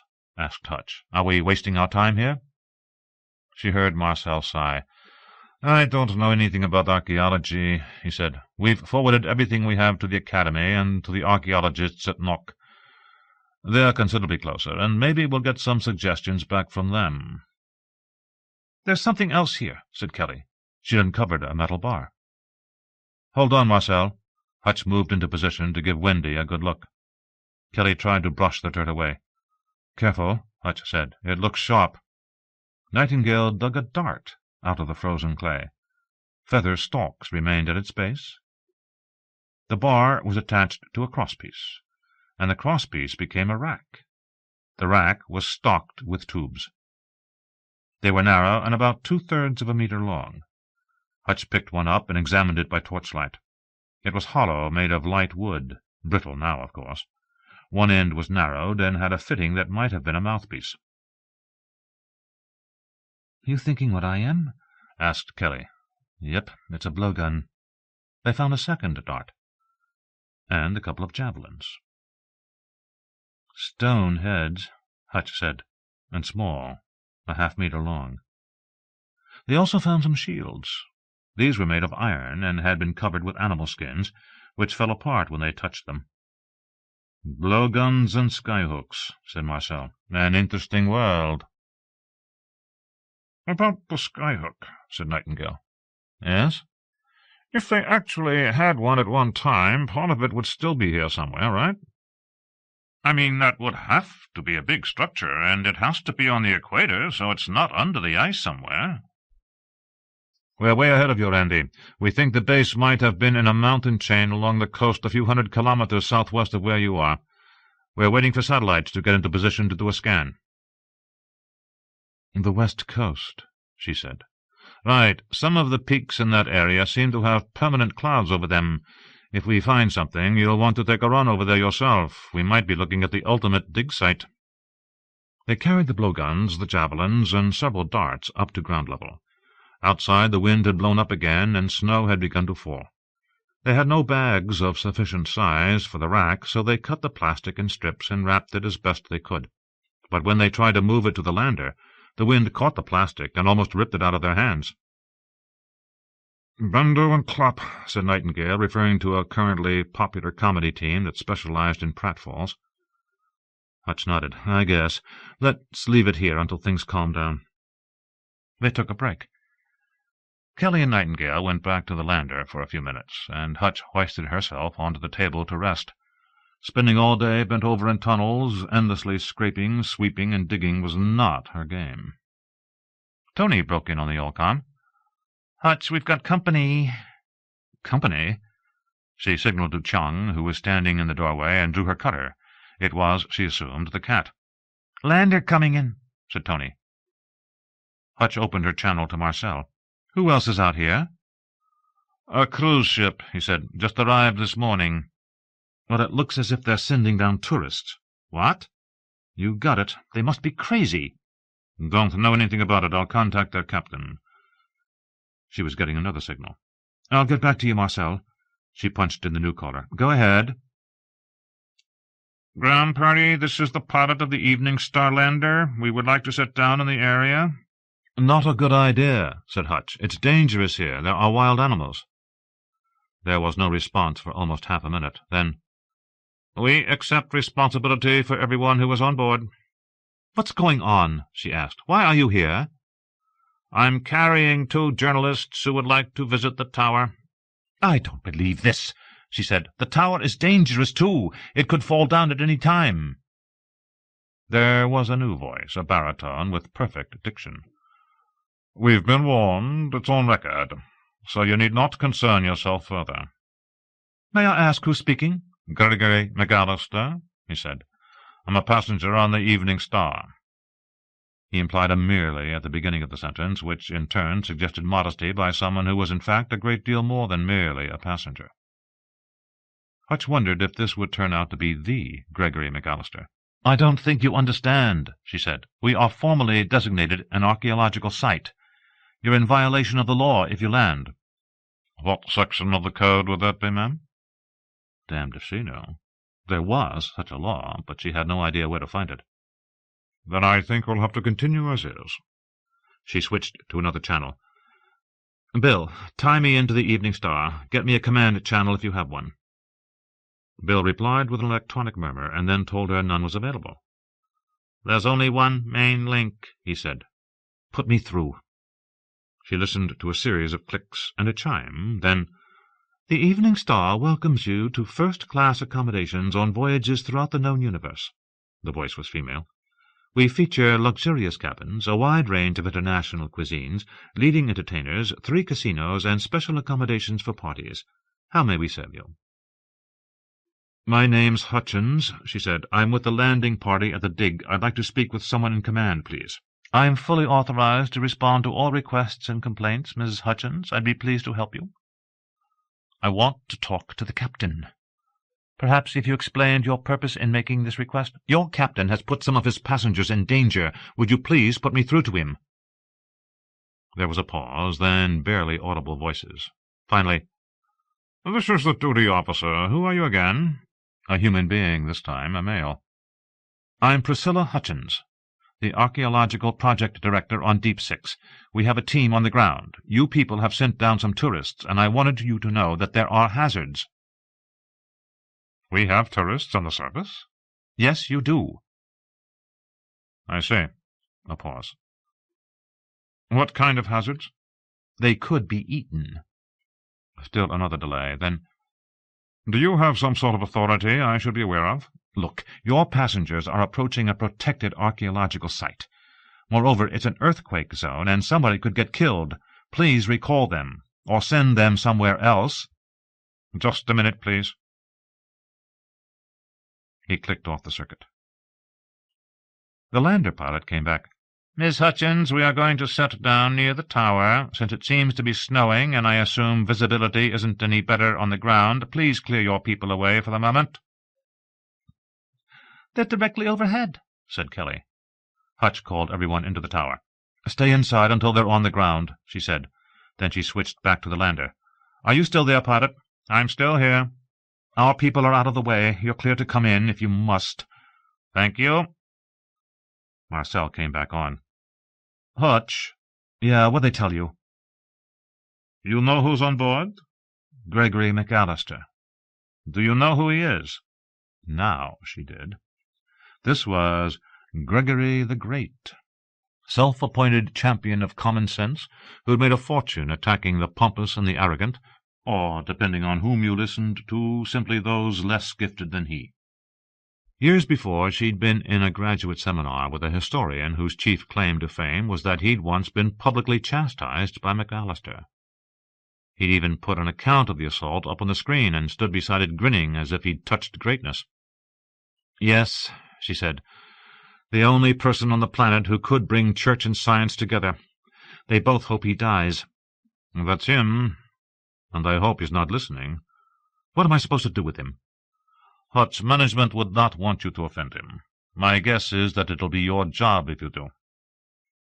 How about if I just feed him to the big cat? Pardon? Let it go.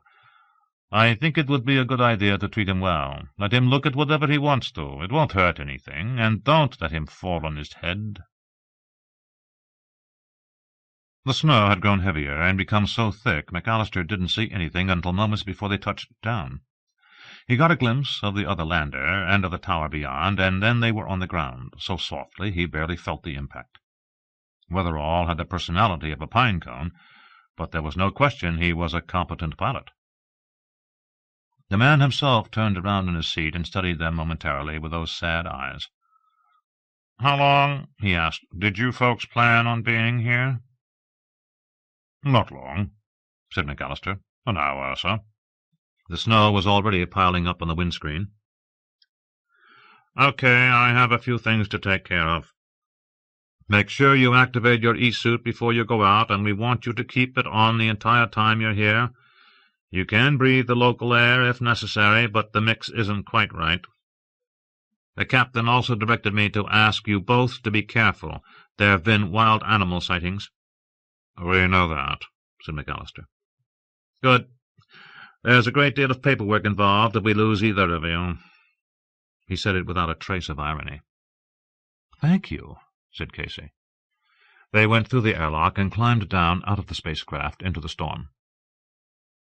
"To do the interview correctly," McAllister said, "we're going to want to wait until it subsides. Ordinarily, heavy weather provided great atmosphere for interviews, but in this case the tower was the star of the show, and people needed to be able to see it." "Weatherall, how long before this blizzard lets up?" The pilot appeared in the hatch. "I don't know, sir. We don't have a weather report." "Seems as if it might be a good idea to get one." "Won't be one for this area," he said seriously. He looked around, shook his head, and came down the ladder. The archaeologist's lander was dead ahead. It was smaller than the Star's vehicle, and sleeker, more businesslike. A woman materialized out of the driving snow. She wore a blue-and-white jumpsuit, and he knew from the way she walked it was Hutchins. She was trim, built like a boy, and came up almost to his shoulders. Her black hair was cut short, and she looked unfriendly. But he shrugged it away in his usual forgiving manner, recognizing anger as a natural trait exhibited by females who didn't get their way. "You're the mission commander, I take it?" he asked, extending his hand. She shook it perfunctorily. "I'm Hutchins," she said. He introduced Casey and Weatherall. "Why don't we talk inside?" Hutchins turned on her heel and marched off. "Delightful." They clumped through the snow. McAllister studied the tower while he tried to get used to the e-suit. He should have been cold, but wasn't. His feet, clad in leisure shoes, sank into the drifts, but they stayed warm. The tower loomed up through the storm. At home it would have been no more than a pile of rock. Here, amidst all this desolation, it was magnificent. But the Philistines had punched a hole in the wall. "Pity you chose to do that," he told Hutchins. "It made egress considerably easier." "I quite understand." He did, of course. And yet this tower had obviously stood a long time. It should have been possible to show it a bit more respect. "I don't suppose we have any idea how old it is?" "Not yet," she said. "We don't have an on-board facility for dating. It'll take a while." The storm caused him to speak more loudly than necessary. He was having a hard time getting used to the radio. Hutchins asked him to lower his voice. He did, and focused on trying to keep it down. "And there's nothing else?" he asked. "No other ruins?" "There are some scattered around the planet, and there's a city buried down there." She pointed at the ground. "Really?" He tried to imagine it, a town with houses and parks and probably a jail under the ice. "Incredible," he said. "Watch your head." She led him through the entrance they had made. He ducked and followed her into a low-roofed chamber with a table on which were piled some cups and darts. He had to stay bent over. "Tight fit," he said. The small-gauge stairways caught his eye. "The inhabitants were, what, elves?" "Apparently about that size." "What have you learned about them so far?" He wandered over to the table and reached for one of the cups, but she asked him if he would to avoid handling them. "Forgive me," he said. "So what can you tell me about them?" "We know they favored blowguns." He smiled back at her. "Primitives." Hutchinson's people drifted in to meet him. They struck him as, by and large, a forgettable lot. The other two women were reasonably attractive. There was one young male with a trace of Asian ancestry, and he recognized the second male, but couldn't immediately place him. He was an elderly, bookish-looking individual with a weak chin and a fussy moustache. And he was, in fact, staring at McAllister with some irritation.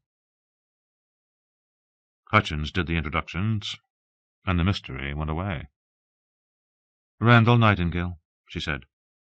"Ah, Nightingale. The man who fainted. The man carried relatively uninjured out of battle by a woman." McAllister frowned and pretended to study his features. "Do I know you from somewhere?" he said, with benign dignity. "Yes," said Nightingale. "Indeed you do." I was the director of the original project, Mr. McAllister, 20 years or so ago." "So you were." McAllister was not without compassion, and he let Nightingale see that he felt a degree of sympathy. "I am sorry how that turned out. It must have been hard on you." Hutchins must have sensed the gathering storm. She moved in close. McAllister turned to his companion. "Casey, you know Randall Nightingale, a legendary figure." Nightingale took an aggressive step forward, but Hutchins put an arm around his shoulder. Little woman, he thought, and a little man. But Nightingale wisely allowed himself to be restrained. "I haven't forgotten you, McAllister," he said. McAllister smiled politely. "There, sir, as you can see, you had the advantage of me." Hutchins drew him away and turned him over to the Asian. Something passed between them, and he coaxed Nightingale out of the chamber and down the child's staircase. "What was that about?" asked Casey. "Man didn't like to read about himself." McAllister turned back to Hutchins. "I'm sorry about that," he said. "I didn't expect to find him here." "It's okay. Let's just try to keep it peaceful." "Madam," he said, "you need to tell that to your own people. But I'll certainly try to stay out of everyone's way. Now, can I persuade you to show us around the site a bit?" "All right," she said. "I guess it can't do any harm. But there's really not much to see." "How long have you been on the ground, if you don't mind my asking?" "This is our second day." "Do we know anything at all about the natives, the creatures who built it, other than the blowguns?" Hutchins told him what they had learned. The natives were, of course, pre-industrial, fought organized wars, and had a form of writing. She offered to take him to the top of the tower. "Tell me what's up there, and I'll decide," he said. She described the chamber and the levered ceiling, which apparently had opened up, and she added their idea that the natives might have owned a telescope. "Optics," he said. "That doesn't seem to fit with blowguns." That's our feeling. I hope we'll get some answers during the course of the day. McAllister saw no point making the climb. Instead, they descended into the lower chambers, and Hutchins showed him a fireplace and some chair fragments. Near the bottom of the tower, they looked into a tunnel. "This is where we're working now," she said. The tunnel was too small to accommodate him. Even had it not been, he would have stayed out of it. "So what's back there?" he asked. "It's where we found the blowguns. It looks as if there was an armory. But what we're really interested in is finding writing samples and maybe some engraved pictures, or possibly sculpture, something that'll tell us what they looked like. We'd like to answer your question, Mr. McAllister." "Of course." McAllister looked around at the blank walls. "We must have some idea of their appearance. For example, surely the staircase is designed for a bipedal creature." "Surely," she said. "We're pretty sure they had 4 limbs, walked upright. That's about the extent of what we know." "When do you expect to be able to determine the age of this place?" "After we get some of the pieces back to a lab. Until then, everything is guesswork." Weatherall was still standing by the chair fragments, trying to catch Hutchins's attention. "Yes," she said. "May I ask whether you're finished with these?" "Yes," she said. "We've already stowed a complete armchair in the lander." "Good." He looked pleased. "Thank you." And while she watched, clearly surprised, he gathered the fragments, a beam, and a piece of material that might once have been drapery, and he carried everything up the staircase. "The ship hopes to salvage a few pieces," McAllister explained. His back was beginning to hurt from all the bending. "Anything that might interest the more historically minded passengers." She showed no reaction. "I can't see that it'll do any harm." "Thank you," said McAllister. "And if there's nothing we missed," he turned to Casey, "this might be a good time to go outside, and if the weather will allow, do our interview." 8. The results of archaeological enterprise at home are predictable within a set of parameters because we know the general course of history. Its off-world cousin is a different breed of cat altogether. Anybody who's going to dig up furniture on Sirius 2 or Rigel 17 better leave his assumptions at the door. Gregory McAllister, Sights and Sounds, The Grand Tour. It was the first time in his adult life that Nightingale had seriously considered assaulting someone. That he had resisted the impulse, that he had not taken a swing at the smirking, self-satisfied son of a bitch, was the result not of Hutch's restraining hand, or of any reluctance over attacking somebody considerably more than twice his size. It had been rather his sense of the impropriety of violence that had shut him down.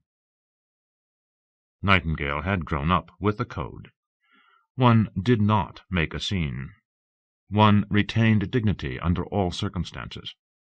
If an opponent was to be attacked, it was done with a smile and a cutting phrase. Unfortunately, he hadn't been able to come up with a cutting phrase. Now, working in the tunnel with Tony and Chang, he was embarrassed by his outburst. He had not gotten it right, had not come close to getting it right. But he had, by God, confronted McAllister, and that, at least, had relieved part of the burden he'd been carrying all these years.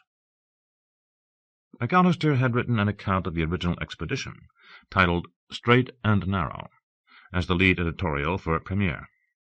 It had appeared shortly after Nightingale's return, when the investigation was still going on, and it had laid the blame for failure at his door, had charged him with mismanaging the landings, and had concluded by branding him as a helpless coward because he'd fainted after being wounded. The article, in fact, made light of his wounds. Scratches, McAllister had remonstrated, as though he'd been there. It had branded him publicly, and, in his view, had caused the examining board to render a verdict against him, and to shut down plans for future expeditions. "We need to put Maliva 3 behind us," one of the commissioner's reps had told him after the commissioner herself had cut off all contact. Didn't want to be seen with him. Straight and Narrow had appeared again 6 years ago in a collection of McAllister's memoirs, a fresh attack, and the man had pretended not to know him. "You okay?" asked Chang.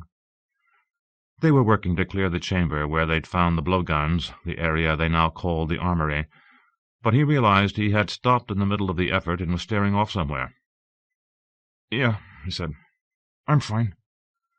Tony and Chang were both watching him.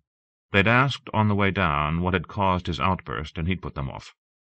How could he possibly tell them?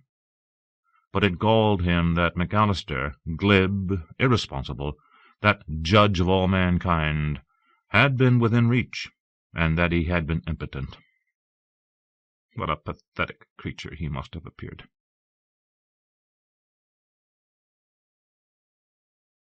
John Drummond had made his reputation within a year of receiving his doctorate by devising the equations named for him, which had provided a major step forward in understanding galactic evolution. But he'd done nothing of note during the decade that had passed since that time. Now, at 35, he was approaching the age at which he could be expected to begin tottering. Physicists and mathematicians traditionally make their mark early on. Genius is limited to the very young. He'd adjusted to the realities, and had been prepared to spend the balance of his career on the periphery, criticizing the results of his betters. His reputation was secure, and even if he did nothing else notable, he still had the satisfaction of knowing that during his early 20s he'd outpaced damn near everybody else on the planet. Despite that sense of his own contributions, he could not help feeling overawed in the presence of people like Beekman and Al-Kabar, who were known and respected everywhere they went. Drummond inevitably detected a note of condescension in his treatment by his peers. He suspected they perceived him as someone who, in the end, had to be regarded as a disappointment, who had not quite lived up to the promise of the early years. He had consequently become somewhat defensive. His profession had passed him by, and he suspected that his selection to join the Deepsix mission had been a political choice.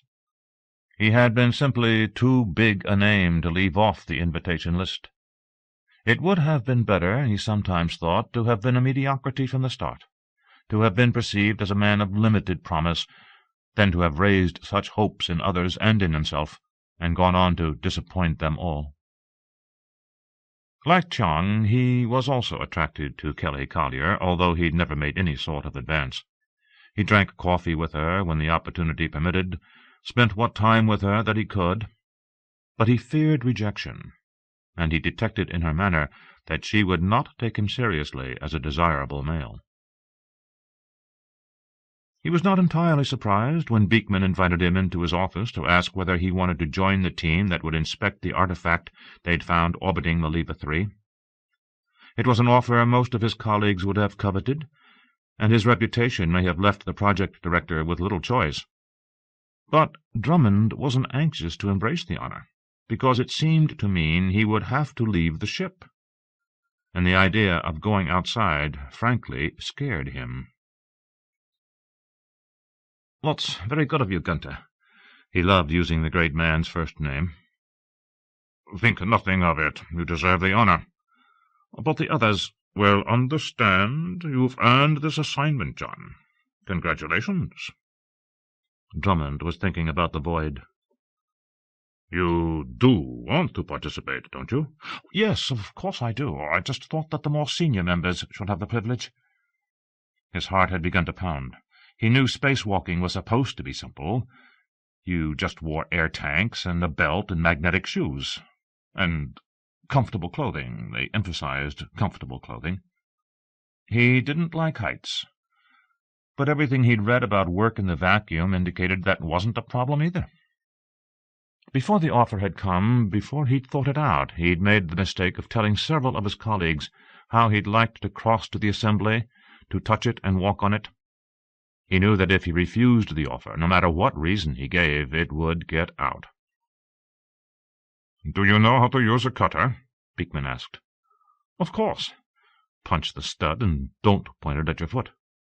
"Okay, good. We'll be leaving in 2 hours. Meet in front of the cargo bay airlock, on C deck." "Gunter," he said, "I've never worn an E-suit." "Neither have I," Beekman laughed. "I suspect we'll be learning together." Then abruptly the conversation was over.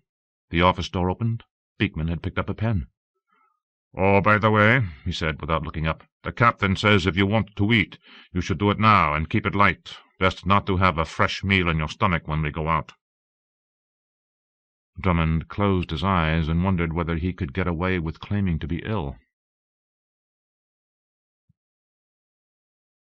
Marcel regretted having allowed Kelly to travel down to the surface. Had she been available, she would have accompanied the inspection team over to the assembly, and he could have held himself in reserve for an emergency, or for a less arduous afternoon. He didn't like taking Beekman's people outside. None of them had ever before gone through an airlock in flight. There was, in fact, little that could go wrong. The Flickinger field was quite safe, but it still made him uncomfortable. At Beekman's request, Marcel had brought Wendy to the Maliva 3 end of the assembly, the section most distant from the asteroid and closest to the planet. There they could see quite clearly that it had been detached from a larger construct. The terminal ends of the shafts had latches and connectors. He matched course, speed, and alignment so they maintained a constant relative position. That was crucial, not only because having the airlock within a couple of meters of the assembly was convenient, but because the sight of the two objects moving in relation to one another would almost certainly sicken his embryo spacewalkers. The only problem was that the two globes currently in the sky, Deepsix and the sun, would be in apparent motion, enough to make you dizzy if you weren't used to it. "Don't look at them," he advised his team. "You've got a bona fide alien artifact out there, unlike anything we've ever seen before. Concentrate on that." Beekman had chosen two people, a man and a woman, to go out with him. Both were young, and both were celebrated members of his science team. The woman, Carla Stepan, had done some pioneering work in light propagation. Appropriate, Marcel thought. She was herself a luminous creature. Drummond's reputation was known to all, but the man himself was something of a mystery. Quiet, reserved, a bit bashful. An odd choice, the captain thought. He demonstrated how to use the E-suit.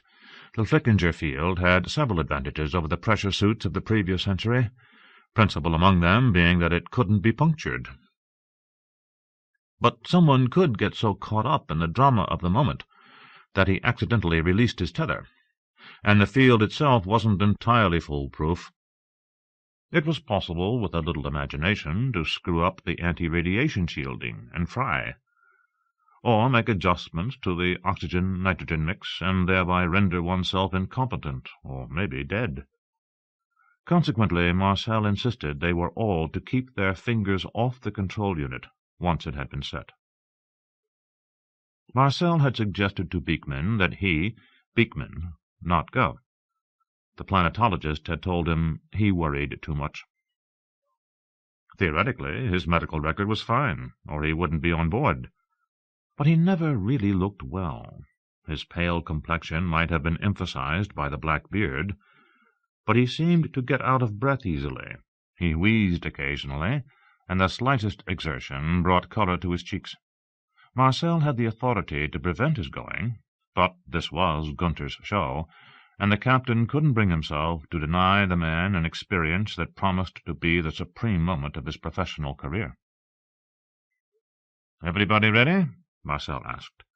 They were all standing by the airlock, Beekman and Carla obviously anxious to get started, John Drummond looking reluctant. He checked their breathers and activated their suits. Carla had some experience with cutters, so he'd assigned one to her, and he took one himself. They strapped on wrist lamps. He handed out vests and waited while they put them on. Each vest was equipped with a spring lock so that a tether could be connected. Marcel also strapped on a go-pack. They did a radio check and went into the airlock. Marcel initiated the cycle. The inner hatch closed, and the lock began to depressurize. Beekman and Carla seemed fine, but Drummond began breathing more deeply than normal. "Relax, John," Marcel told him on a private channel.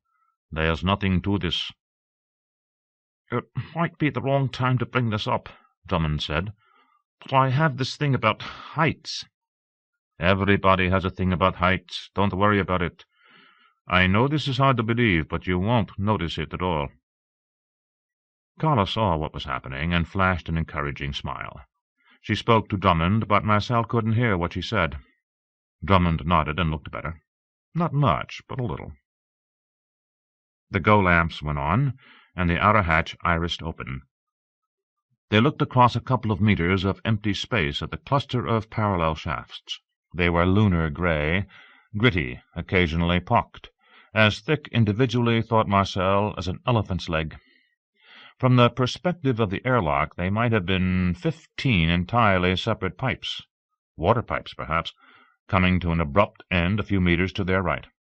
But on the left they stretched into infinity, and somehow they were perfectly equidistant, apparently separated and maintained by an invisible force. "Incredible," said Drummond, leaning forward slightly and looking both ways. There were no markings, no decoration, no bolts or sheaths or ridges, simply 15 tubes, arranged symmetrically, 8 on the outer perimeter, 6 midway, and the single central shaft. Marcel attached a flex tether to a clip on the hull and motioned the project director forward. "All yours, Gunther," he said. Beekman advanced to the hatch, never taking his eyes off the long grey shafts. He put his head out and drew in his breath. "My God," he said. Marcel clipped the tether to his vest. "It will pay out as you go, or retract as you need." "How long is it?" 20 meters. "I meant to the brace." There were braces along the entire length of the assembly. The nearest was almost 50 kilometers away. Beekman shook his head. "If someone else had reported such a thing," he said, "I would have refused to believe it." He put his feet on the outer lip of the airlock. "I think I'm ready." "Okay, be careful. When I tell you, just push off. Don't try to jump, or I'll have to come after you." Marcel looked back at the others. "If anybody does contrive to drift away, I'll take care of the rescue. In the meantime, everyone else is to stay put, okay?" "Okay." "Go," he told Beekman. Beekman hunched his shoulders. He was wearing a pair of white slacks and a green sweatshirt with the name of his university, Berlin, stenciled on it. He looked, Marcel thought, appropriately dashing, and quite happy. Ecstatic, in fact. He leaned forward, gave himself a slight push, and cried out in sheer joy as he launched. They watched him drift awkwardly across the narrow space, one leg straight, one bent at the knee, rather like a runner caught in mid-stride. Marcel stood in the hatch, letting the tether slide across his palm until he was sure Beekman wasn't traveling too fast. The project director reached out for the nearest shaft, collided with it, wrapped his arms around it, and shouted something in German. "Marcel," he continued, "I owe you a dinner." "I want it in writing," Marcel said. Beekman loosened his grip, found another shaft for his feet, settled down and waved. Carla moved up to take her turn. Beekman and his team clambered around on the assembly while Marcel stood guard. Carla took pictures and Drummond collected sensor readings. Beekman was talking, describing what he was seeing, and taking various gauges and sensors out of his vest to answer questions for the people inside. Yes, it was magnetic. No, it did not seem to vibrate when low-frequency sound waves were applied. Carla produced the cutter and conferred with Beekman. Marcel couldn't overhear the conversation, but they were obviously looking for the right place from which to remove a sample. The surface had no features. The only distinguishing marks that they'd been able to see, either from the scanners or up close, were the encircling bands, and none of those was visible from here. They made up their minds, and Carla steadied herself, took aim at one of the shafts, and brought the laser to bear. "Careful," Marcel advised her. The field wouldn't protect her if she made a mistake. "I will be," she said. She switched on the cutter, the beam flashed, and the view fields in all 4 suits darkened. She began to work. They were going to take off the last 2 meters of one of the outside shafts. Drummond had put his instruments away and was simply holding on. He appeared to be examining the assembly very carefully, keeping his eyes away from the void. Marcel left the airlock, went over, and joined him. "How are you doing?" he asked privately. "I guess I'm a little wobbly." "It's all right," he said. "It happens. You want to go back inside?" "No." Drummond shook his head, but kept his gaze on the assembly. "You'll feel better in a bit. When you're ready to go back, I'll go with you." He mumbled something. Marcel only caught, "Damn fool." "Maybe not. You might just be a little more sensible than the rest of us." Drummond managed to smile, still looking at the metal. "Marcel," he said, "maybe I ought to go back over there before I become a problem." "Whatever happens, John, you won't be a problem. Everything's under control." "Okay." Drummond did not want to make the jump. Even though there was no gravity, Marcel suspected his senses were relating to the proximity of the Windy J, using that to determine what was up and down. He had maintained a position which, related to the ship, kept his head up. Now he was being asked to cross that terrible void again. People who claim there's no sense of altitude in space, Marcel thought, have never been there. He reached out to place an arm gently on his shoulder, but Drummond drew away. "Thanks," Drummond said. "I can manage." "It has plenty of juice," said Carla, admiring her laser. From Drummond's perspective, she was upside down. His eyes closed tight. She had already sliced halfway through her target shaft. Beekman was hanging on the edge of it to make sure it didn't drift away when she'd completed the job. Drummond's eyes opened, and he looked back at the airlock, as if it were a half-click away. Its light spilled out into the vacuum. "I thought there'd be more resistance," Carla said. "You're okay," Marcel told Drummond. "Can I make a suggestion?" Drummond's breathing was becoming ragged, but he didn't reply. "Close your eyes, John, and let me take you over." Wendy hovered only 2 meters away. Bill was keeping the ship perfectly still in relation to the artifact, but Marcel was aware of Deepsix climbing slowly but steadily up the sky. "Something wrong, John?" Beekman's voice. "No," said Marcel. "We're fine." "John?" Carla this time, sounding worried. "You okay?" "Yes." His voice was tight and angry. He looked at Marcel. "Yeah. Please get me away from here." Marcel put an arm gently around his waist. This time Drummond didn't pull away. "Tell me when you're ready," he said. Drummond stiffened and closed his eyes. "Just give me a minute." But it was too late. Marcel, without waiting, anxious to end the suspense, pushed them forward, off the shaft. They floated toward the open hatch and the light. "We'll be there in a second, John." By then the others were watching. Carla's laser went out, and she asked whether she could help. Marcel saw that Beekman was shifting his posture, preparing to join them. "Stay put, Gunny," he said. "We're okay." "What happened, Marcel?" he asked. "A little motion sickness, I think. Nothing serious. Happens all the time." Drummond struggled briefly, and they bumped into the hull. But he got one hand on the hatch and pulled himself into the airlock. Marcel let him do it on his own. When John was safely on board, he climbed in beside him. "Damned coward," Drummond said. They were inside the ship's artificial gravity field. Marcel sat down on the bench. "You're being a little hard on yourself." Drummond just stared back out of bleak eyes. "Listen," Marcel sat back and relaxed. "There are very few people who would have done what you did. Most wouldn't have gone out there at all, feeling the way you must have." He looked at the assembly and the stars beyond. "You want me to shut the hatch and we'll go inside?" He shook his head. "No," he said. "Can't do that. They're still out there." Beekman and Carla returned a few minutes later with their prize. They negotiated it carefully into the airlock, into the half-G gravity field that was normal for ships in flight. Maintaining full Earth normal would have consumed too much power. The piece was as long as Marcel was high. They expected it to be quite heavy inside the ship. Instead, a look of bewilderment formed on Carla's features. She signaled to Beekman to let go and easily hefted the object herself. "Impossibilium is the right word," she said. "It weighs next to nothing." Beekman stared. "They're pretty good engineers, aren't they?" "Yes," she said. Because of the weight? Marcel asked. Drummond was almost breathing normally again. He wanted to speak, and Beekman gave him the floor. The problem, he said, summoning each word as if it were Greek, with this kind of construction— He stopped to take another breath. Problem is that you have too much mass distributed over such an extreme length. He glanced at Beekman, who nodded.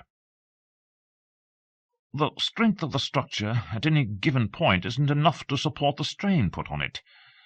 Think of the Starlight Center in Chicago, and imagine you had to build it from cardboard. Did it collapse? Marcel said. Exactly right, said Carla. The kinds of building materials we have now applied to this kind of structure— she nodded toward the airlock door, toward the assembly— equate to cardboard. If we tried to make one of these, its own mass would crumple it. Beekman picked up the thread. If you're going to erect something as big as the Starlight, you want two qualities in your building materials. Strength, said Marcel. And lightweight, finished Carla. She glanced at the sample. We know it's strong because the assembly holds together, and now we know at least part of the reason it holds together. It doesn't have much mass. They closed up. Minutes later, green lamps blinked, and the inner hatch opened. They shut off their suits and came out of the airlock. So what's next? Asked Marcel.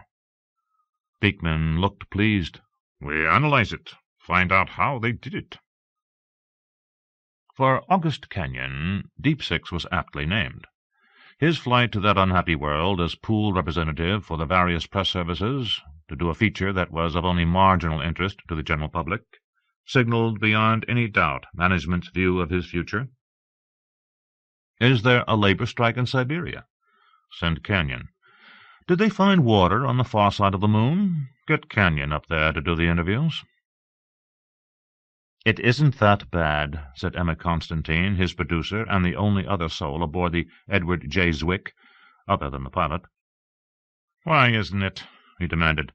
He'd been simmering during the entire 5 weeks of the outbound flight, saying none of the things that were on his mind. But he was tired of being cooped up, tired of spending his time on virtual beaches while other people his age were doing solid investigative journalism, chasing down corruption in London, sex in Washington, stupidity in Paris. It'll be a good feature, she said. Worlds collide, that's big stuff, if we handle it right.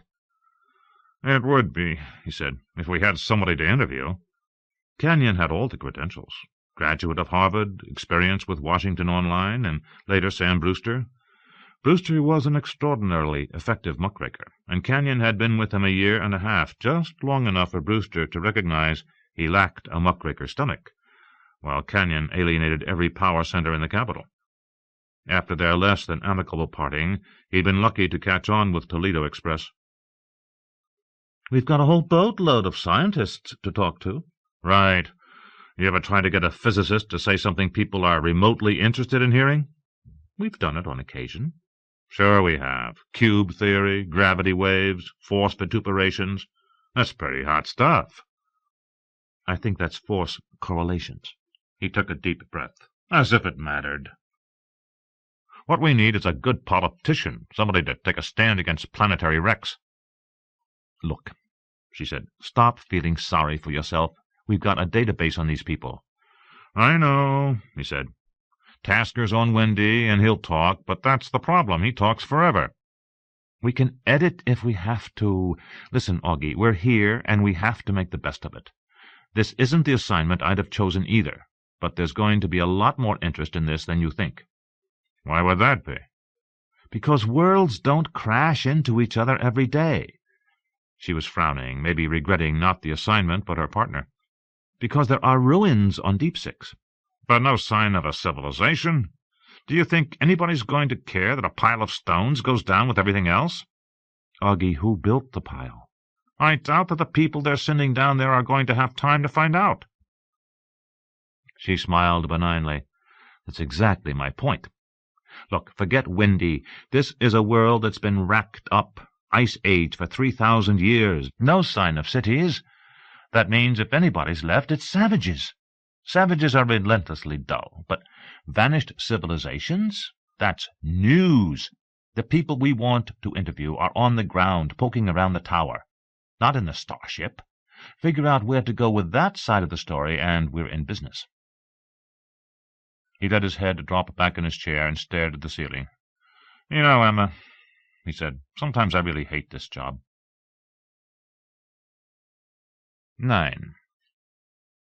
Archaeology is a career for the terminally weak-minded. An archaeologist is a trash collector with a degree. Gregory McAllister, Career Night, Ports of Call. Wendy proceeded in a leisurely manner along the entire length of the assembly.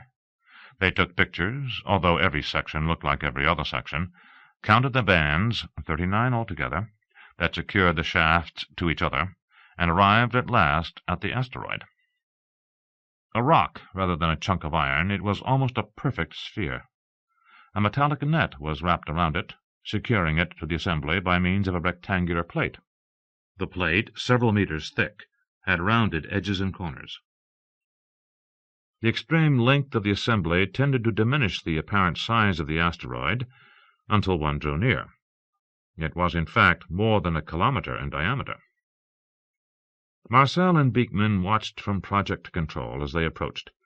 Beekman looked disappointed, and Marcel, wondering how he could possibly be out of sorts at such a supreme moment, asked what was wrong. "I'd hoped," he replied, "to find something that would give us an idea who put it here, what its purpose was. I thought maybe there'd be a control station at one end or the other. Something." Marcel put a hand on his shoulder. "People leaving stuff like this around the neighborhood should include a manual." "I'm serious." "I know." Stupid remark. They went outside again, just the two of them, and inspected the asteroid. They floated above the rockscape, using Marcel's go-pack to get around. Much of the net was concealed by a layer of dust. The metal links appeared to be made of the same material as the shafts. They were only a couple of centimeters thick, and were linked with cross-pieces at lengths of about 3/4 of a meter. They stopped to examine the connecting plate, and were pleasantly surprised to discover a series of engraved symbols. All the characters were joined in the manner of cursive writing. "Eventually," Beekman said, "I'd like to take this inside, take it home with us." It was big. Marcel measured it with his eye and concluded it wouldn't fit through the cargo airlock. "We might have to cut it in half," he said. "Whatever's necessary." They drifted above it and looked back the way they'd come, down the long, straight line of the assembly toward the heart of Deepsix. They took samples of everything, of the rock and the dust, of the net, of the plate. When they were finished, they went back inside and had some coffee. It was after 2 a.m. ship time, November 27th. Beekman suggested the unknown architects had developed quantum technology, and the skyhook had simply become obsolete. Marcel was too tired to care. But just as he was getting ready to head for his quarters, Bill broke in. "Captain, we now have the satellite scans you requested of the coastal mountain range." "Okay, Bill." Ordinarily he'd have asked to look, but not at this hour. "Anything interesting?" "There is a structure of substantial dimensions on one of the peaks." The door opened almost at the first touch of the laser. Beyond lay shelved walls and a vaulted ceiling. Hutch played her light over a bare wooden table. Shadowy figures looked back out of alcoves. "Bingo," said Tony. Statues. There were 6 alcoves, and at one time there had been 6 figures. 5 lay broken and scattered in the dust that covered the floor. 1 remained. The survivor resembled a falcon, but it stood upright in a vest and trousers that suggested pantaloons. A medallion of illegible design hung about its neck. It reminded Hutch of Horace. "You think that's what they looked like?" she asked. "Maybe," said Nightingale. "It would fit. Little creatures descended from birds." Whatever might once have filled the shelves was gone. She flashed pictures to Wendy. Hutch half expected to hear from Marcel, but it was early morning on the ship, In the interests of diplomacy, she also sent a picture to McAllister, who was having brunch in the Star Lander. He took it rather calmly, she thought, but made it a point to thank her and ask that he be kept informed. The manner of it implied that he thought it trivial. The room, she suspected, had been a study, or perhaps a library. Nightingale agreed. "I wish we could read their scrolls." Indeed. What would a history not be worth? The other figures had apparently all been representations of the falcon in various poses. They gathered up the pieces, packed each of the 6 separately to the extent they were able, took them out to the lander, and stowed them in the cargo hold. The snow had stopped, and by late morning the last clouds cleared away. The environment was now suitable, McAllister judged, for the interview. Weatherall had loaded several pieces of the doll-like furniture, a couple of cabinets, a chair, and a table into the cargo section. Everything was badly decomposed, but that didn't really matter. Transgalactic could process the stuff easily enough and make them look as if they were antiques in exquisitely restored condition. The details wouldn't matter as long as some part of the original remained. Weatherall had even made off with a javelin. It had an iron tip, and McAllister wondered whether it had ever actually been used in combat. He tried to visualize hawks in trousers flying about trying to stab each other with these pea stickers.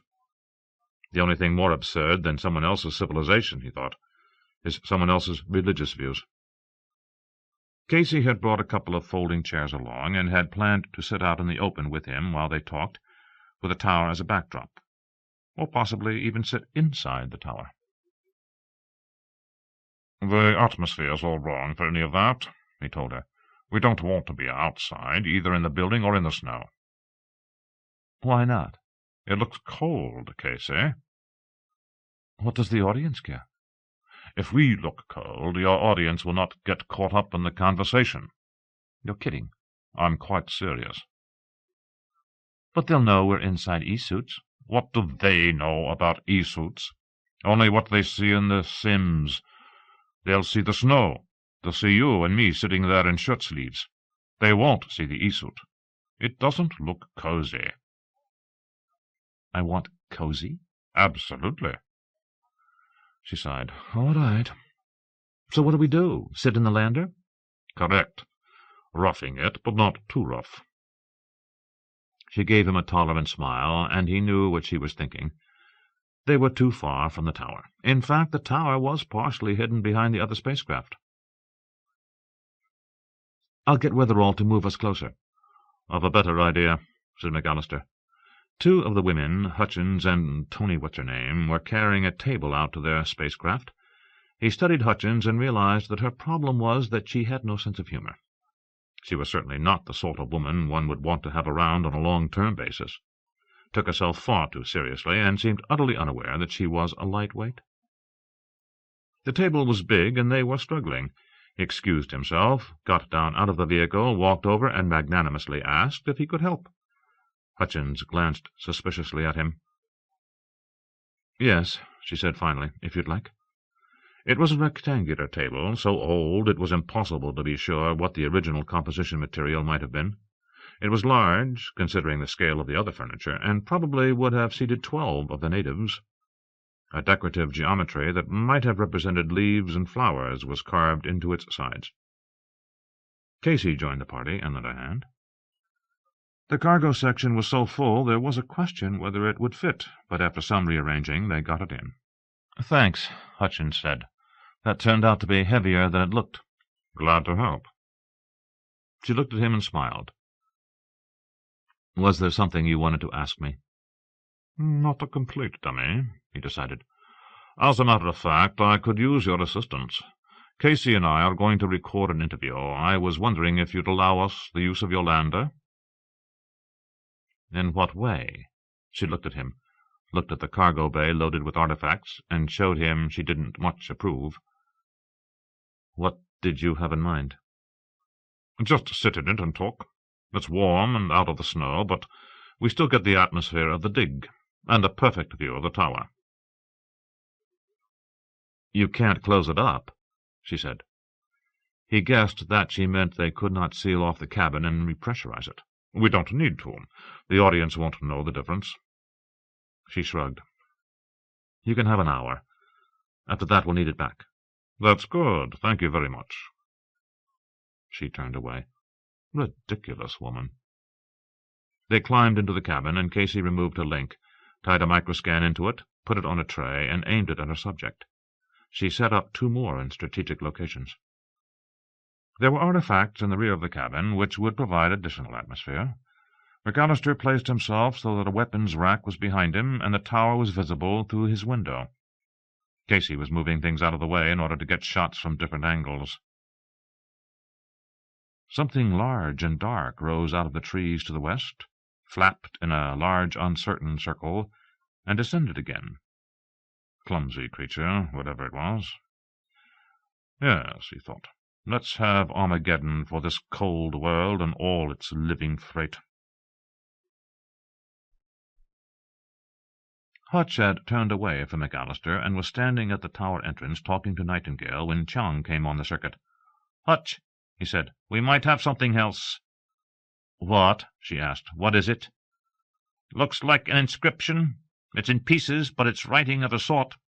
We've also broken through into an open corridor." "Where are you?" "Back of the library." "I'm on my way." She descended staircases and entered the tunnels, crossed the armory, and kept going until she saw lights. Tony and Chang were examining a wall covered with symbols. Tony looked up, waved, and moved off to one side to provide Hutch a clear view. The wall had partially collapsed, and several large pieces lay on the ground, but it was covered with lines of engraved characters, almost all quite legible. "Lovely," said Hutch. They were not pictographs, and there was a limited number of individual symbols, suggesting she was indeed looking at an alphabet. Furthermore, the text was divided into sections. Paragraphs. There was an ethereal quality about the script. It reminded her of Arabic, with its curves and flow. "You've got pictures?" she asked. Tony patted her microscan. "Everything." Several sections of the script, at the top, were more prominent than the text that followed. "They might be names," suggested Chung. "Maybe. It could be a commemorative of some sort. Heroes. Here's who they were, and there's what they did." "You really think so?" asked Tony. "Who knows?" said Hutch. "It could be anything." The beam from Tony's torch fell on a shard, a piece of pottery. "We really need time to excavate," Hutch said, "and to move out into the city to find the kinds of tools these people used, to unearth their houses, dig up more icons, maybe get the answers to such basic questions as whether they used beasts of burden, how long their lifespans were, what kind of gods they worshipped." "Okay," she continued. "Let's get this stuff upstairs, then we'll come back and see what else we've got." They cut the central section out of the wall. Chung tried to move it, but it was too heavy to handle in the confined quarters. "Let it be for now," said Hutch. "We'll figure it out later." He nodded, picked up a couple of the fragments, and headed back. Tony collected 2 more, leaving Hutch to try to gather together the smaller pieces. Nightingale stood in the tower entry and tried to turn his mind to other things. He couldn't help glancing up every few minutes at the Wildside cabin, where McAllister sat in his officious manner, gesturing and making pronouncements. Suddenly the great man turned in his seat and looked directly at him. He got up, moved through the cabin, climbed down onto the ground, and started in his direction. Nightingale braced himself for a fight. "Nightingale," he said as soon as he'd gotten close, "I wonder if I could ask a favour." Nightingale glared at him. "What do you want?" "We're going to be using this whole area as a background. Could I persuade you to stay out of sight? It works better if there's a complete sense of desolation." Casey snapped the recorder back on, smiled nervously at him, and resumed the interview. "In a week, Mr. McAllister, Deepsix won't even exist any more. It's cold and bleak, and that stone tower behind you is apparently the only building in this entire world. What brings you to this forlorn place?" Morbid curiosity, Casey. No, seriously. I'm never anything but serious. Why else would anybody come here? I'd be the last one to want to sound morose, but loss is the one constant we all have to deal with. It's the price of living. We lose parents, friends, relatives. We lose the place we grew up in, and we lose the whole circle of our acquaintances. We spend ungodly amounts of time wondering whatever happened to former teachers and lovers and scoutmasters. Here, we're losing a world. It's an event absolutely unique in human experience. An entire planet, which we now know has harbored intelligence of a sort, and which still serves as a refuge for life, is going to end. Completely and finally. After these next few days there will exist nothing of it other than what we can carry off.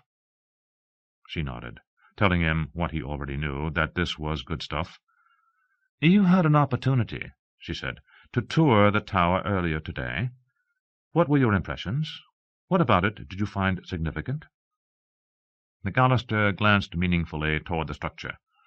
"We know that whoever built it left a telescope behind, as if to say to us, we also wanted the stars. But they're lost, Casey.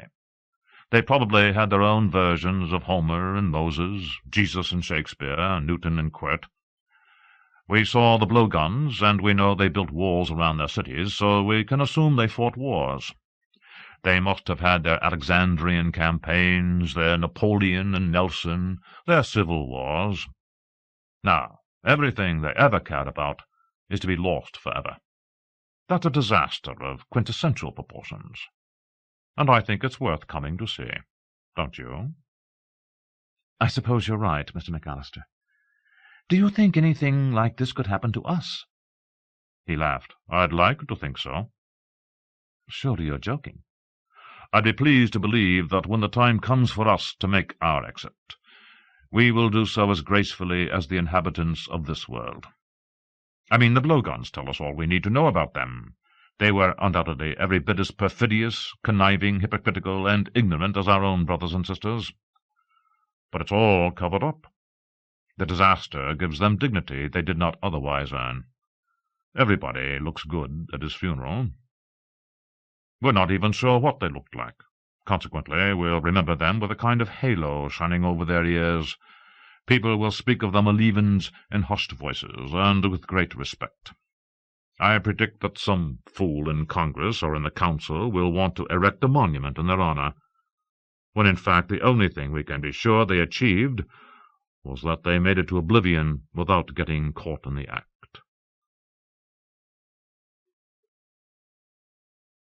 During the course of his life, Nightingale couldn't recall having ever hated anyone, other than McAllister. In the moment that the editor had asked Nightingale to step inside the tower, he had searched his mind for the correct riposte, the cutting remark that would slice this walking pomposity into his component parts.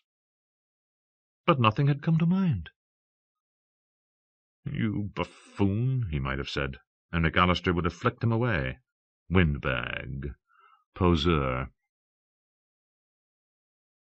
The pilot of the Starlander walked past him with another pile of sticks. "Chair," he said.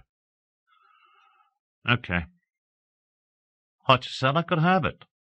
"Okay."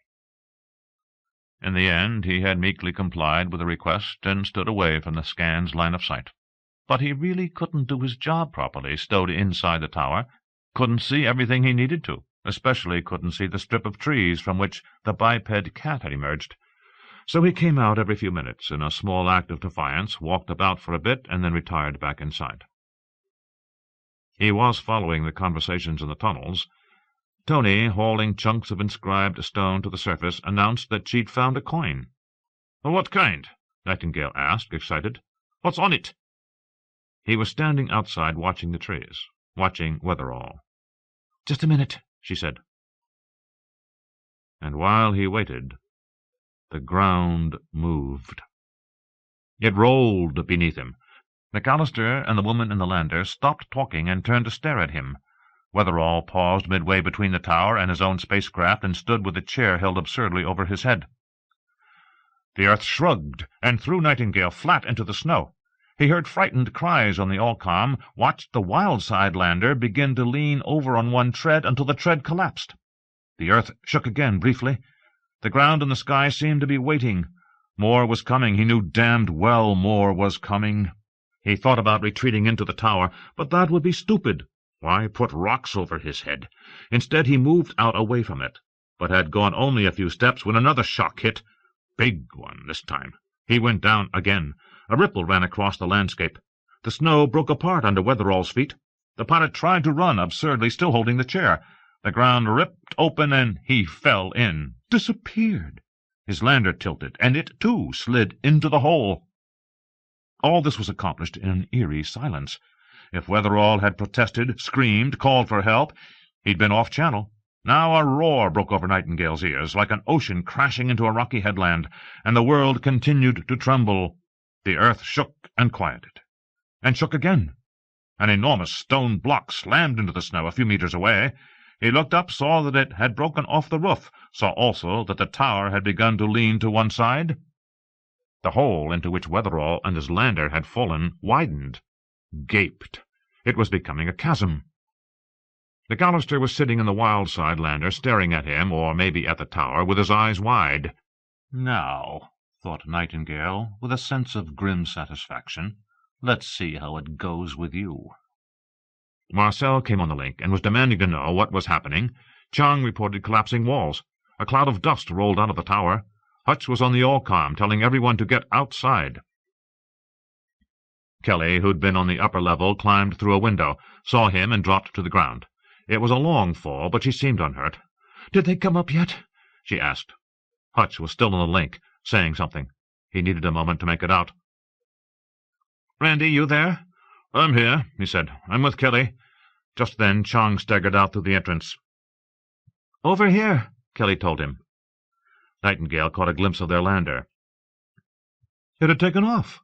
Was in the air, trying to get away from the quake.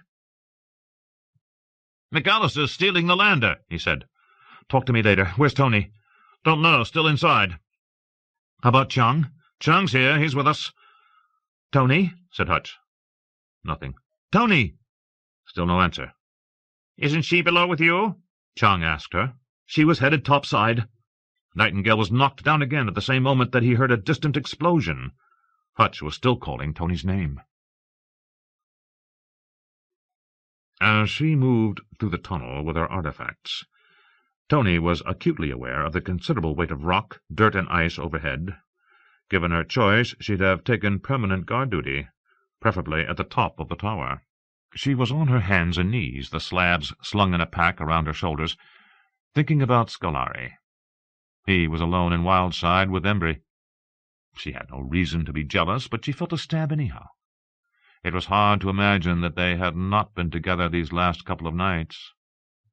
She was trying to decide how much responsibility Hutch bore for her loss, when the quake came. The floor shook. Dust rained down on her. The room sagged, and a crossbeam crashed down directly in front of her. The room continued to tremble, and she threw herself flat out and put her hands over her head. Her lamp went out. She tried crawling past the fallen beam, but the room kept moving, tilting, and then a terrible grinding began above her. The overhead grated and rasped and screeched. Something cracked loud and hard, like a tree broken in two, or a backbone. A weight fell on her, driving the air from her lungs, pinning her to the floor. A darkness, deeper and blacker than that in the chamber, rushed through her. She couldn't move, couldn't breathe, couldn't call anyone. Somewhere she heard a voice. Hutch's, she thought, but she couldn't make out what she was saying. Her last thought was that all her plans, her new career, Scolari, her return home, the child she hoped one day to bear, none of it was going to happen. She wasn't even going to get off this goddamn world. Hutch was crawling through the dark when Nightingale came on the circuit. "I think I've got some bad news out here," he said. "What?" she asked, bracing herself. McAllister watched with horror as first Weatherall and then the star spacecraft disappeared into the chasm that had opened, that was still opening, like a vast pair of jaws. Weatherall had frozen, not knowing which way to run, had slipped and gone to his knees, and the crevice had come after him like a tiger after a deer while he futilely jabbed that pathetic pile of sticks at it as if to fend it off. He was still jabbing, falling backward when it took him, and in quick succession took the lander. Their own vehicle was shaking itself to pieces. He looked at Casey, and her eyes were wide with fear. The ground beside them broke open, and the lander began to sink. The hatch, which was not shut, swung wide, and McAllister stared down into a chasm. Got to get out. They would die if they stayed where they were, but the only exit was through the hatch, which hung out over the hole. He searched for something he could use to knock out a window. Casey read his mind and shook her head. "They're not breakable," she cried. A door in the rear of the cabin led through to the cargo locker. But he'd never fit. The angle kept getting more pronounced. They were sliding into the chasm. McAllister leaned hard to his right in the opposite direction, pushed against his chair arm, as if that might slow the process. "My God, Casey!" His voice squeaked. "Get us out of here!" "Me?" Her face was pale. "What do you expect me to do?" "You said you could fly these damn things?" "I said I had some experience with landers. This is a bus." "Do it! Try it, for God's sake! She got up and climbed into the pilot's seat, taking care not to look toward the hatch. "Use the autopilot," McAllister urged. "Just tell it to take off." "It doesn't know who I am," she said. "It has to be reset to respond to me." "Then reset it." They were sliding. "That takes time." She blurted the words. "Casey!" "I know! Don't you think I know?" She was bent over the control board.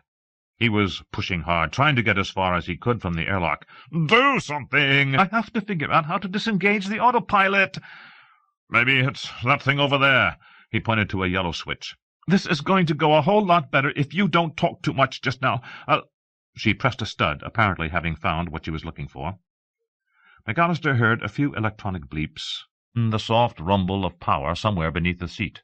The restraints locked him down, and he gripped the chair arms and closed his eyes. The seat lifted, and the spacecraft seemed to begin righting itself. Locked behind squeezed-shut eyelids, he couldn't be sure what was happening, and was afraid to look. He was regretting the stupidity that had brought him down to this despicable place. His life for a pile of rubble. Gravity flowed away, and the lander began to rise. "Good, Casey," he said, speaking from his long experience that one should encourage people when they're doing what you desperately want them to do, as if she might otherwise crash the spacecraft. He slowly opened his eyes. She was moving a yoke, pulling it back slowly, cautiously, and he saw that she was every bit as terrified as he was. The ground was several meters below, dropping away. Thank God. They rose over the crevice. It appeared still to be widening. Great mounds of earth and snow were crashing into it. The vehicle dipped suddenly, and Casey fought for control. "You're doing fine," McAllister pleaded. "Beautiful." "Please shut up," she snapped. He wished she sounded more confident. He wished she would head for the north, where there was plenty of space, worlds of space, of quiet, flat plain, and just set it down. It seemed easy enough.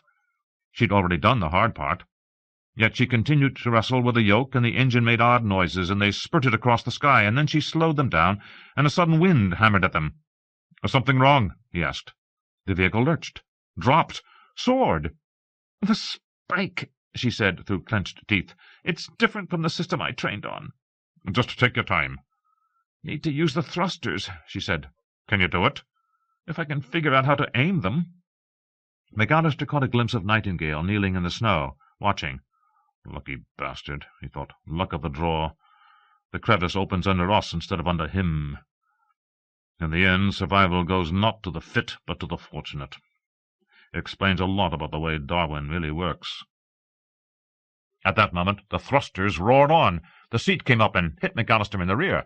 The ground blurred beneath him, and Casey yelped and began frantically doing things to the console. He decided that his Darwinian thought would be his last, and composed himself for the inevitable. Dead in a spacecraft accident on a distant world, but not in the canyon, at least.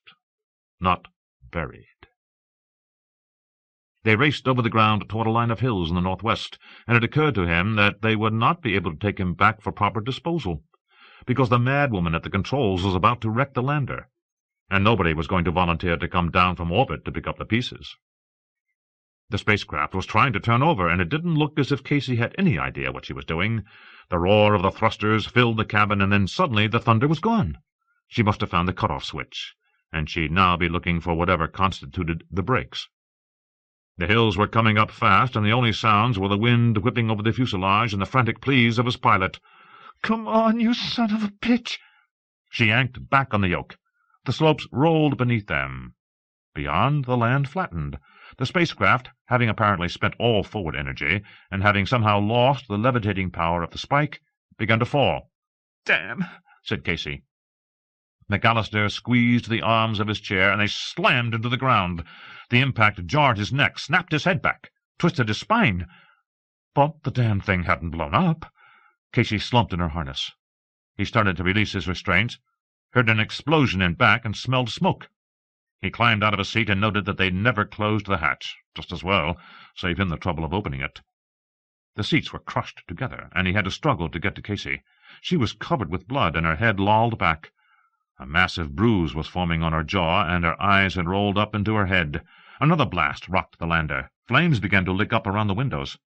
He released her from her harness and backed out to the airlock, half carrying, half dragging her. They were just clear when it erupted into a fireball. Nightingale watched the thick pall of smoke rising from behind the cluster of hills to the northwest.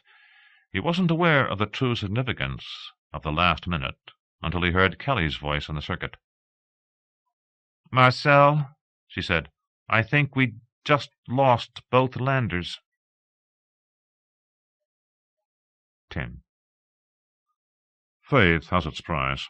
When misfortune strikes the true believer, he assumes he has done something to deserve punishment, but isn't quite certain what. The realist, recognizing that he lives in a Darwinian universe, is simply grateful to have made it to another sunset. Gregory McAllister, Preface to James Clark, The Complete Works.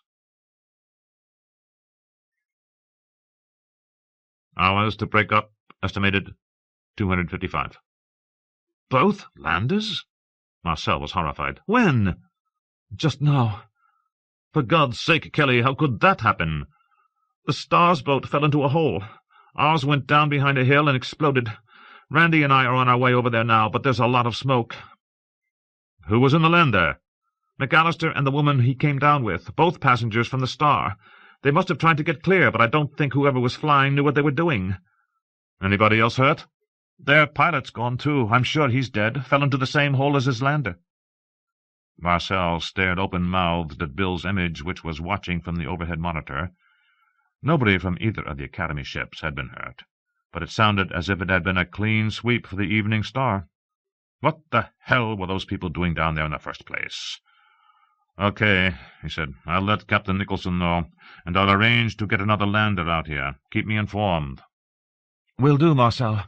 We're on our way out now to the crash site." Marcel signed off and massaged his forehead.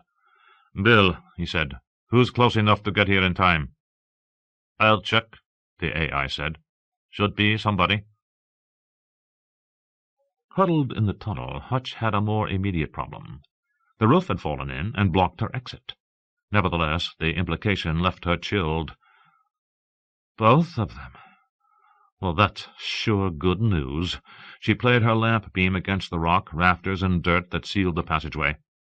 "I hate to add to your problems," she said, "but I could use a little help myself." "Chung should be there any minute." One dead, maybe 3 or 4. "Kelly," she said, "call Marcel, tell him what happened. We're going to need another lander." "I've already done that. He's working on it. Told me not to worry." Uh-oh. I always get nervous when people tell me that. "Have no fear." "Hutch," Chung's voice. "How are you doing?" "As well as could be expected. I'm not hurt." "Did you want us to hang on until you get out?" asked Kelly. "No, leave Chung, but do what you can for McAllister and the woman. And Kelly—" "Yes?" "Try to salvage the lander. I don't need to tell you how helpful that would be." She switched back to Chung. "Where are you?" "I'm in the far passageway near the armory." "No sign of Tony?" "Not yet." She felt cold.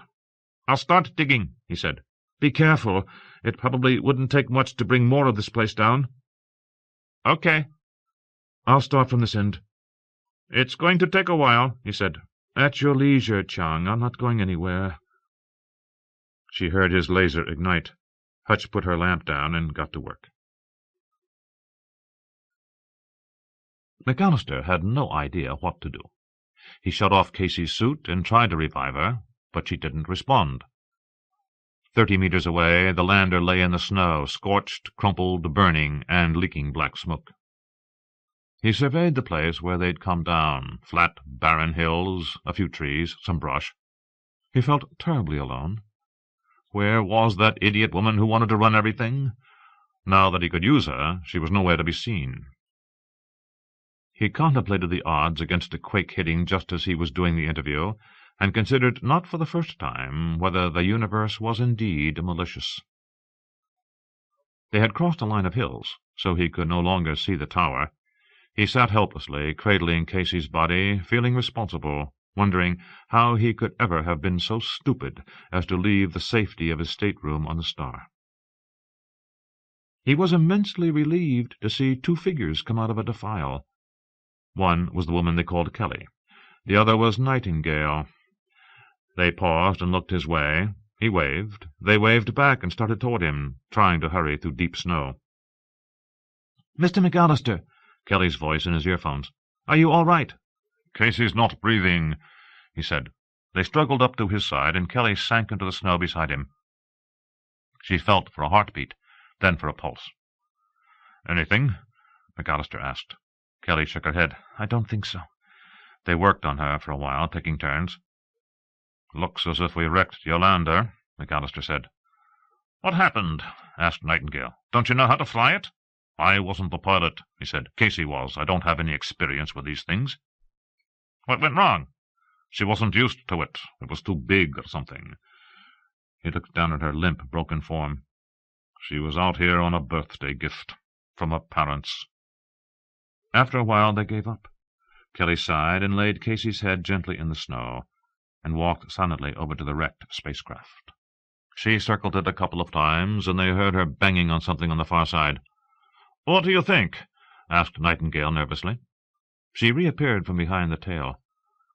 "It's scrap. We'll want to see what we can salvage." McAllister tried to read her eyes to see whether she was worried, but her expression was masked. "We'd better inform whoever's in charge," he said. "It's been done." He was weary, exhausted, frightened. He'd brought 2 people with him, and both were dead. McAllister had trained himself over the years to avoid indulging in guilt. "You have to beat your conscience into submission," he'd once written, "because the conscience isn't really a part of you. It's programming introduced at an early age by a church or a government or a social group with its own agenda. Avoid sex, respect authority, accept responsibility for things that go wrong even when events are out of your control." Well, earthquakes are goddamn well outside my control. Bill's bearded features reflected the general concern. "Yes, Marcel," he asked. "What can I do?" "Inform the Star, personal for the captain, that there's been an earthquake at the site. Ask him to call me." "I will get right on it." "Tell him also that his lander was wrecked. Ask him if he has another on board." "Marcel, our databanks indicate the Star carries only a single lander." "Ask him anyhow. Maybe there's been a mistake somewhere. Meantime, do a survey. I need to know who's within 6 days' travel time. The closer the better. Anybody with a lander." Most vessels did not carry landers. There was usually no need, because ports were all equipped to provide transportation to and from orbit.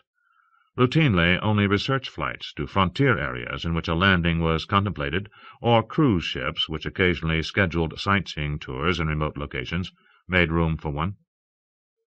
Beekman came in. "I heard," he said. Several others entered behind him. "Are Kelly and Chung okay?" "As far as we know, but we're going to bring them home.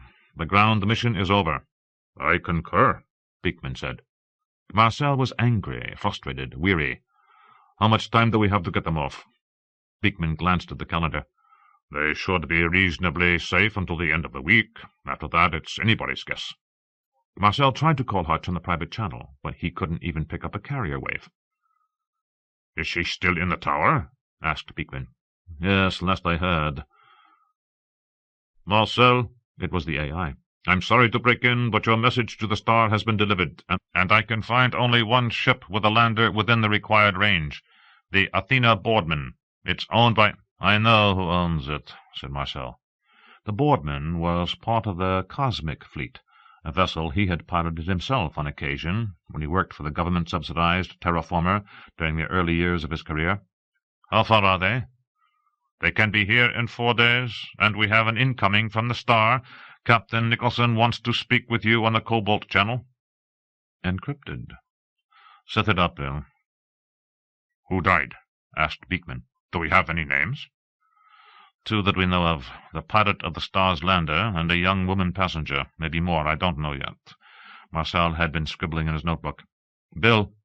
"Yes, Marcel." "Send a 4-bell message to the Boardman. Wendy J. is declaring an emergency. We have people stranded on Deepsix, vulnerable to impending Morgan event. Require your lander and your assistant to perform rescue.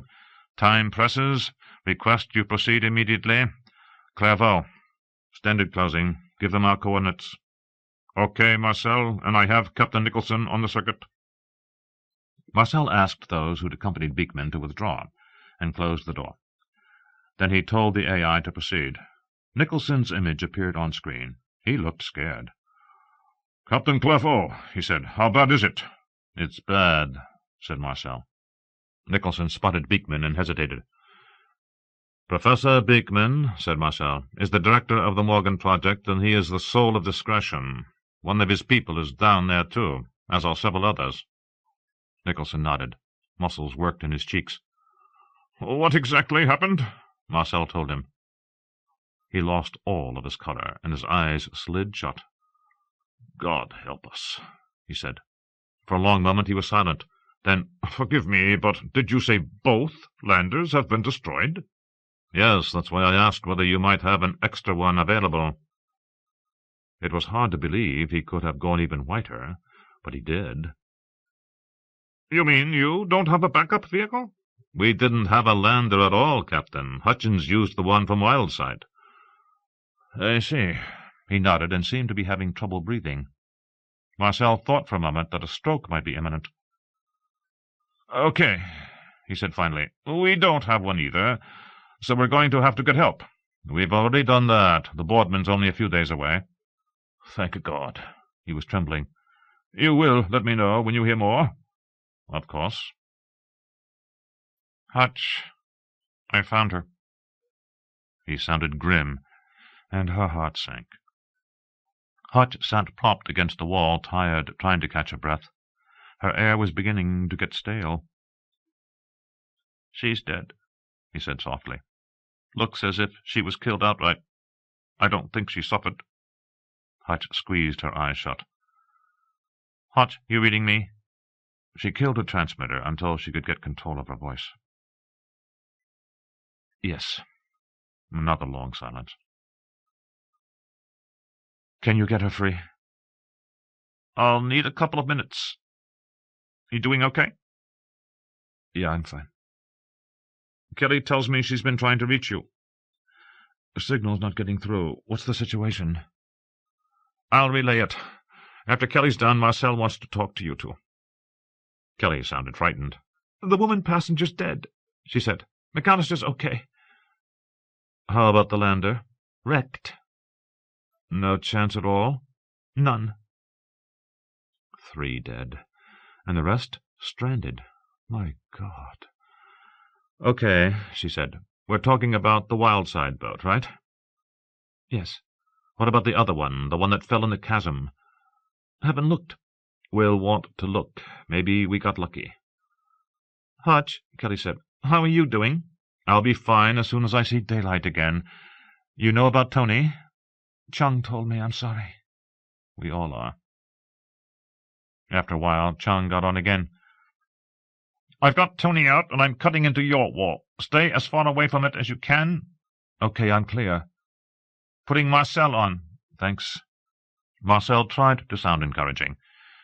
Chung tells me he'll have you out in a few minutes. You're not hurt, are you? No. She looked around at the rubble. The boardman's nearby. Should be here in a few days. That the best we can do? A few days? Yes, sorry, it's all we have. And lucky to have that, his voice told her. Hang in there, Hutch. We'll have you all off as soon as we can. Bill came back. I have some mail for you. Did you want to see it? Sure. What better time? Go ahead. Hello, Priscilla. This is Charlie Ito. She projected his image into the center of the chamber. This was a man who looked as if he'd enjoy collecting taxes. He had an unctuous smile and was vaguely familiar. You remember we met at your Aunt Ellen's birthday party last spring? You might recall that at the time you mentioned how you'd like one day to move to Cape Cod. As it happens, an incredible deal came up yesterday, and I thought of you right away. We have a luxury seaside home that just came on the market, and I know what you're thinking, but bear with me a moment. She went on to the next message. Hi, Priscilla. It was her mother, bright, beautiful, and, as always, arriving with impeccable timing. I'm looking forward to seeing you again when you get home.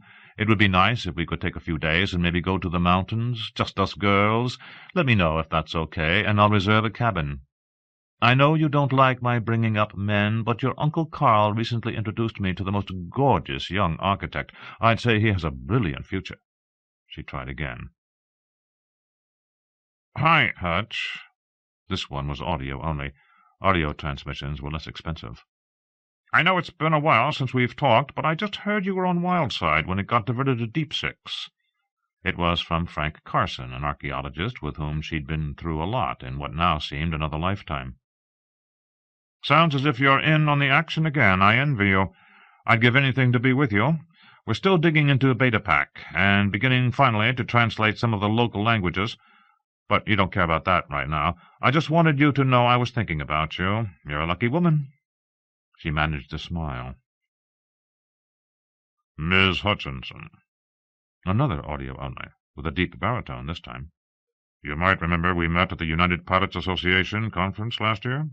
My name's Harvey Hutchins. That's right, same as yours, which is how we got talking. Anyhow, I'm a program manager for Centauri Transport. We're looking for experienced pilots. We haul supplies and personnel throughout the web. I can guarantee you challenging work, a generous signing bonus, and a wide range of fringe benefits. The openings won't last long, but I can get you in if you like. And a young woman with a cloying Boston accent. Hello, Miss Hutchins. I represent the Northeastern University Alumni Fundraising Committee, and we wanted to ask for your help again this year. There were a few more, all more or less impersonal, all from people who knew her just well enough to evade the anti-junk filters that never seemed to work anyhow. There was nothing from any of the occasional men in her life. Times like this, she wondered if her charm had failed altogether. But she understood that nobody was anxious to accept a relationship with a woman who was never home. It was a lonely existence, and maybe pulling out after this was over wasn't a bad idea. Go home and get herself a normal life. She could hear Chung getting close. Then light broke into the tunnel. She helped him collect Tony's body and get it up into the tower. The 20 minutes or so they spent doing that, moving her through the narrow passageways, trying not to drop her, struggling up those irritating dwarf staircases, were possibly the longest 20 minutes of her life. The E-suit was still on, so the body still felt warm and alive. She kept looking down at her, imagining Tony's eyes behind her lids, watching her accusingly. You brought me here. She was trembling when they finally got her up to ground level, took her outside, and laid her in the sunlight. McAllister lifted Casey in his arms, and they started back. Kelly had rummaged through the burnt-out lander, collecting whatever was left that might be useful, some clothes, a few snacks, and an extra cutter. The ready meals were fried, so they'd have to survive on doughnuts for the time being. They tried to divide the load, although only McAllister was strong enough to handle Casey. The others attempted to spell him occasionally, but they stumbled along with the body until his patience gave way, and he insisted on taking care of her himself. So he carried her, and they simply took frequent breaks and moved at his pace. Chung met them about halfway, after which he and McAllister took turns. When they got back to the tower, they found Hutch sitting stone-faced by Tony. They laid Casey beside her. "What about the starboat?" Kelly asked her. "Did you look for it?" She nodded.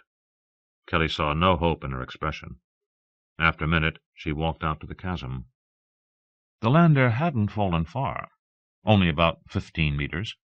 It was wedged between the rock walls over a long drop to a snow-filled bottom. There was no trace of Weatherall.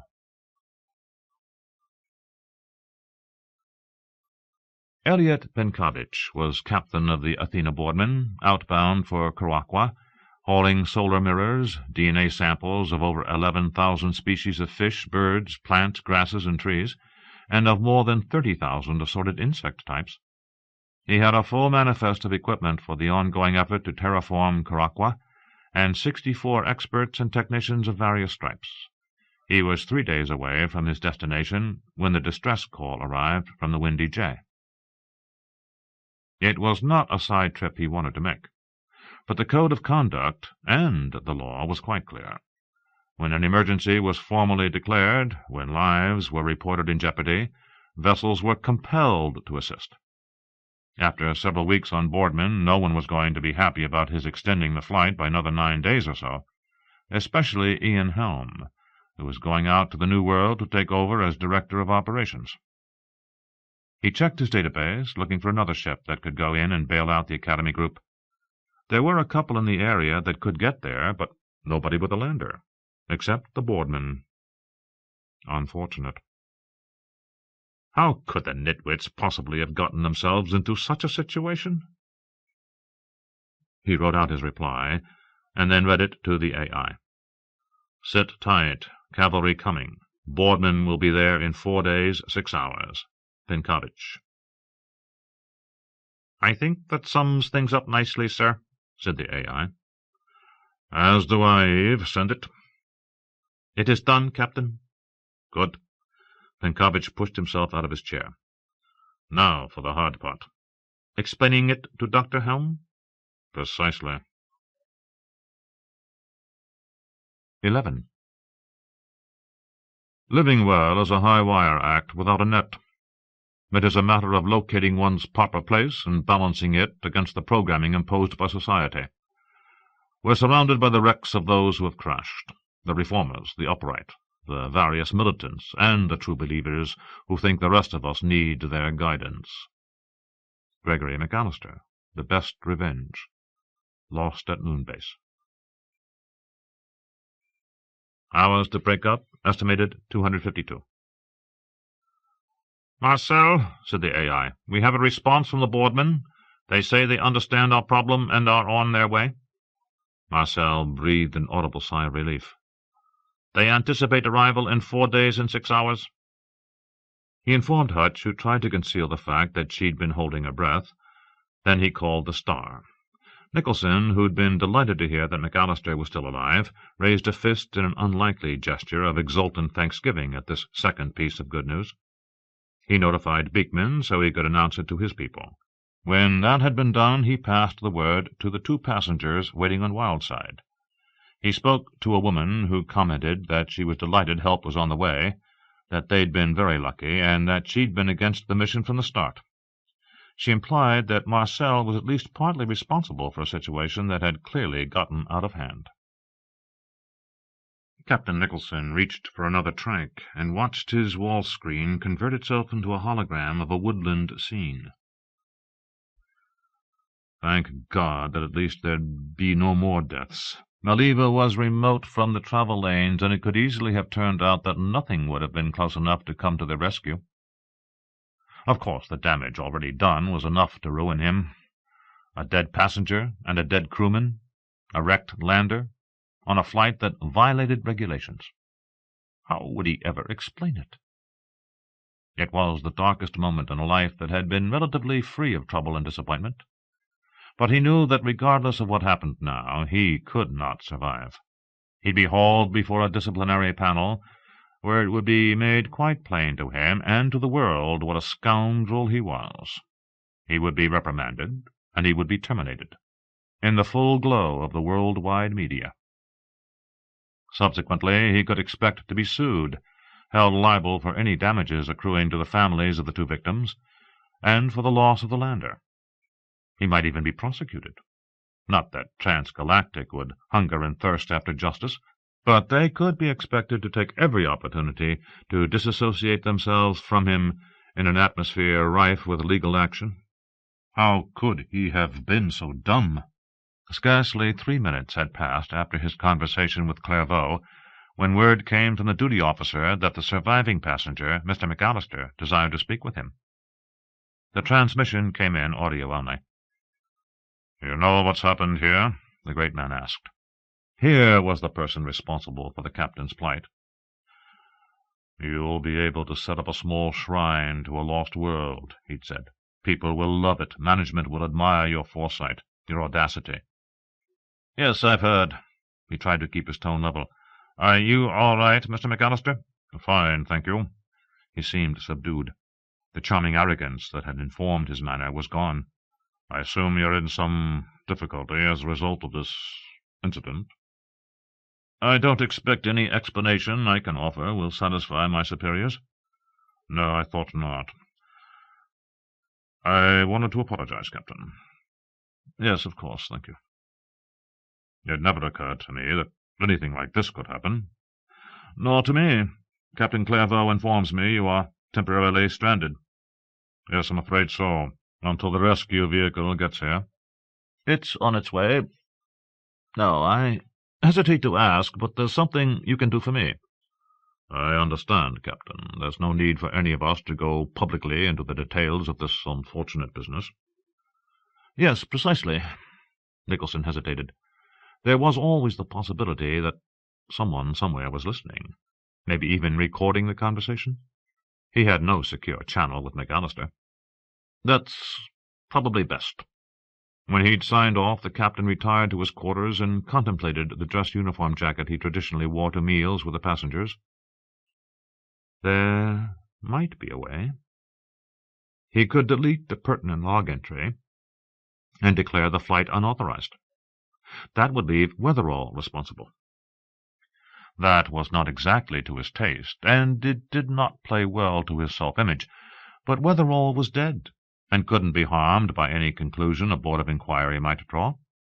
Moreover, the only other living party to the conspiracy had given his word not to reveal what he knew, and he would be motivated to keep that word, since he too could become legally liable should the truth get out. No one else was in a position to deny that Weatherall had taken the lander down on his own. All that would be necessary was to agree on a story explaining how McAllister and Hayes came to be on board, and that was child's play. Maybe, he thought, he could come out of this unscathed after all.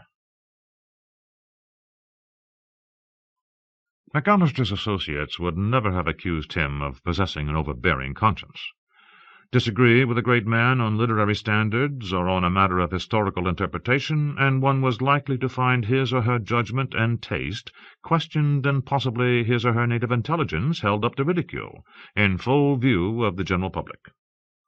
He took particular delight in neutralizing those who desperately needed to be neutralized, those overblown, self-important, arrogant half-wits who were always running about dictating behavior, morals, and theology to everyone else.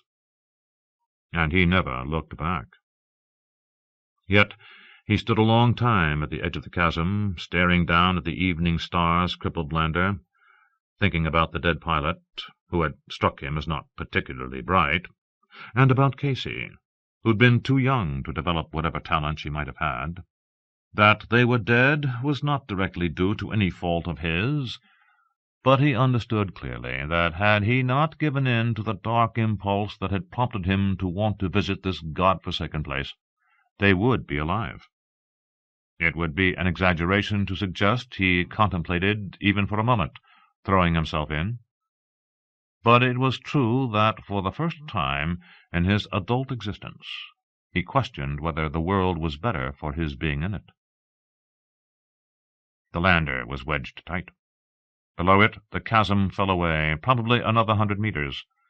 It was a long way down. Heaps of snow lay at the bottom, if indeed it was the bottom, and somewhere down there, beyond reach, Witherall had come to rest. He was still staring when he became aware that someone was speaking to him. "Hutchins." "Mr. McAllister," she said. "Are you okay?" "Yes." He straightened a bit. "I'm fine." There was no way to preserve the bodies, and after a series of conferences among Nicholson, Marcel, and Hutch, it was agreed that Tony and Casey be buried on the plain where they died. They picked a spot about 30 meters to one side of the tower, cleared away the snow, and dug 2 graves. An armed party consisting of Chung, McAllister, and Kelly trekked to the patch of forest, cut down a couple of trees, and fashioned 2 makeshift coffins. Meantime, Hutch and Nightingale collected background information from the ships. They cut 3 slabs of rock from the tower walls to serve as markers, and engraved them. They wrapped the bodies in plastic brought originally for the artifacts. By then night had fallen, and their colleagues had returned. They stored the coffins inside the tower, posted a guard, built a fire, and slept in the open. There was a ghostly quality to it all. Ordinarily, Flickinger fields were invisible, but they tended to reflect light in the 6100 to 6400 angstrom range, orange and red, so they all developed a mild glow whose gradations varied with the intensity of the flames. When occasionally the fire flared, golden auras became visible, providing a flavor of the angelic, or of the demonic, if one preferred.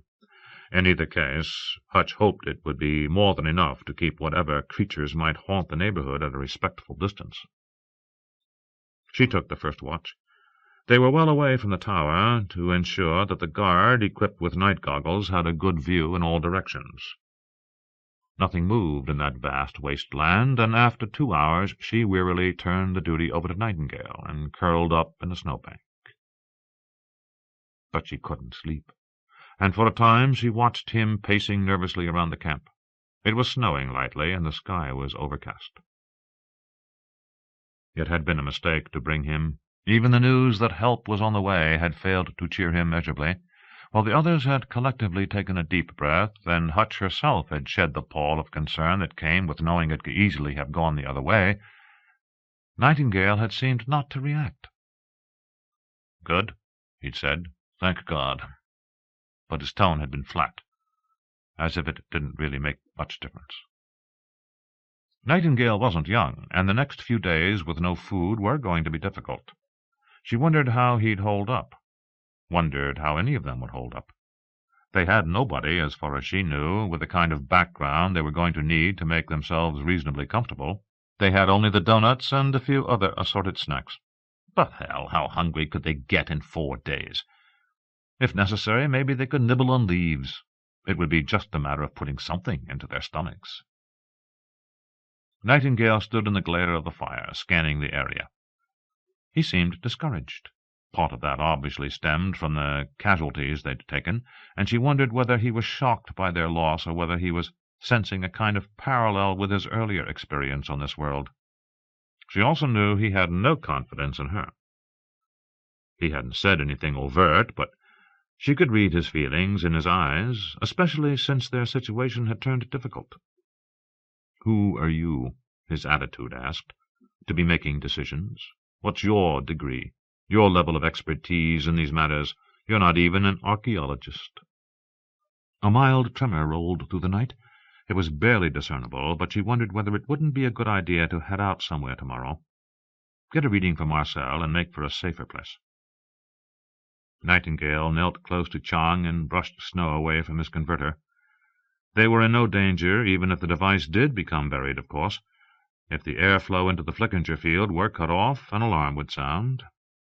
Hutch's heat exchanger put out a barely audible hum as it warmed the envelope of air circulating inside her suit. She heard it change tone and looked at her link. The outside temperature was 15 below. A fairly constant wind was blowing out of the northwest, and the snow was getting heavier. 4 1/4 days until help came. It wasn't exactly a hardship situation. The E-suits would protect them from the cold, but it would occasionally be necessary to shut them off when eating or performing other basic functions. They'd established a privacy area behind the tower. It wasn't very private, though, because Hutch insisted no one go back there without an escort.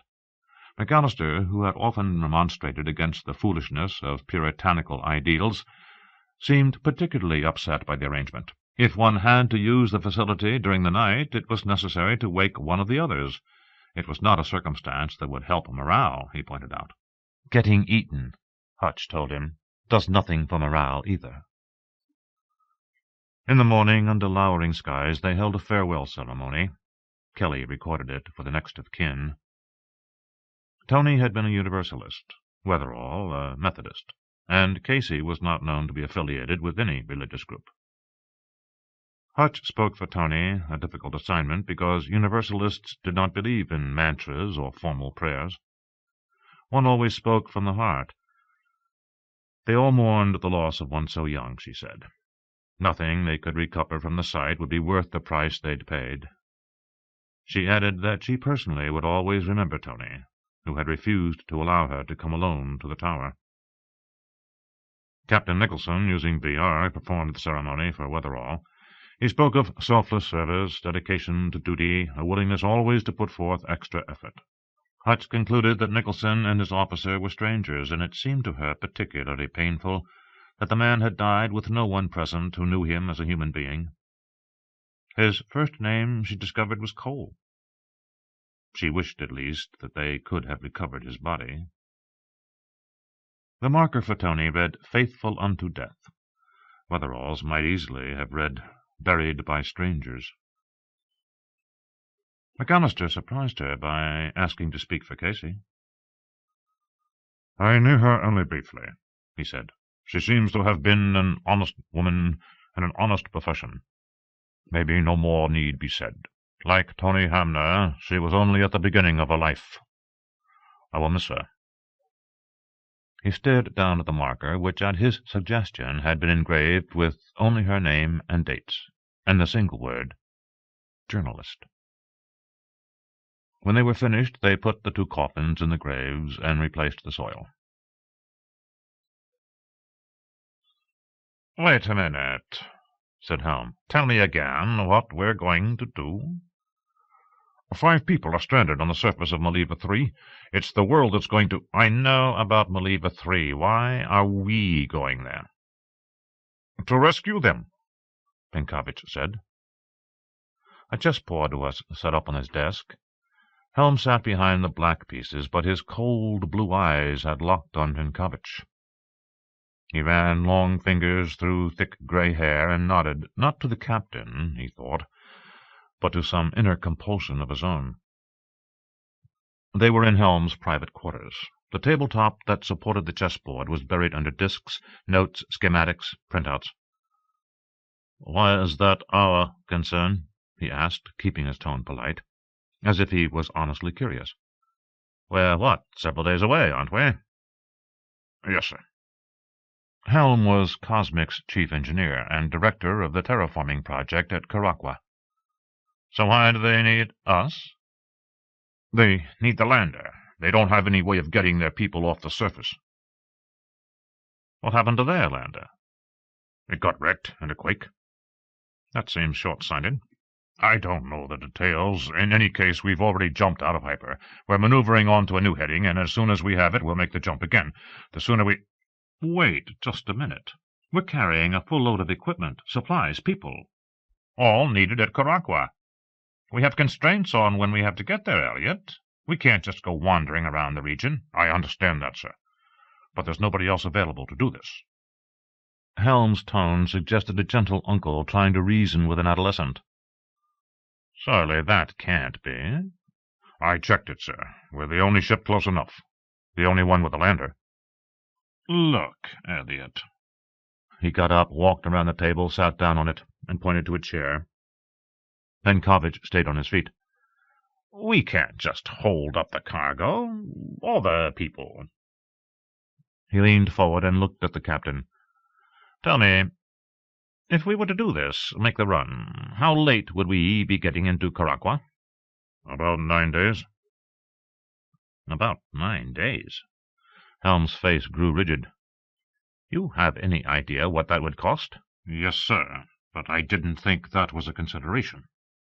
Come on, Elliot, it's always a consideration.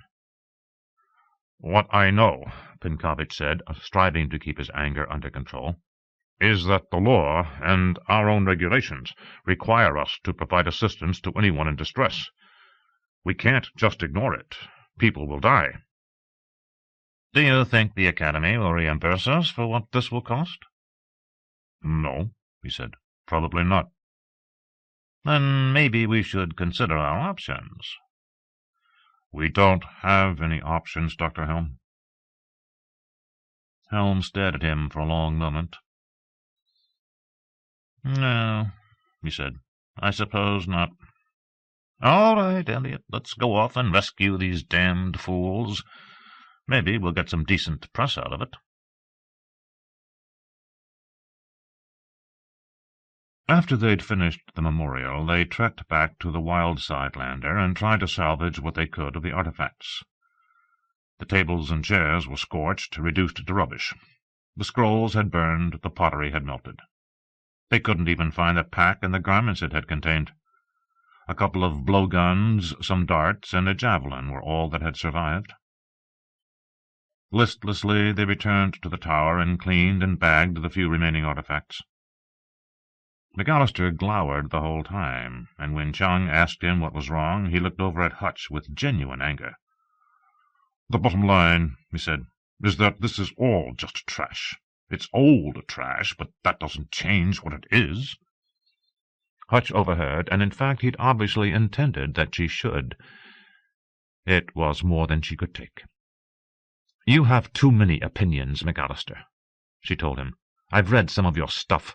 You've a talent with the language, but most of the time you don't know what you're talking about." He'd looked at her with infinite patience. Poor woman. They inventoried their new set of artifacts, weapons, pieces of cloth that had once been clothing, cabinets, chairs, and tables, and set them aside to wait for the rescue vehicle. "What do we do about food?" McAllister asked suddenly. "We'll have to run it down," said Chung. "Anybody here a hunter?" McAllister nodded. "I am, but not with this." He glanced down at his cutter. "Anyhow, I don't know whether anybody's noticed or not, but there seems to be a distinct lack of game in the neighborhood. Moreover, there might not even be anything here we can eat." "I doubt," said Nightingale, "that the local wildlife would supply nutrition. We never ran any tests, but at least it would fill our bellies, provided there are no toxins or other problems." "Good," said McAllister. "When we catch one of them, you can sample it." "Maybe there's an easier way," said Hutch. Kelly's dark eyes narrowed. "To do what?" she asked. "Find a better guinea pig?" "The Starlander isn't too deep. It might be possible to go down there and retrieve the ready meals. They'd help us get through until the boardman arrives." "Not worth it," said Kelly. "We're better off trying the local menu." "I doubt it," growled McAllister.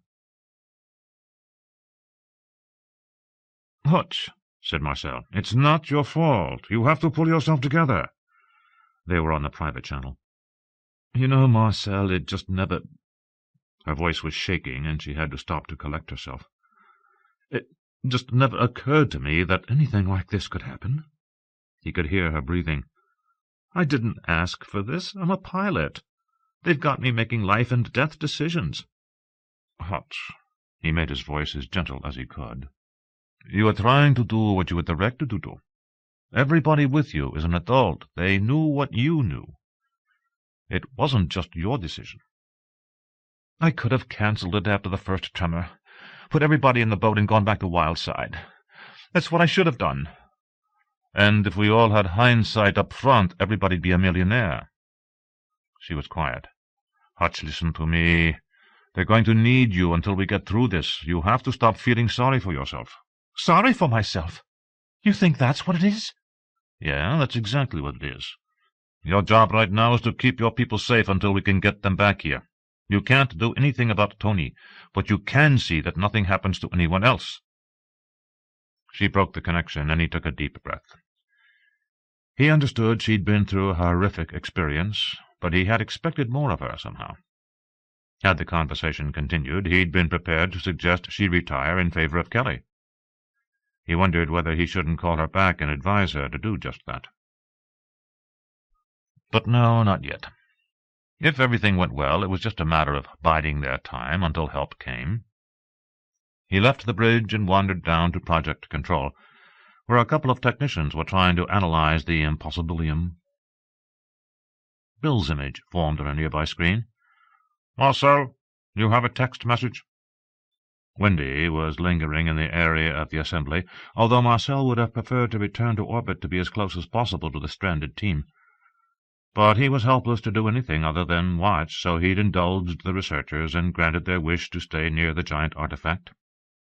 They hovered within a few meters, while every instrument the ship possessed poked, scanned, and probed the shafts. They lacked the laboratory facilities to do extensive evaluation of the onboard samples, but they were trying to determine melting and boiling points, specific heat and thermal conductivity, density, Young's modulus, bulk and shear modulus. They wanted to define yield and ultimate strength, electrical conductivity and magnetic permeability at varying temperatures, currents, and frequencies. They wanted to know how quickly sound moved through it, and compile an index of refraction over a range of frequencies. Beekman and his people had begun to put together a stress and strain graph. It didn't mean much to Marcel, but the researchers took turns gaping at the results. On screen? 2. NCA Wendy J. From NCK Athena Boardman. Subject, status report. For Captain Clairvaux. We are on schedule, minutes from making our jump. On-board lander will be primed and ready to go.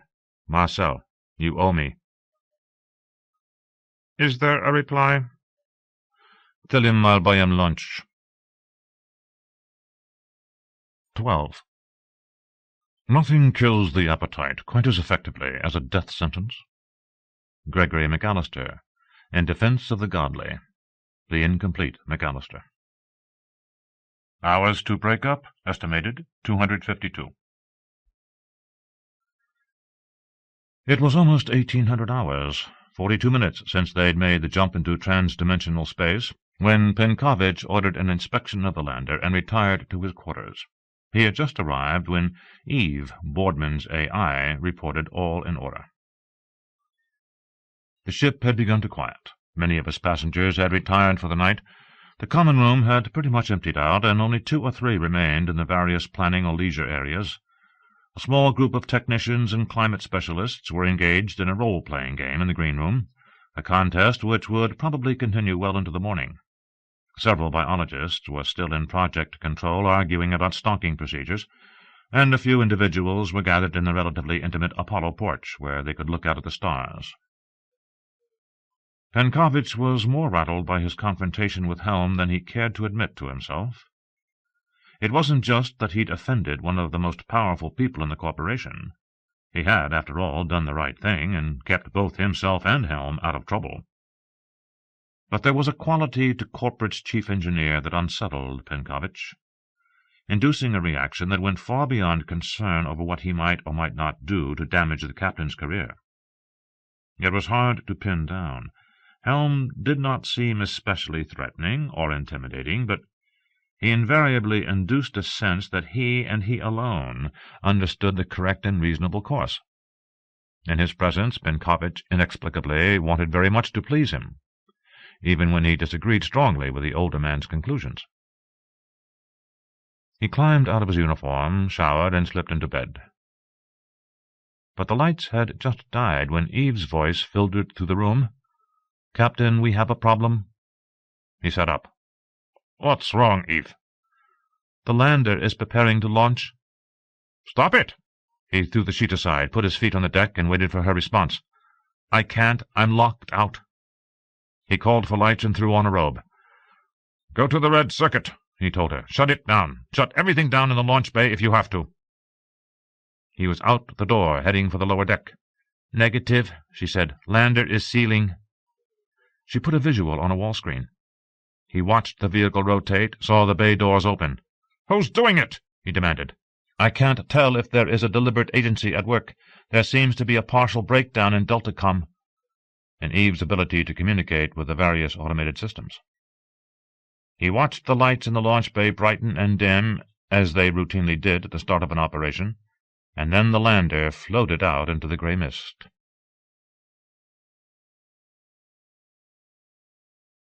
Penkovich now made the history books. In the only known instance in which a commercial starship attempted to maneuver in hyperspace, he banked to port, tried to calculate the location of the lander, and made an effort at intercept. He had to work manually because Eve's condition had not stabilized. Jack Castor, his co-pilot, was already on duty.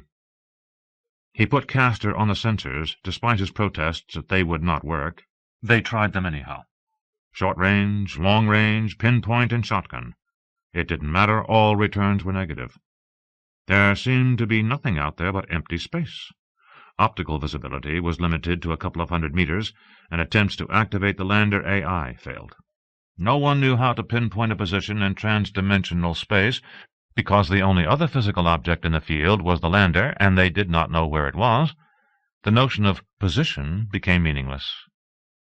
Eve came back up. "The disturbance seems to have abated," she said. "Can you tell where the problem originated?" Castor asked. Not that the answer mattered. Penkovich knew who had arranged it. Lambda. The backup mission control. Helm was dressed and waiting for him. "Do you have any idea what you've done?" demanded Penkovich. "I'm aware," he said. His eyes were hooded.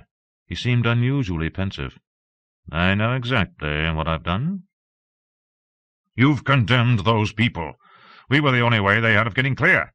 "Elliot," he nodded, agreeing with the accusation. "I wish there had been another way. But the Caraqua operation can't afford a 9-day delay. Some of the material we have on board is time-sensitive, extremely so, as are 2 critical operations that depend on our making a prompt delivery. The company would have been hit very hard, very hard. It would have cost millions at the very least. God knows how many ongoing efforts would have to be restarted. If we had gone off to the rescue, nobody at corporate would have thanked us, believe me." "I don't really care." "I do, Elliot. And so would you, if you knew the people involved, how hard they've worked to turn Caraqua into a second Earth, what the stakes are.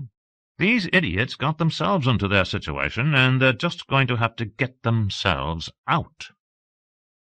He seemed to be studying the chessboard. Penkovich noticed the position had not changed. "God help me, I wish it could have been otherwise." Penkovich stared at him. "You'd have done the same thing," Helm persisted, "if you'd had my responsibilities, known what I know." "I don't think so," said Penkovich. "Elliot," the kindly uncle showed up again, "your investigation will uncover a defective switch in the central system and a cross-connected R-box in Lambda. You'll want to find both promptly and replace them so that the problem with the AI does not recur. Unfortunately, the launch was triggered when a signal intended to shut down the mess for the night was misrouted through the bad switch to the launch system. Because the R-box activated almost simultaneously, Eve was effectively locked off for several minutes and was unable to stop the sequence. An unfortunate accident, 1 in a million, but quite comprehensible. Responsibility will be laid on the AIs that run the inspection programs back at the wheel, or possibly on design glitches. In any case, no one here need be blamed." For a long time, neither man spoke. "Unless you insist." Penkovich sat down and tried to resist his inclination to look the other way. "You have a choice to make now," Helm continued. "You can accuse me and log what you know. Or you can forget this conversation ever happened, and the incident will remain what it presently is, a piece of bad luck. I remind you there's always a price to be paid for progress, and that there's nothing to be gained by sending anyone to a hanging." His fingers touched the crown of the Black Queen. He lifted her, moved her diagonally across the board, and settled her behind a protecting knight. "I'm in your hands, Elliot."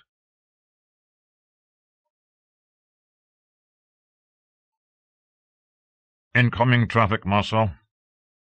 On screen, Bill. You're not going to like it, the AI added. To NCA Windy J. From NCK Athena Boardman. Subject: Lander difficulties. Marcel, regret to report that systems breakdown resulted in uncontrolled launch of lander during hyperflight. All attempts at recovery failed. No choice but continue to Caraqua. Regret unable assist you. Elliot. Marcel was reading the message a second or third time when Beekman broke in. How the hell do you accidentally launch a lander? I don't know. A chill was expanding at the pit of Marcel's stomach. And they don't have a spare? No. He could hear Beekman's slight wheeze. There must be somebody else.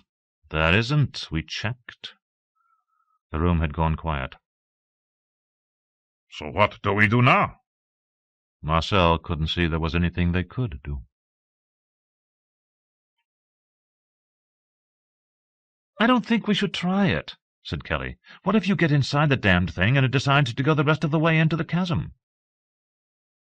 They were looking down on the Star Lander. It was wedged sideways, starboard side up. The hull was gouged, and the cabin roof was hammered in. One wing was bent, one of the jets looked misaligned, and both landing treads had been broken off. Hutch thought the descent looked more dangerous than it was. Her link tingled, and Marcel's voice whispered her name. "I'm here," she said. "How are we doing?" "Not so well, I'm afraid." She read it in his voice, knew what he would say before it went any farther. "What happened?" "Boardman, they accidentally launched the lander in hyperflight." "They lost it?" "Yes." Hutch saw the others watching her. "How the hell could that happen?" "Don't know." "What is it?" asked Kelly. They all looked scared, even McAllister. She switched the conversation onto the Allcom. "Nobody else in the area?" "No, nobody." "What about the patrol?" "Not even remotely close." "No private vessels? A corporate yacht, maybe?" "No, Hutch, nothing but a lander." She listened to him breathing. "I'm sorry." "What happened?" asked Nightingale. "We haven't given up," Marcel said. "I don't suppose that means you've thought of something else?" "Not yet." "What happened?" Nightingale demanded, louder this time. The question hung there. "What now?" Hutch wasn't sure who'd spoken. They stood on the brink of the chasm, staring down while the implications settled around their shoulders. McAllister looked into the sky as if to locate Windy. "Captain Claver, are you listening?" A brief delay. Then, "I'm here, Mr. McAllister."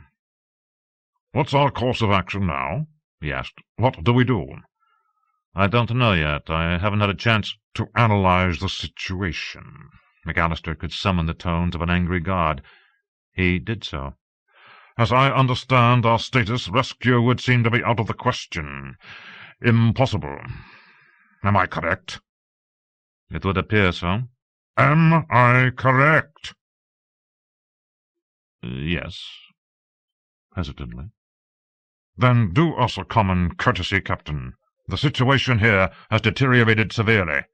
You'll make it easier on all of us if you confine yourself to the facts and refrain from cheerleading." Marcel was silent. And McAllister was right. Hutch was crushed by the finality of events. "Marcel," she said, "we're going to sign off for a bit." "Okay," but she didn't hear the distant click and knew he was still on the circuit. "I'll be here," he said at last, "if I can help." He signed off. Chong kicked some snow into the chasm. "We could all just jump in," he said. "End it." "Save the gallows humor," said Kelly. "I wasn't trying to be funny." He folded his arms, and for an unsettling moment Hutch thought he really was considering it. She started cautiously in his direction, but Kelly got there first, took his arm, and pulled him away from the edge. He laughed. "Although," he said, "I can't see where it makes much difference." Hutch changed her tone, implying they were now getting to serious business. "How much time do we have left?" she asked. "Anybody know?" "Impact occurs December 9, said Kelly, "at 5:56 p.m. Zulu." "Ship time." McAllister glanced at his watch. "What kind of time are we talking?" "Zulu," Nightingale sneered. "Orbital, Greenwich Mean, the time on your watch." It was just after midnight on the 28th. At the tower it was a couple of hours after sunrise. "But the place will begin to break up," said Nightingale. "A day or so before the collision." "Pity." McAllister shook his head. "We have front-row seats for the most spectacular extravaganza in history, and we won't be here at showtime." Chang did not look amused. "Something to consider," he said. "Do we have a way to make a painless exit when the time comes?" McAllister pushed his hands down into his vest pockets. "What about tranks?" "It's a little premature to be talking like that," said Hutch. "Is it really?" McAllister looked down at her from a considerable height. "Well, let's all be sure to keep our spirits up. Wouldn't want anything less, would we?" "That's enough, McAllister," she said. "Try not to get hysterical."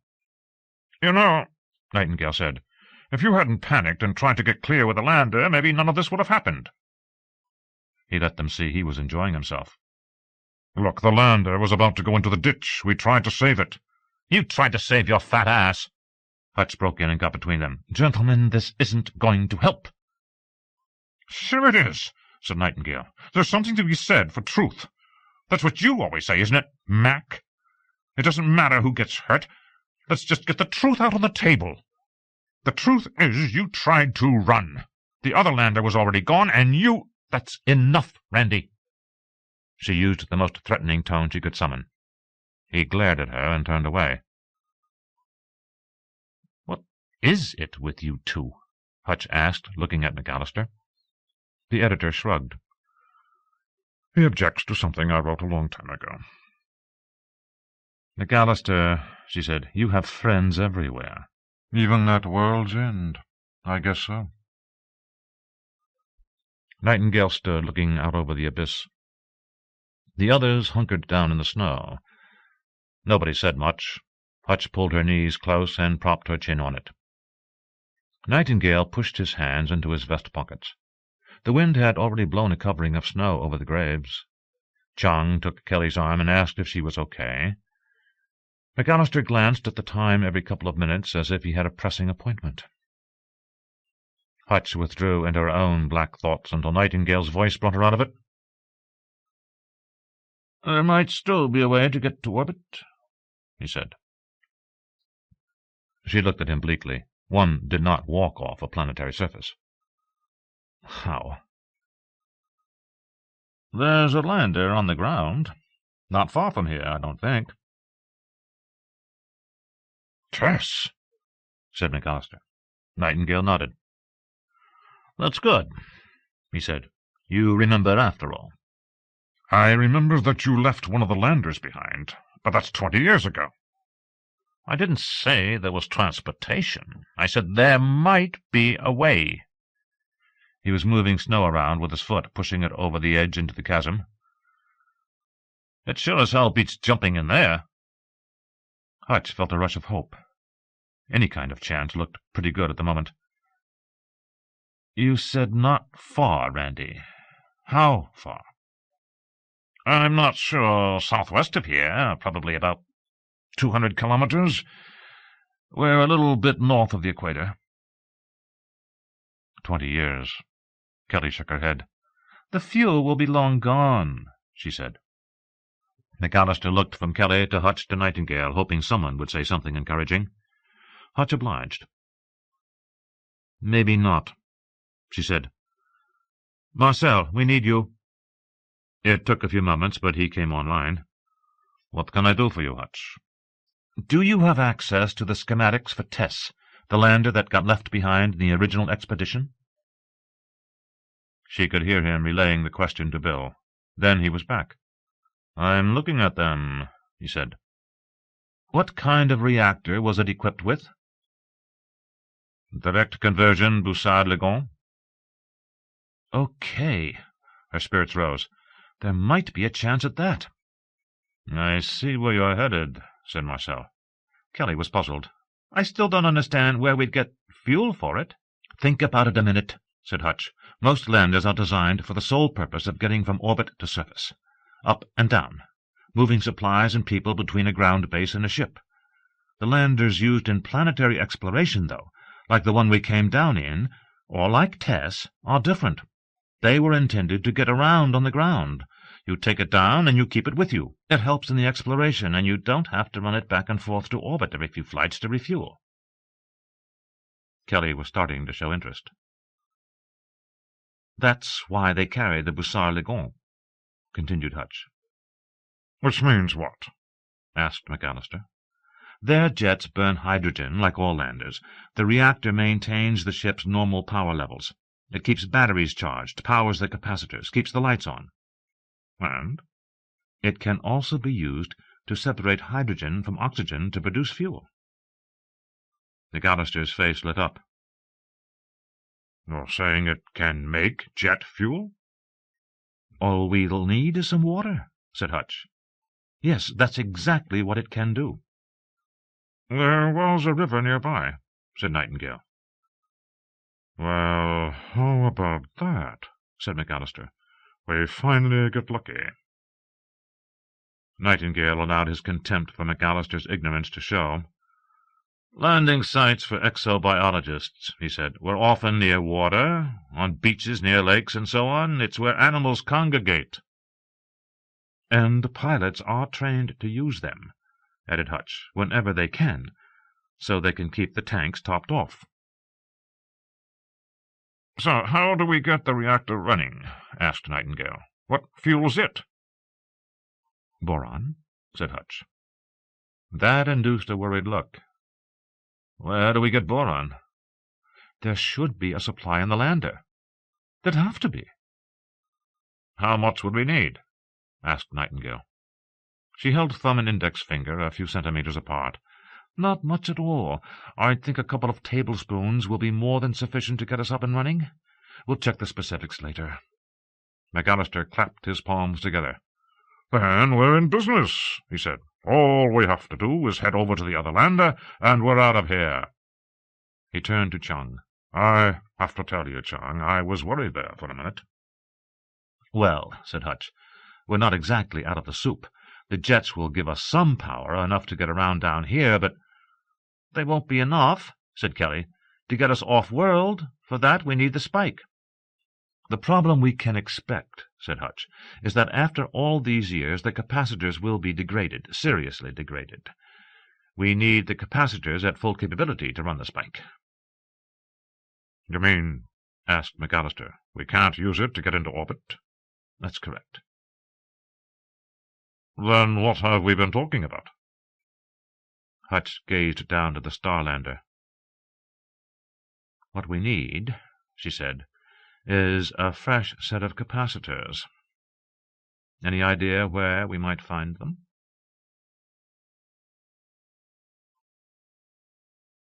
The engine compartment of the Wildside lander had been thoroughly fried. But the Evening Star's boat was a different story. It lay wedged in the chasm like a giant black-and-white insect.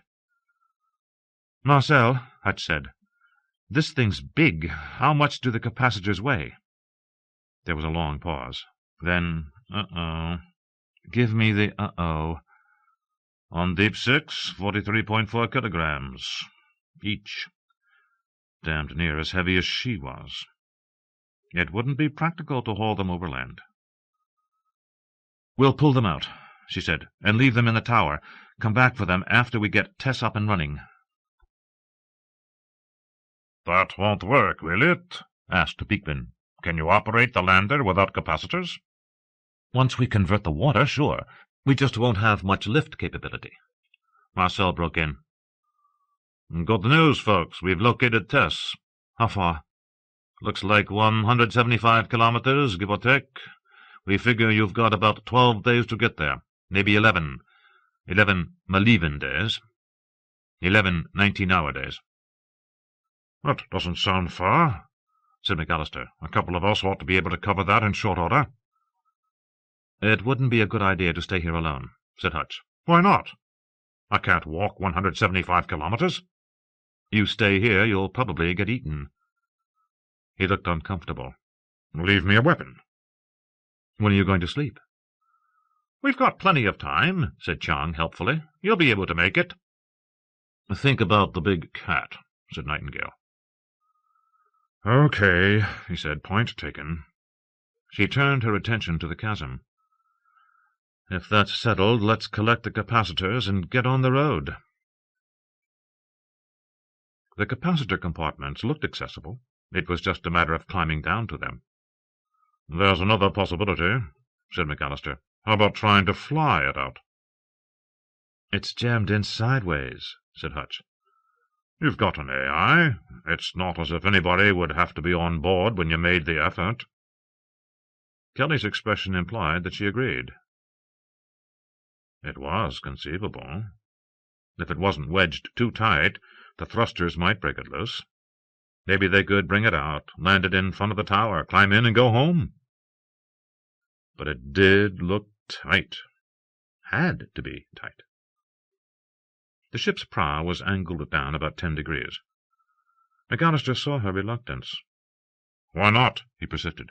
If we can make it work, nobody has to risk his, or her, life climbing down and prying open engine compartments. The use of the feminine pronoun was pointed. He was reminding her who was in charge, and who, therefore, should take any such risk. What it would probably do, said Hutch, is rip the roof off the cabin. What's to lose? If we can't get it out, we don't care whether the cabin's secure, do we? Kelly shook her head. Fireball time, she said. Crunch the cabin, split the fuel tanks.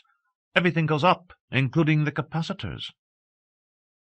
Even if we try to ease it out? Said Nightingale. We can try it, said Hutch finally. She got the Evening Star duty officer on the circuit and told him what they wanted to do. You sure? He asked. No, she said. And then, yes, we need your assistance. The duty officer spoke to the lander AI. Glory, can you hear me? I hear you, Mark. What is your status? The AI ran off a series of numbers and conditions. On the whole, Hutch thought the damage might not be as serious as it looked. There was some broken circuitry, which meant control problems. Maybe they could replace them with parts from the other lander. Maybe they could fly it over to Tess and use the two to make a fully functioning spacecraft. The AI reported that thrusters were okay, and there was lift. Although there seemed to be balancing problems. That's because it's on its side, said Kelly. The vehicle weighed probably 8 metric tons. Glory, said the duty officer, the next voice you hear will belong to Priscilla Hutchins. I want you to code her. Do what she says. I will comply, Mark. Go ahead, Hutch, he said. She's all yours. Glory, this is Priscilla Hutchins. Hello, Priscilla.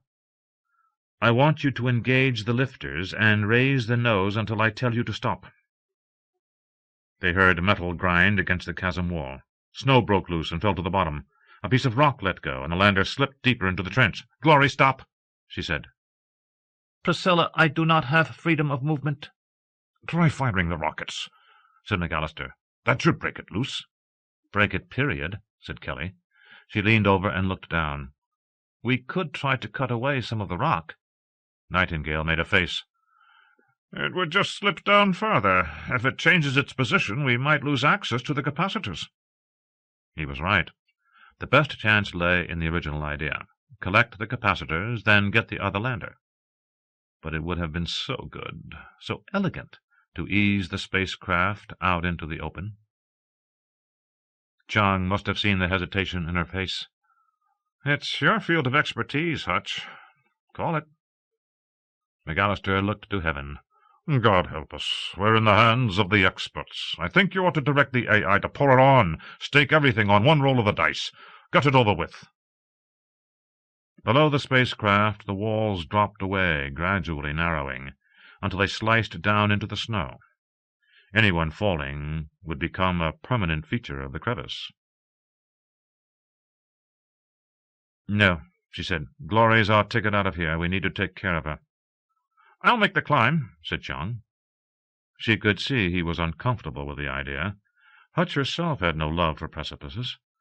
But McAllister was right. It was her responsibility, which she'd have happily ducked had Chung looked a bit more confident. "It's okay," she said, trying to put steel into her voice. "I'll do it." She hoped someone, possibly Kelly, would try to argue her out of it. Chung nodded, relieved. "Was she sure?" he asked. "Yeah," she said. Kelly tossed a rock over the side and watched until it dropped silently into the snow at the bottom. "That's a long way down, Hutch." "Thanks, Kelly. I really needed that." But she bit down on the comment. Nightingale studied the situation. "We'll just lower you and bring you back up," he said. "No way you can fall. You'll be safe as long as the lander doesn't give way at the wrong time." "That should reassure," said McAllister. Hutch began by asking the duty officer to confirm that she retained verbal control over the AI. While she was doing that, Kelly and Nightingale retreated to the tower and returned with 2 long pieces of cable. Hutch tied one around her waist and handed it to Chung. She kept the other one looped and gave it to Kelly.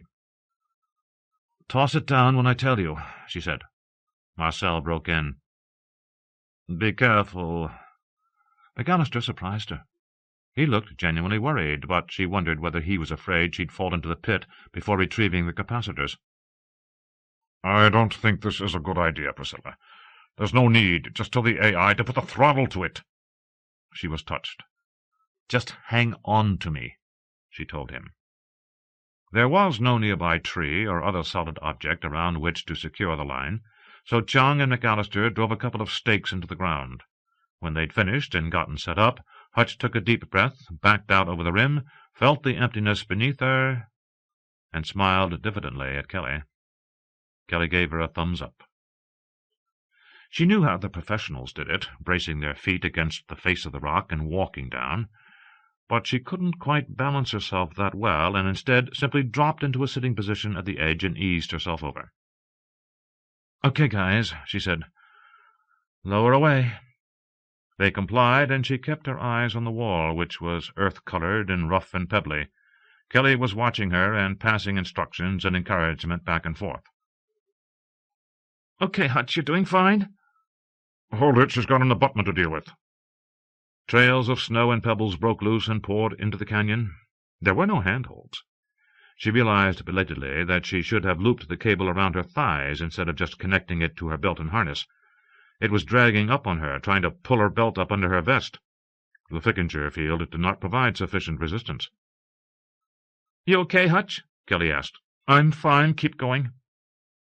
She maintained a stranglehold on the cable, gripping it so tightly that her muscles began to hurt. She told herself to relax, and checked cautiously to see where the lander was, trying to keep her eyes away from the abyss. Occasional clumps of snow and earth spilled down on her.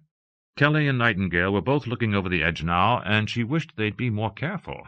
Last thing she needed would be to have one of them land in her lap.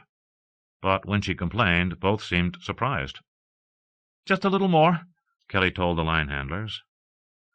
The lander was directly beneath her, and she reached down with her left foot, got nothing, wiggled around in the belt, tried again, and touched metal.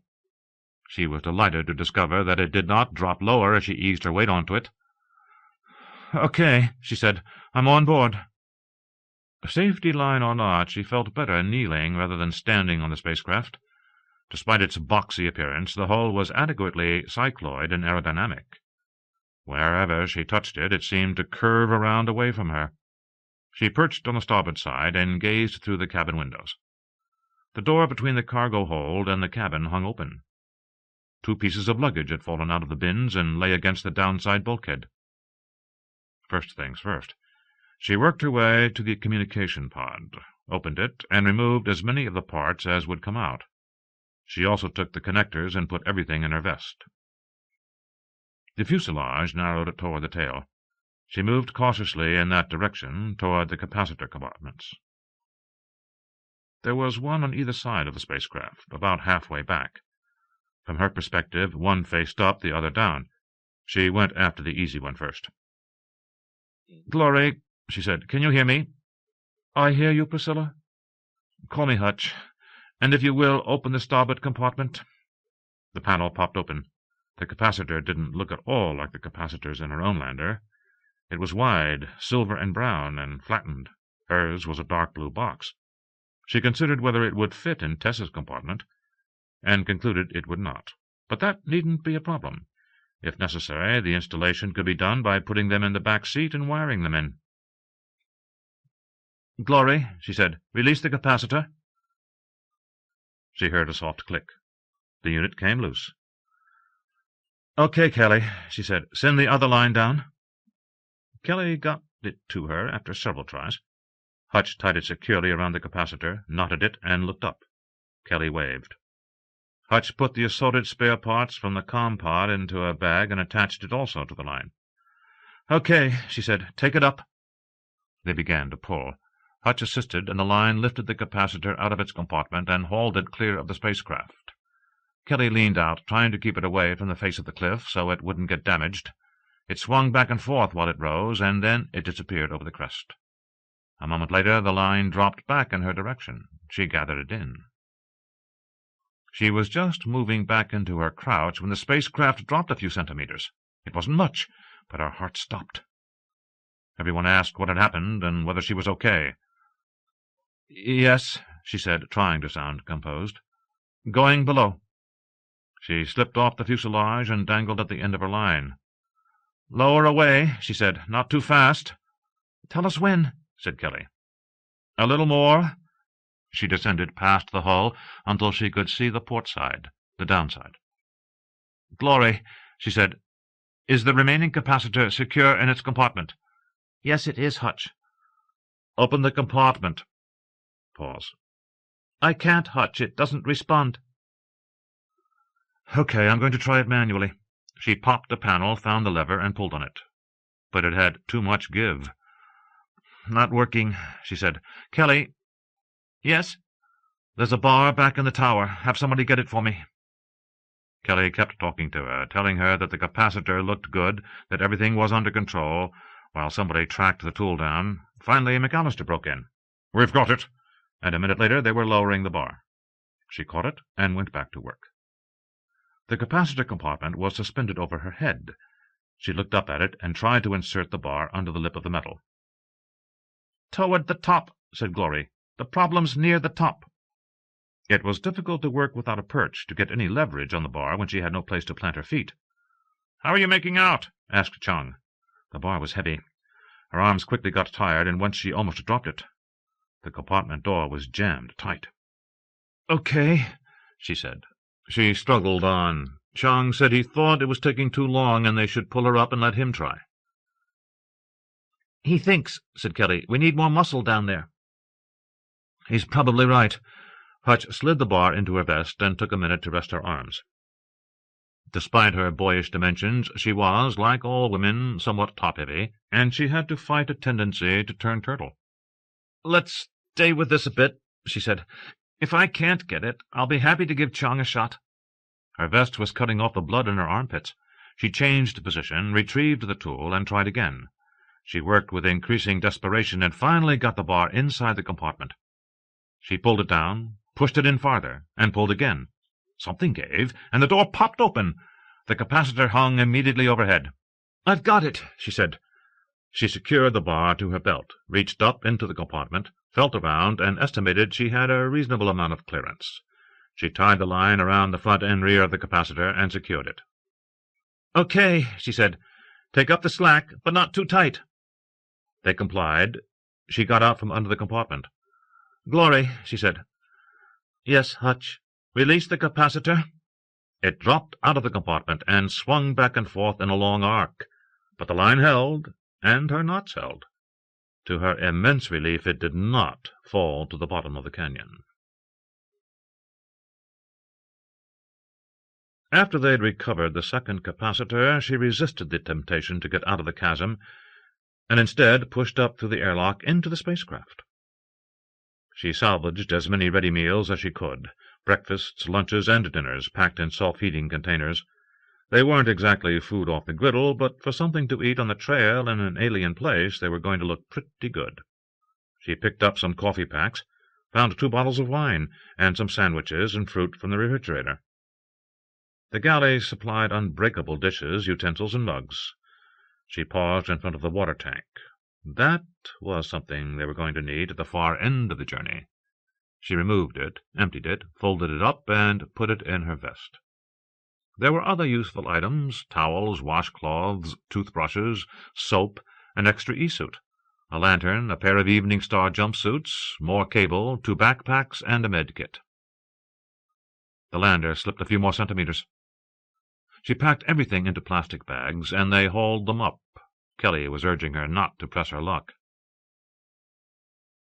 "Coming now," Hutch said, and then Glory's voice.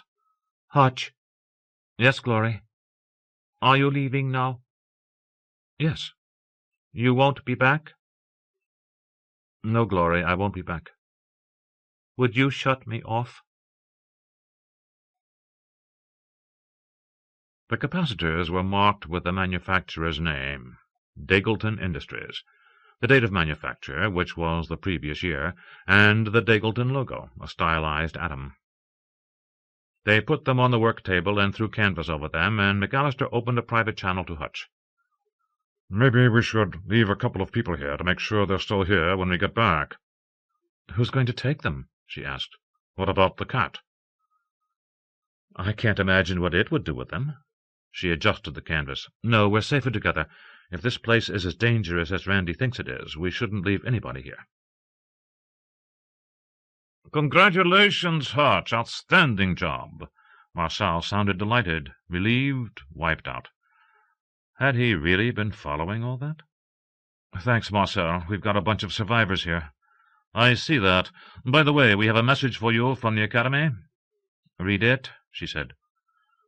"The subject is aliens on Deepsix. It says, 'Priscilla, you are directed to make every effort to rescue whatever inhabitants of Deepsix you can find. Humanity requires no less of us.' It's signed by the Commissioner." McAllister snorted. "Gomez thinks she's writing for the ages. Humanity requires. Poor boob. They'll be laughing at her for 1,000 years."